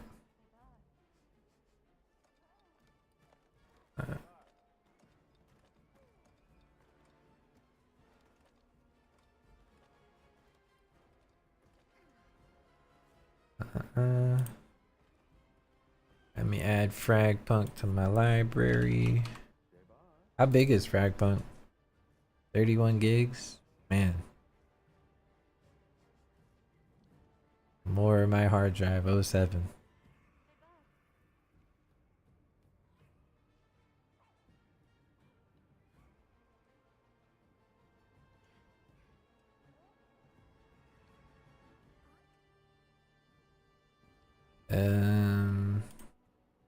Oh, there we go.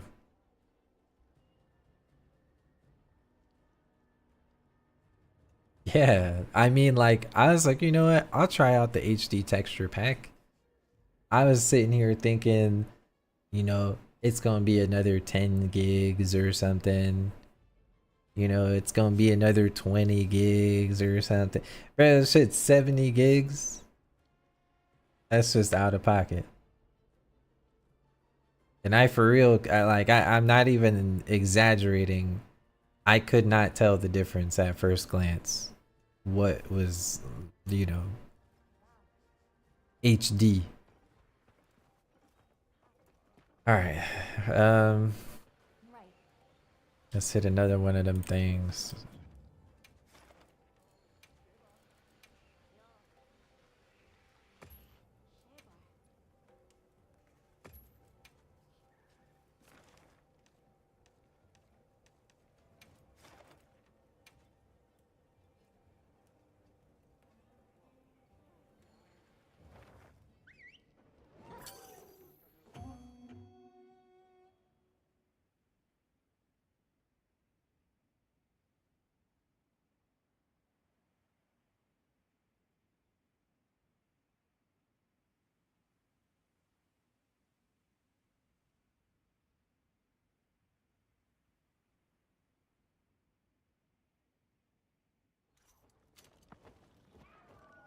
Now commencing quest by order of the guild.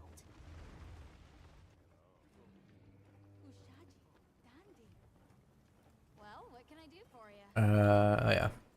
Let's re-up the goods. They've issued us supplies. Let's put them to use. Time for a few quick reps.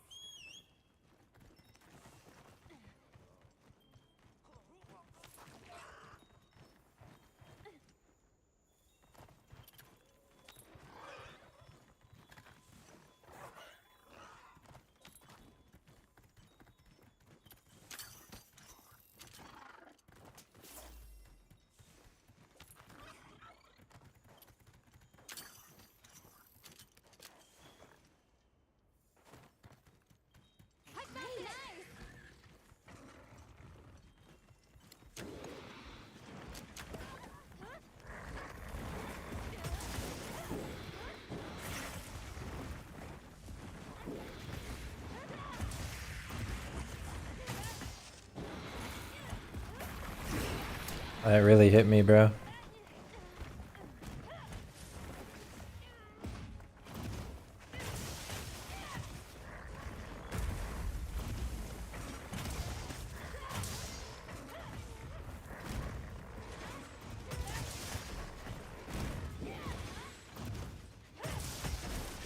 As much as I want to finish that, I want to get one shot.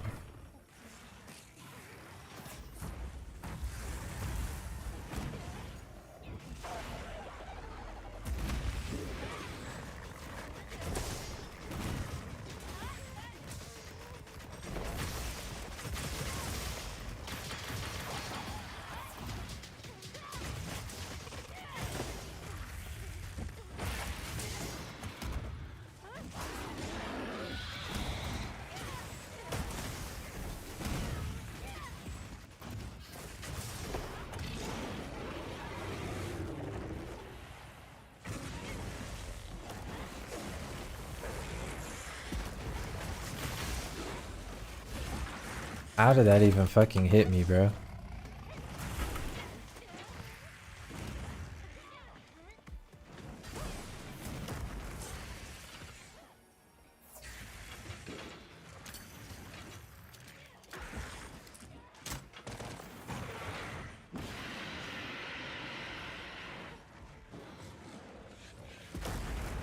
We set a trap.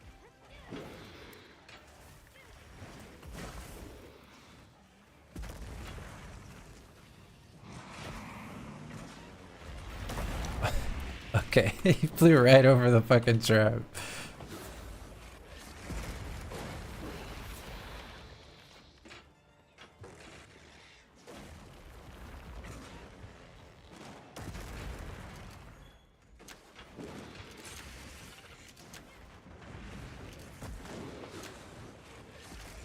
I don't think he's gonna be coming to me. There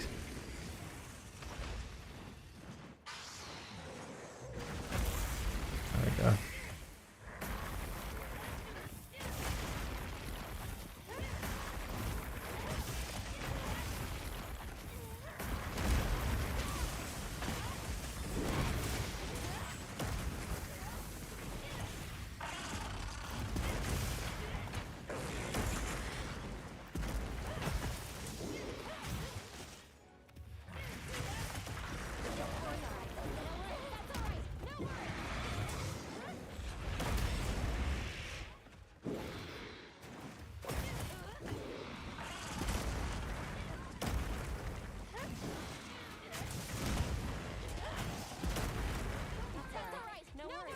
These guys are getting fucking folded up.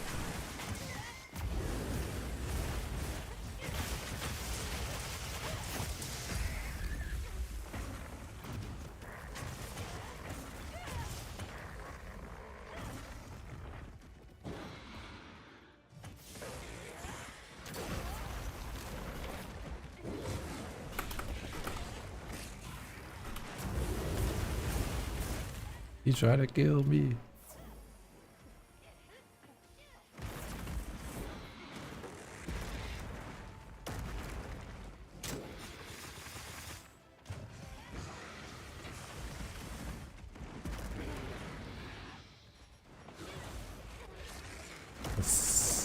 For these guys' sake, I'm gonna drop another one of these.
Hey, yo, chill.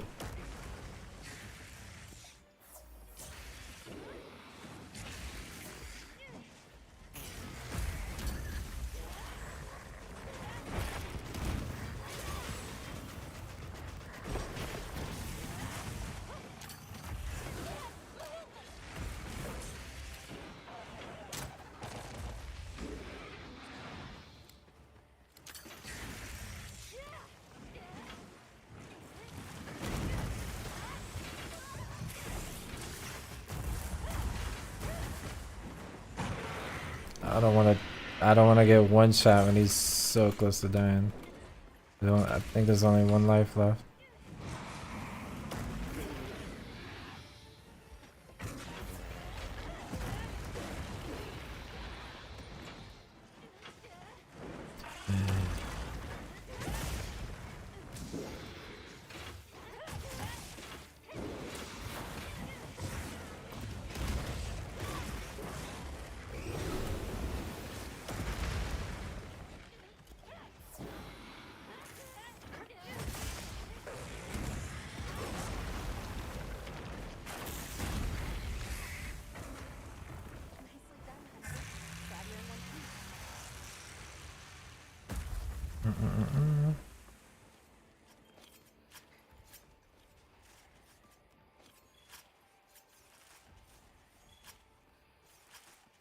This thing's a trove of new data.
Let's see what this download is on. It is at 60.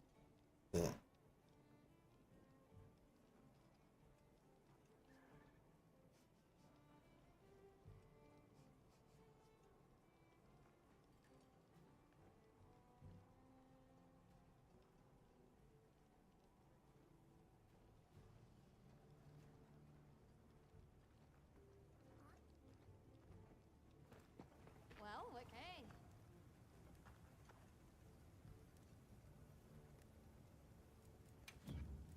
Not too sure what the next weapon. Like I like the charge or the switch axe. I do want to mess around with that some more. I'd feel like I have a lot to learn with the switch axe.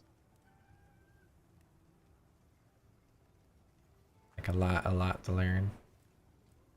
One thing I have wanted to try that I haven't played at all. Look at this Soul Calibur weapon. Where's the tuna? I do want to try the glaive.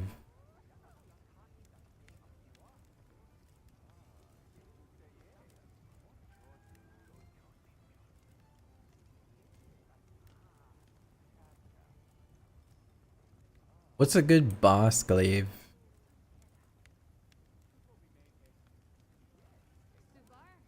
I'd like insect glaive. I've never played glaive at all, so.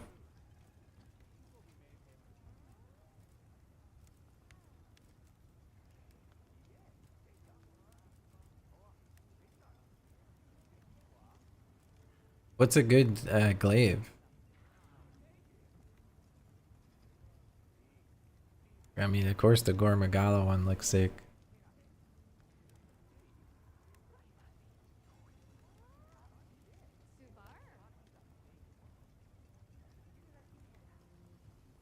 I don't really care for the meta shit in this game. I just like playing shit that feels good.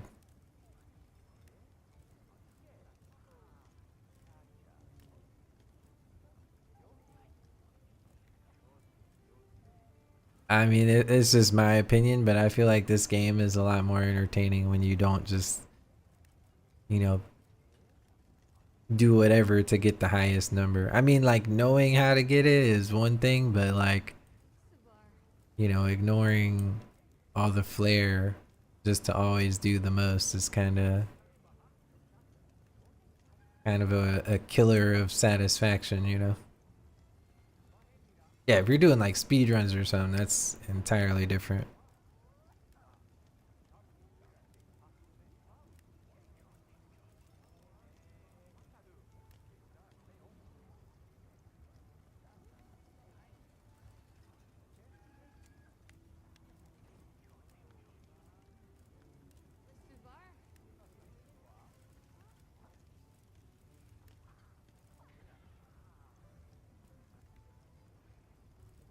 Um,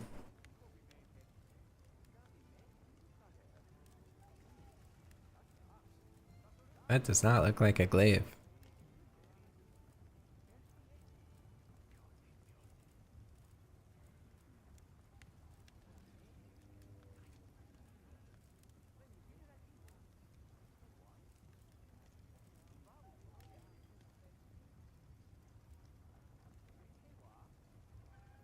A lot of these glaives look really cool, like visually.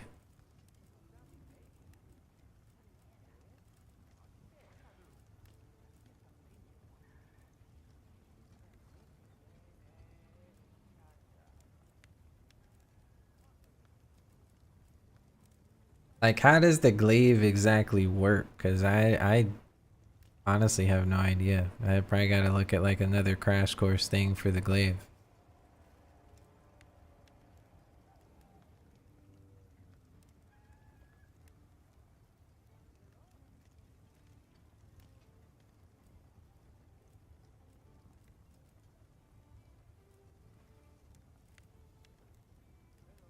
To find a little, let's see.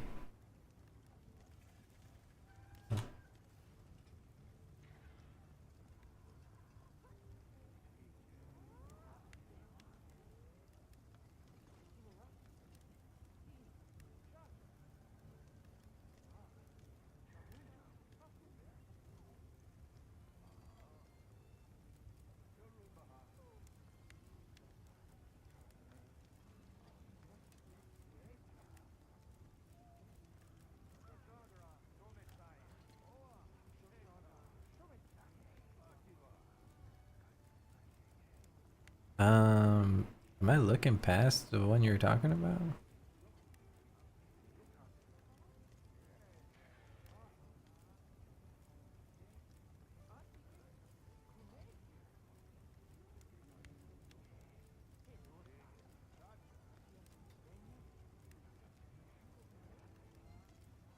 Oh, the Arshan one. Yeah, I mean, basically, Arshan is just best for everything that I know of. But I don't really care about the Arshan stuff. I wanted to know what would be a good boss weapon to go for. I don't think I have Okay, let's crack I mean, I guess they're adding up.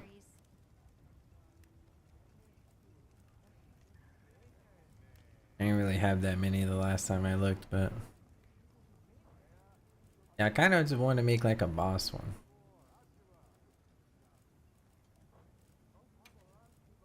Anything catch your eye?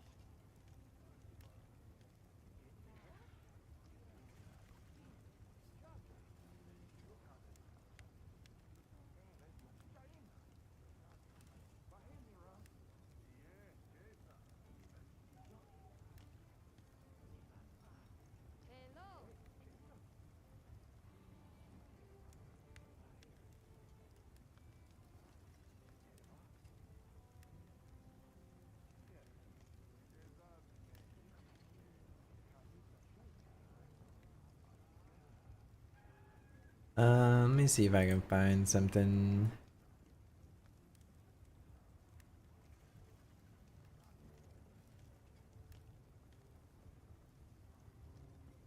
I was trying to find like a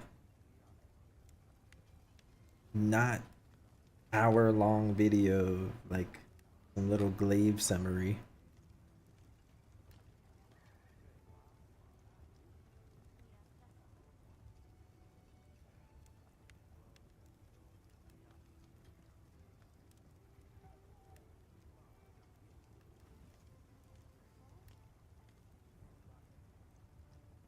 I have no idea how it even works.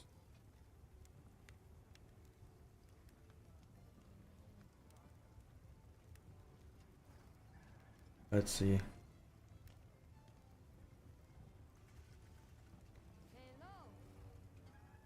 Bring up a little video.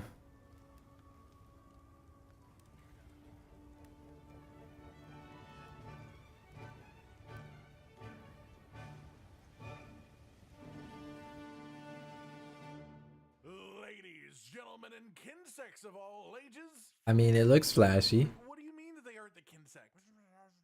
But the kinsect is obviously the one in charge. So the player is the hunter and the kinsect is what? Like a mascot? A valued friend? Okay, got it. Ladies, gentlemen, and humans of all ages, wink. In Monster Hunter Wilds, every weapon I played so far feels like the best version of itself that has ever existed, and the Insect Glaive is no exception. I have tried Insect Glaive in every version. Is the audio fine for this, or you guys need it a little louder? Definitely my favorite playstyle that the weapon has ever had.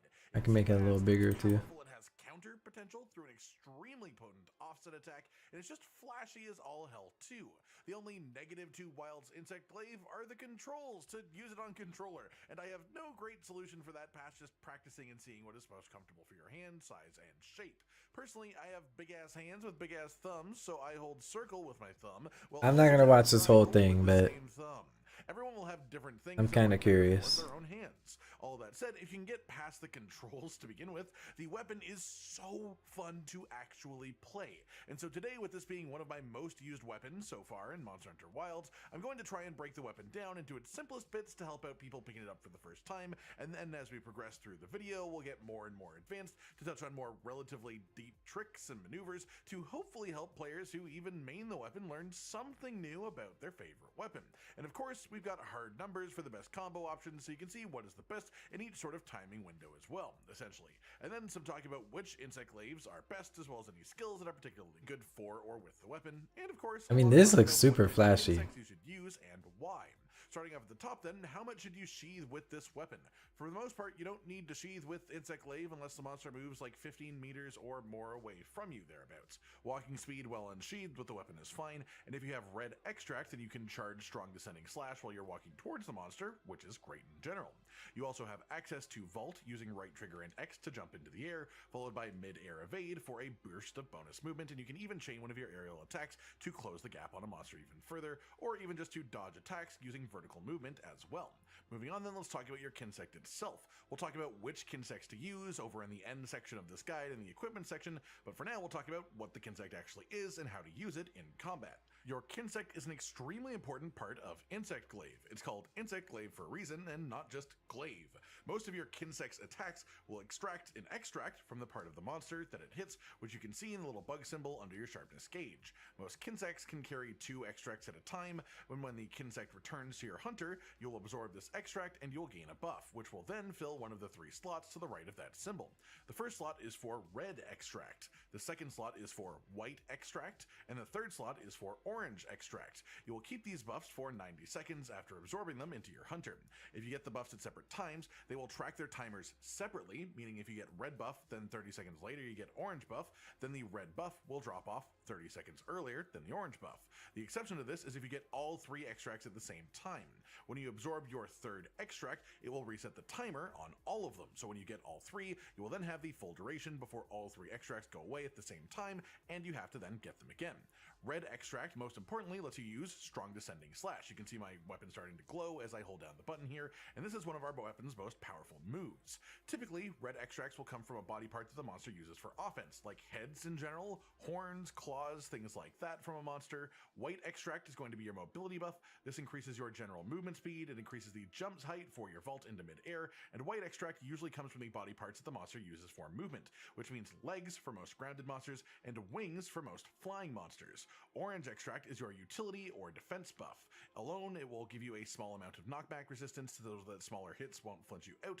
Generally speaking, your orange buff will come from sort of middling places on a monster. Places that aren't for attack or movement, but also not like tails generally. You'll find this in like general body, like the chest, the neck, maybe like the midsection, the belly, the back. That's generally where your orange buffs will come from. When you have red and white buff, but no orange, you get a small increased attack buff. When you get white and orange buff, but no red buff, you get increased defense. When you have all 3 of the buffs together, that's when the big magic happens. You get all of those duo extract bonuses, all of the singular extract bonuses, and you get access to a bunch of just enhanced moves within the moveset as well. You get to use our singular strongest attack, which you simply cannot do otherwise, and this also gives you some wind pressure negation, tremor negation, and a bit of the earplug skill as well. That attack looks crazy, Monster roars. like visually. It will give you an even larger attack stat buff on top too. For the most part, extracts are your highest priority in combat, and managing them is extremely important. At minimum, you want red extract before properly fighting a monster every time, because it gives you access to Strong Descending Slash, which is a powerful attack in itself. But this is also your offset attack to essentially parry monsters, which is an extremely big deal. However, ideally, you would just get all 3 extracts before beginning any proper combos on a monster anyways, and it's worth noting that there is also a 4th extract, the green extract. But this doesn't apply to your buff bar or give you any extended effect or anything like that. This just gives you a small heal when your Kinsect returns to you with the actual extract, which is actually quite nice quality of life, sort of baked into the moveset of Insect Glaive. For the most part, green extract just comes from tails above all else. With The damage look kind of crazy from it. With that said, then let's talk about how to get your extracts and how to use your Kinsect. Well, Sheath, if you press right trigger, you will fire your Kinsect out in front of you in a straight line. It will collect an extract from the first body part that it connects with, then return to you so that you can absorb it. Well unsheathed, if you tap right trigger, you'll do a melee attack that marks whatever part of the monster it hits. This will make the Kinsect grab an extract from that part and keep attacking that location until it either runs out of stamina or you use right trigger and circle to call it back. If you hold right trigger, you access Kinsect control mode. You gain a little crosshair that helps you aim, and from here you have 3 options. You can press R1 or the right bumper while holding right trigger to shoot a marker at the monster. The Kinsect will fly towards the body part that was marked, grab an extract from it, and create a powder and continue to attack that spot until it either runs out of stamina or again, you recall it. The type of powder that is created by this depends on the specific Kinsect that you use, and we will cover the powder types later, but this Kinsect leaves behind recovery powder, as an example, which gives you health when you hit the powder while you're missing health. As well, you can use this same input of trigger and R1 while mid-air for the same effect, though it is a bit harder to aim while moving mid-air. Alternatively to this, while you are holding right trigger, you can press triangle to just launch the Kinsect forward in a forward line. This will grab an extract from the first monster party part that it connects with, and then the Kinsect will sit around for a few seconds before returning the extract to your hunter, unless of course you manually recall. I've never played Glaive. If you use right trigger and then triangle, but you hold triangle down. I've never played Monster Hunter before this one. White like this, and then when you release triangle after the glowing I played like a beta or some shit of Worlds, I think. a single extract, it will do a piercing attack that goes through the monster entirely. This will grab an extract from the first body part hit, but then also the second body part as well while it travels through the monster, and this can be incredible for getting some of the harder to reach extracts on certain monsters, and generally speaking I consider this to be the best way of manually gathering extracts, but there are a couple of other ways that I will be saving for later in the video, as they require a little bit more weapon knowledge first to properly understand. That said, that's most of what you need to know for the Kinsect moveset itself, so now let's talk about the Glaive half of the Insect Glaive. This weapon only has a couple of main combos, but they can be weaved together, and importantly, you'll have different animations depending on whether or not you are pressing the left stick, so it's important to think about your moveset while you are using this weapon. While sheathed and while moving then, if you press triangle, you will unsheathe into leaping slash. You can also get this animation while unsheathed by pressing forward on the left left stick and circle. While standing still while unsheathed, you can press circle for wide sweep, and if you press circle after either leaping slash or wide sweep, you will do overhead smash. All three of these attacks can be chained into your triangle combos. While standing still, if you press triangle, you will do rising slash combo. Press triangle again afterwards for reaping slash. Then press it a third time in a row for double slash, which will finish the combo off. If you instead start the combo while moving, you will do sidestep slash, which has a lot more momentum to it and can be used to move any direction while performing the attack, but it does less damage than the stationary triangle does. If you are moving and press triangle after either rising slash combo or sidestep slash, you will do sidestep slash combo. Again, better movement than the standing version controlled by your left stick direction, and while this takes a little bit longer than reaping slash to use, the non-moving second triangle input, it does do more damage. This can then be followed by double slash once again, which is the triangle combo finisher whether you're moving or not. Any step of these triangle combo inputs can then chain into your circle combo as well, either into your overhead smash or into wide sweep, and specifically after any triangle attack, you can hold forward on the left stick and circle for leaping slash, which we talked about earlier, or you can instead hold back on the left stick and circle and you get dodge slash, which is a little back eject that is very useful for positioning where you want to stand. As well, any circle input counts as a reset for your triangle combo too, so that you can start it fresh whenever you want. That's the basic of ground combat covered then, so let's move to the sky. Press right trigger and X at any time to throw yourself up into the sky like so. This is a great evasive maneuver. There are plenty of attacks in the game that can be dodged like this vertically, not specifically the training dummy as you can see, but there are things that can be dodged like this that you may not expect if you are more used to other weapons. Things like the waves from Ithuna or the tentacles on New Udra. Look for those opportunities in different monsters and you will feel extremely rewarded when it pays off. While mid-air, you can press triangle for jumping advanced slash. This moves you forwards as you swing your glaive, and if the final hit of the attack connects with a monster, you'll bounce back up into the air again, allowing you to continue this combo and do it again. You can bounce up off of a monster 3 times from this attack without stopping, but on your 4th usage of it without touching the ground, you won't bounce anymore and will just land after the animation and fully reset. In Wilds, when you connect a hit that bounces you back up into the air, it will also increase your attack for as long as you stay up in the air. So the longer you stay up in the air, the more damage your aerial moves will continue to do. If you then press circle while in the air, you will do jumping slash, and this is essentially your quick way of getting back to the ground. That sounds kind of strong with the unlimited aerial thing you were talking about, but is the mid-air. you were also saying that the aerial is not the play, huh? For like most damage. Slash, so that you get 1 bonus evade per bounce that you get off of the monster for some extra repositioning. That's all of the attacks and combos that you have access to without extracts then, so now let's change things up just a little bit.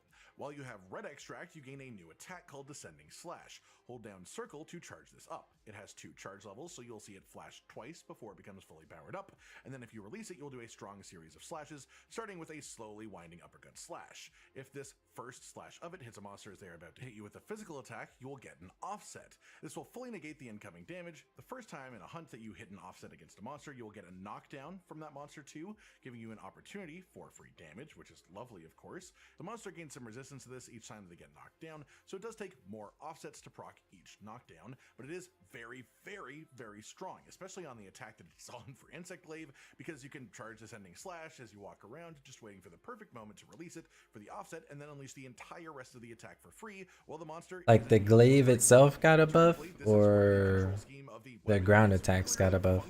You can charge Descending Slash while also doing other attacks. Specifically, if you press triangle while holding down circle, you can do the Reaping Slash or Sidestep Slash combos depending on movement, and while doing so, your Descending Slash will be actively charging up, which is why my glaive is red. This lets you do really strong combos like Rising Slash combo, Reaping Slash, Double Slash directly into Descending Slash, and this makes Descending Slash incredibly versatile. As well, there is a variation of this while mid-air called Descending Thrust. That's pretty cool. This is essentially just a way to access the same attack while vaulting, and you can charge it by holding circle while doing evades and jumping advancing slash before you let it go for the thrust combo. This also has an offset, which is the very first part of the attack itself. Now for the final step of the moveset, which is what happens when you have all 3 extract buffs. This activates your strong moveset, by which I mean a number of your normal attacks will now have the word strong in their name when you see them pop up in the training room, and this changes the animation, and as you may guess, makes them simply more powerful. The attacks that this changes are the newly named Strong Rising Slash combo, Strong Reaping Slash, and Strong Double Slash. Sidestep Slash and Sidestep Slash combo do not actually change, and these become way less effective when you have your extracts, so you essentially only want to use them for slight slight repositioning while still attacking the monster when you have your extracts. Dodge slash and leaping slash also stay the same, but your neutral circle attacks do change, with wide sweep becoming strong wide sweep and overhead slam being replaced by tornado slash, which is actually quite strong compared to its normal version.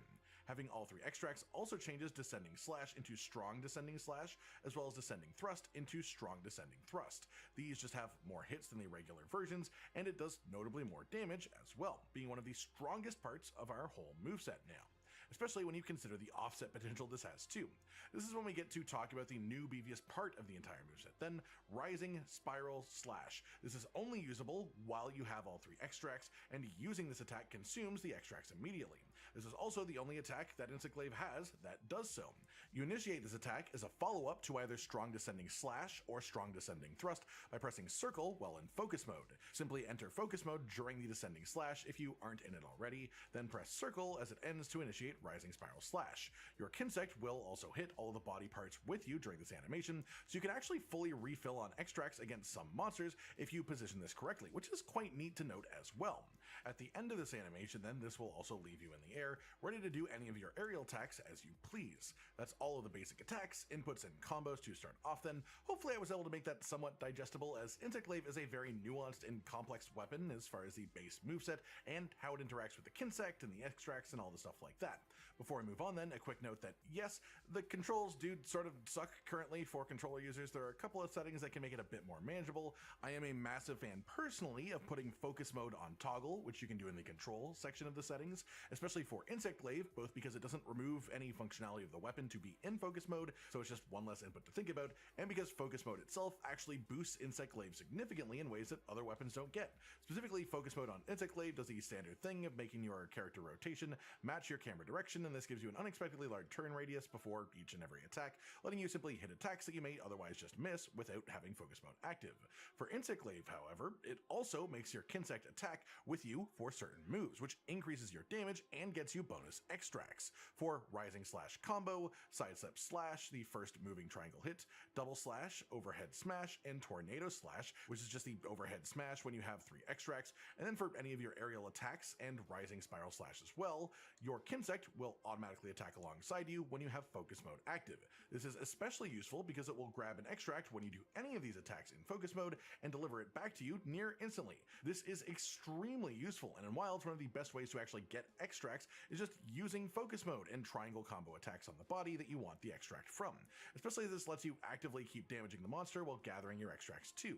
As well, of course, a majority part of the focus mode itself is Focus Strike, called Leaping Strike for Insectglaive. You can do this either while grounded or mid-air, and if this connects with a wounded monster part, you will attach to them, push off with the Insectglaive, and then send your Kinsect piercing through the monster. This will automatically gather red, white, and orange buff all in one go, no matter what part it actually connects with on the monster, as well as doing some decent damage and destroying the wound.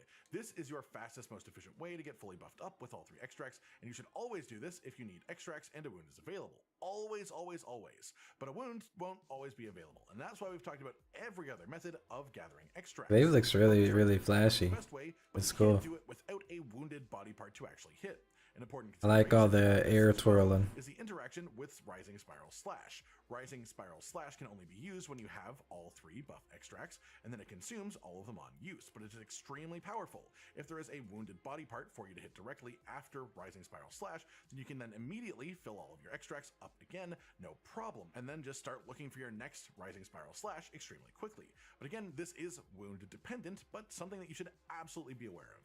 All that said, as we continue, again, I want to mention that Strong Descending Slash is an offset attack, and I really want to hammer home how big of a deal that is. The most important part of any combo is not getting hit by a monster, and learning to time Strong Descending Slash to offset to ignore a monster attack is the best way of doing that, because an offset means that you don't get hit, and you'll likely hit every part of Descending Slash, and also be in a good position for Rising Spiral Slash to follow it up, which is our strongest attack by far. So So please keep that in mind as we dive into this next section here. There's just no easy mathematical way to value an offset, but on Insect Glaive, it is higher in my opinion than any combo we're about to go over.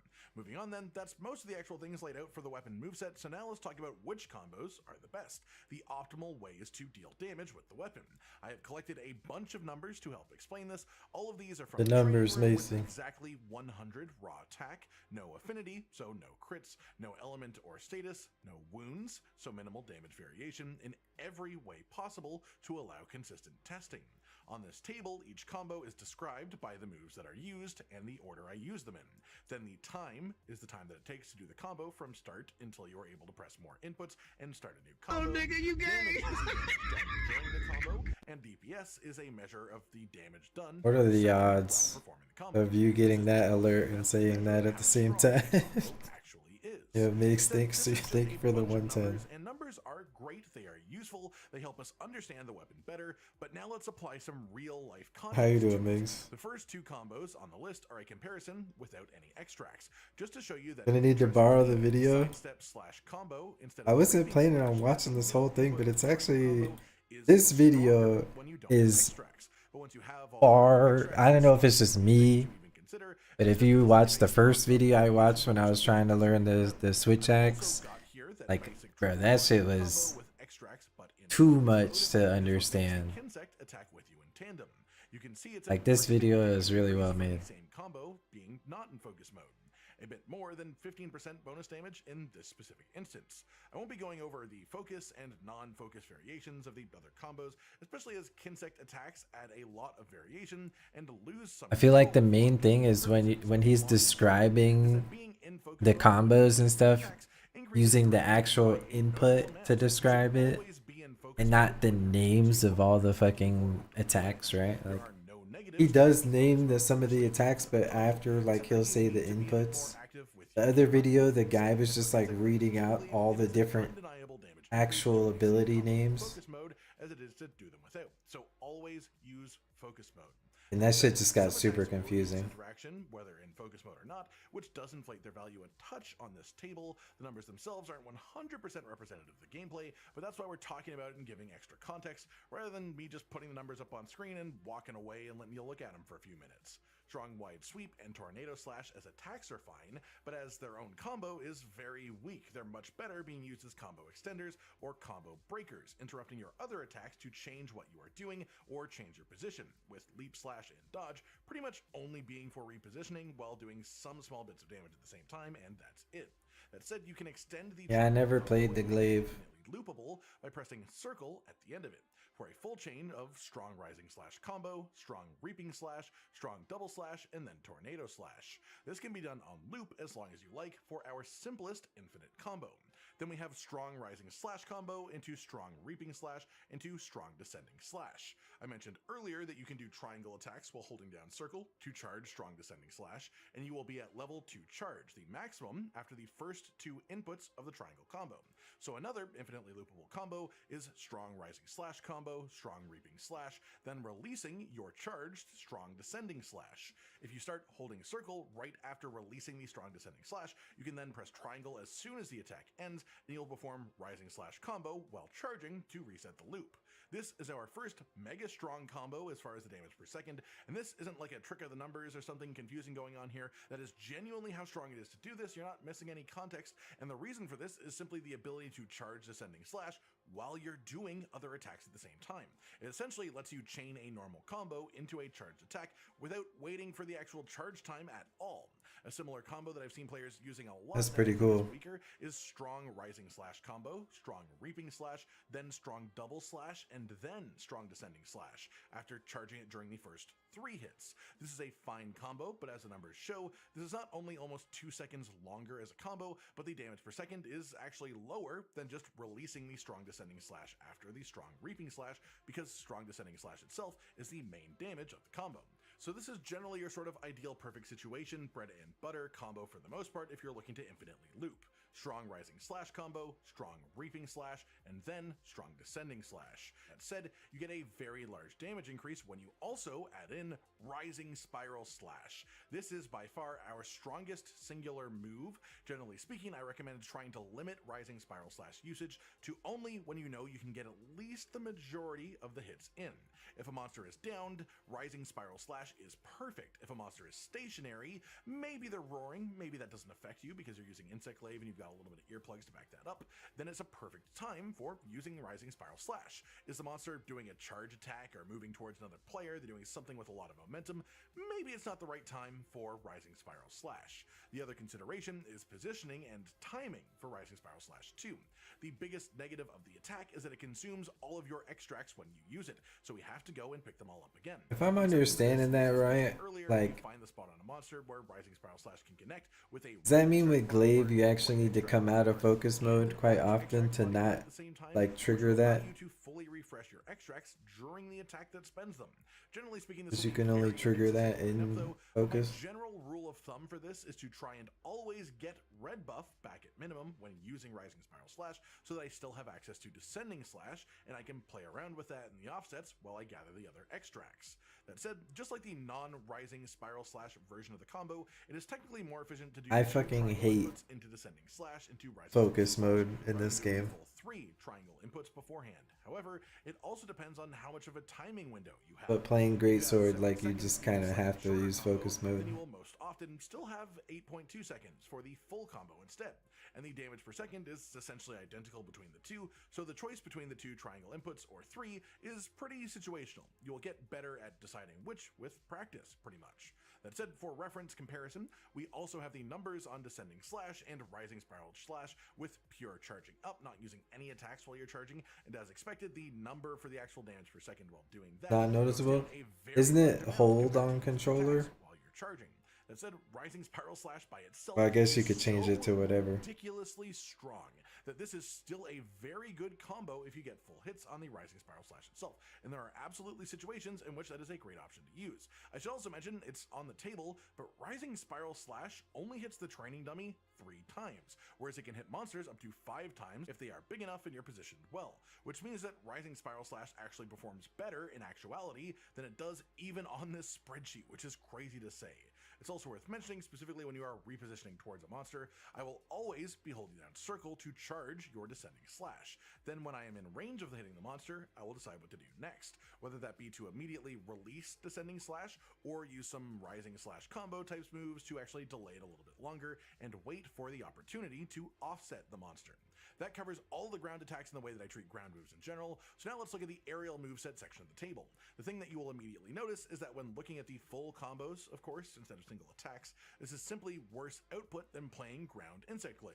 This isn't a new thing in Wilds, so aerial Insect Glaive has always been the weaker side of the weapon, but it's very important to be aware of that. Aerial Insect Glaive isn't necessarily bad, it's not unplayable, especially if you still play around Descending Thrust a lot and fit in Rising Spiral Slash afterwards too, but it is definitively, notably worse than just playing on the ground for Insect Glaive as far as the pure damage numbers. That said, there are situational exceptions to this too. Things like flying monsters are just way easier to hit with aerial attacks consistently. Some monsters have wings that are much weaker to damage and take more damage than things like their head or their legs, which makes aerial moves actually better against them. And importantly, I often use Vault itself and the mid-air evade to just avoid attacks from monsters. And when you do that and you're already in the air, you may as well use some aerial attacks before you land as well. That said, for a bit of numbers on how the aerial damage increases actually work, after one successful jumping advancing slash, the damage of your next jumping advancing slash goes up by around 10% compared to the first one. The damage of descending thrust goes up by around 20% compared to using it directly out of the initial vault. After 2 successful jumping advancing slashes, the damage of your next jumping advancing slash is around 30% higher than the first one, and your strong descending thrust damage goes up around 50% compared to using it directly out of vault, so it is actually quite a good increase. As well, strong descending thrust gains a piercing Kinsect bonus attack after your aerial attacks have been boosted to either of these stages for a bit of extra bonus damage on top too. Next up, some extra bits of tech then. Insect Glaive in Wilds actually has gained a viable wake-up hit option. Specifically, this does use barrel bombs as the actual hit that gets double damage from waking up a sleeping monster, but in a very powerful way for the weapon as well. Specifically, if you have all 3 extracts, you can charge up your Descending Slash and then release it at the barrel bomb to explode it. Because you have orange extract, you will be knockback resistant enough that with Descending Slash, you won't be flinched by the barrel bomb explosion, but it will still allow you to hit the remaining damage of Descending Slash into the monster as it wakes up. Not to mention that because you'll have all 3 extracts anyways, you can then combo that into Rising Spiral Slash while the monster is standing, which is incredible value whenever his sleep comes out solo. That said, in multiplayer, I would still definitely let the beefier weapons like Greatsword or Hammer or Gunlance do the wake up hit. This is simply a solid option for solo or when the group is using barrel bombs anyways. On another note, there are a couple of other ways to enter your aerial attacks without using Vault as well. I gotta start keeping the flashes with me now that I'm like and then you can do just any of your done with the game and not just gathering all the fucking things. I don't really have loadouts made. On a stick, you will be able to do any of your normal aerial attacks. The third is while sliding. If you are sliding down a slope and press triangle, you would do Jumping Advancing Slash. The fourth and final bonus way of using an aerial attack technically is to go off of the Sacred, where you can jump to dismount, and pressing triangle while sheathed midair will do Jumping Advancing Slash. Your dismount attack itself from the Sacred is also its own animation that honestly isn't all that strong, to be real with you, and will not bounce you back up into the air either. And while riding your Sacred, you can press triangle and hold it down for an extended bit of glaive spinning to hit anything that you are riding alongside. Finally then, just for completion's sake, here is what your sneak attack animation looks like as well. That covers everything I can think of as far as actually playing the weapon then and using it while in the world and in combat as well. So now let's talk about choosing which insect glaive and importantly which kinsects to use as well.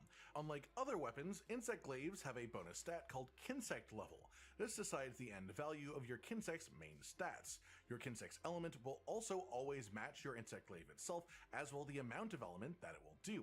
But the Kinsect level determines the little orange boxes when you are looking at the Kinsects themselves. More orange boxes means the Kinsect is better at that specific thing. Powder effect depends on the specific Kinsect you're using, and the options for this are Blast Powder, which will explode when you hit it, doing a small amount of damage, and applying Blast Buildup to the monster. There is also Paralysis and Poison Powder as options too, which do small amounts of damage and then apply their own status buildup when popped as well. The final option is Recovery Powder, and this quite simply heals you when you destroy the powder by hitting it with a weapon or with the Kinsect, or if anyone else hits it either. You can also use specifically Recovery Powder for healing allies in multiplayer, as powder does affect an area, which is a cool thing to know too.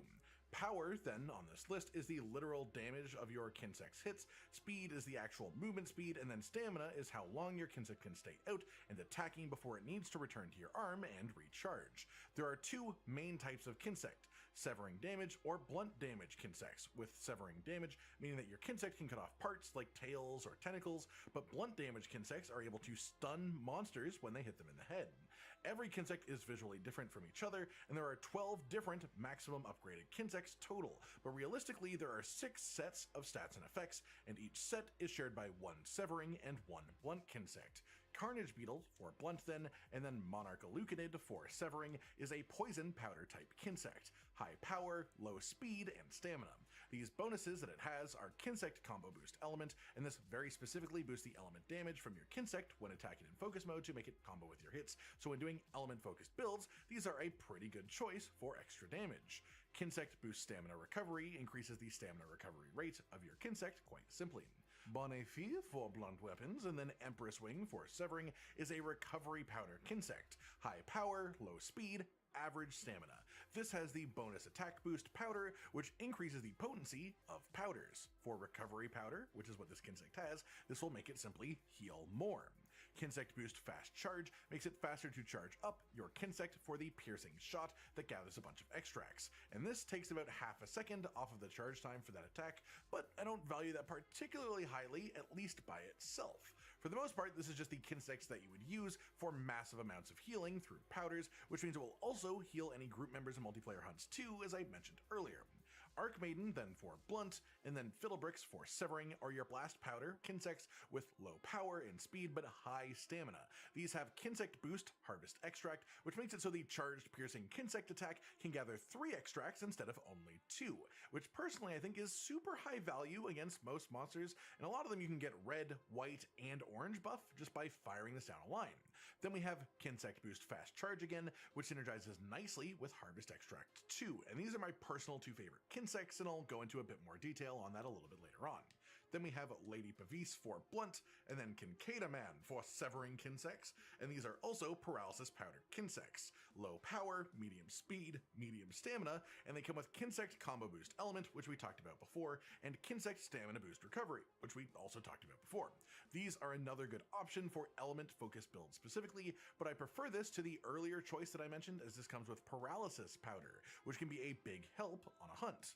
Then we also have Whisper Vesp for blunt, and then Pseudocath for severing for your blast powder Kinsects. These are medium power, the highest speed possible, but low stamina, and they come with attack boost powder, which in this case makes the blast powder stronger, and then it also has Kinsect boost fast charge. These are the fastest Kinsects, and that was generally the most sought after stat in previous games, but in Monster Hunter Wilds, because your Kinsect attacks with you in focus mode, you don't always need to send out your bug to gather extracts manually, and when you do, you'd generally be better off using the charged piercing Kinsect attack, for which there is a Kinsect that is just completely built for that purpose that isn't this one.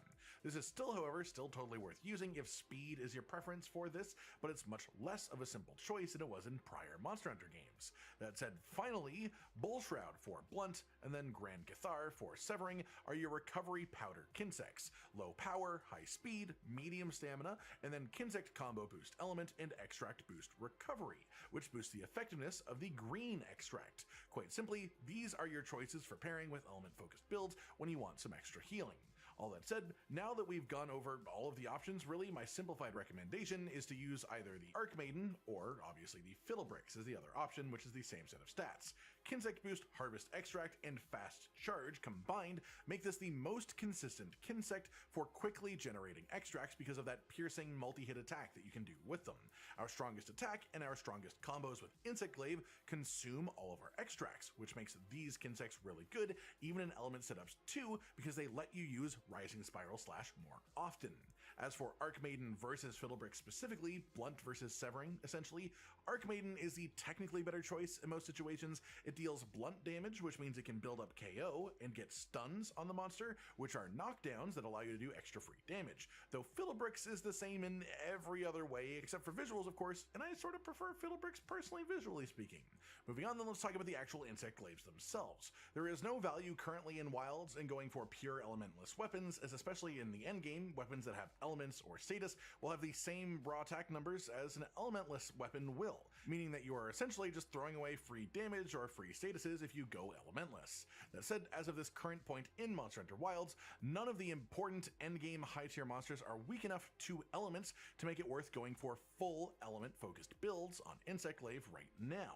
But generally speaking, the best option is to use an Insect Glaive build that focuses on raw attack and affinity, but with the weapon itself just having whatever element the monster happens to be weakest to as a sort of bit of bonus damage that you can have on top, and this will output the most damage as a result. Generally speaking, as of right now, for the top tier of difficult monsters, a Dragon element Insect Glaive will do the best job if you don't want to bother making a different one for every element. Blast status is also pretty solid for general damage, and Paralysis and Poison are solid options with Insect Glaive as well, though a little bit more niche to build around. That said, for the most part, all of the best Insect Glaives right now for endgame are Ardian weapons. The crafted weapons aren't crazy far behind them. Yeah, I definitely want to lock in the Glaive a bit and try it. It looks really cool. An Ardian weapon if you just like the way they look more, but a lot of Insect Glaives come with Power Prolonger on the natural weapon tree. Power Prolonger extends the duration that your extract buffs last for before they need to be reapplied, and this was very useful in previous games, but right now the strongest way by far of playing Insect Glaive is to spend your extracts with Rising Spiral Slash as often as you can, and that makes Power Prolonger absolutely worthless if you play that way because you're never going to reach the timers anyways. So sadly, Ardian weapons do tend to be the way, at least right now. As for sharpness on Insect Glaive, it is a sharpness gobbling weapon, but interestingly, it should be noted that most Insect Glaive hits will use less than a full hit of sharpness value. As for the amount of sharpness you want white sharpness, of course, as the highest damage boost you can get from it, and you want 40 hits or so of white sharpness to play comfortably with Insect Glaive without needing to sharpen more than once per zone. For weapon skills specifically, I did talk about Power Prolonger already, but I do also want to touch on Focus as a skill here too. One of our strongest attacks is a charge attack in Monster Hunter Wilds, and Focus makes charged attacks charge faster. However, due to a combination of level 3 Focus only increasing the charge speed by about a fifth of a second, 0.2 seconds, and the fact that we can use other attacks while charging anyways, so charging isn't really a bad thing for us, I don't rate Focus as a skill very highly for Insect Glaive, though that said, it is something that you can play with for very slightly faster offset availability if that's what you're after. And so there is one weapon skill that very specifically applies to Insect Glaive that doesn't really apply to much else, which is Airborne. This comes on 3 slot decorations with a combo rank of another skill at the highest rarity, which can be very high value, and Airborne by itself as a skill increases the damage of jump attacks by 10%. And while yes, this does include your entire aerial moveset in general, it very importantly works for Rising Spiral Slash as well, which again is our strongest attack with Insect Glaive, playing fully grounded or otherwise. So Airborne is a really big damage increase even when you're not playing an aerial focused build, because Rising Spiral Slash is an aerial attack. Past that, it's just your generic weapon skills for Insect Glaive, really the same sort of priority that they would apply to any other weapon. Moving on, we have armor skills as well, and for the most part, you've got a very standard armor skill priority. The same sort of things that are good for most weapons are good for Insect Glaive. Burst is super good offensively. All of our biggest attacks hit more than 5 times, and Rising Spiral Slash will always follow Strong Descending Thrust or Strong Descending Slash, which means that the full bonus is guaranteed to be active for your biggest attack. Maximum Might is also great as a skill within Monster Hunter Wilds when played ground style for Insect Glaive, which is the higher damage way of playing the weapon anyways, as none of our attacks on the ground consume stamina. We also have a readily available offset that we can use instead of rolling to avoid spending stamina as well. Aside from that, the main thing that I would consider is slotting in a rank of earplugs to your build for Insect Glaive as well as an option, as Insect Glaive naturally gets some roar resistance when you have all 3 of your extract buffs, and slotting in a single rank of earplugs boosts that up to ignore the majority of roars in the entire game, even from Apex monsters, letting you get in bonus Rising Spiral Slashes as a result, creating new openings. Simple as that. Aside from that, Insect Glaive doesn't have anything too specific compared to what other weapons can get from their armor skills. And that pretty much does it for today then, everyone. This has been one of the longest videos I have ever made, so thank you for sticking with me this far. And hopefully I've been able to help you out. That is a really good video. Whether you're someone picking up I can link it again if anyone wants it. or someone who has mained the weapon since it was first added to the series. And for those of you out there who are Insect Glaive mains, if you have any knowledge Was a good video. that I may not have mentioned, feel free to leave them in the comments down below as well to spread it out to your fellow hunters. But this has essentially been everything that I know about Insect Glaive in Monster Hunter Wilds, emptied out of my head and turned into a video. Like if you liked the video, subscribe. Alright. It's a like for me. Unfortunately, I have to fucking go do something IRL with everything that's going on. I could get back on when I come back, but low-key, I might just actually go to bed and then do the long stream that I wanted to do the day before. I'm not feeling sick anymore, so that's pog. So I think I'm just gonna go do what I gotta do. I gotta sort some shit out IRL with everything that's happening.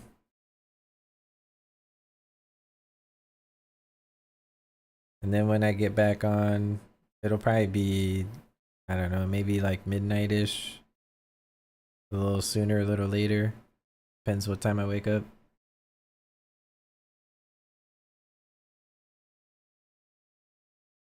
But I appreciate you guys hanging out. I apologize for the shorter streams. Just, well, I don't think I really need to explain it that much.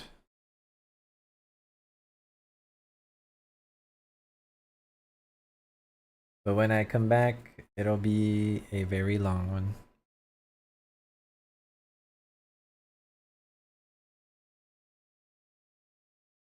show some love to Mammoth, I guess. Mammoth's playing some Rust.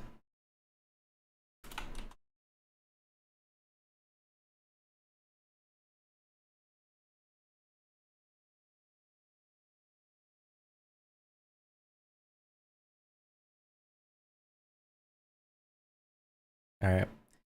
I'll catch you all later. Like I said, I'll probably be back around like midnight-ish tonight.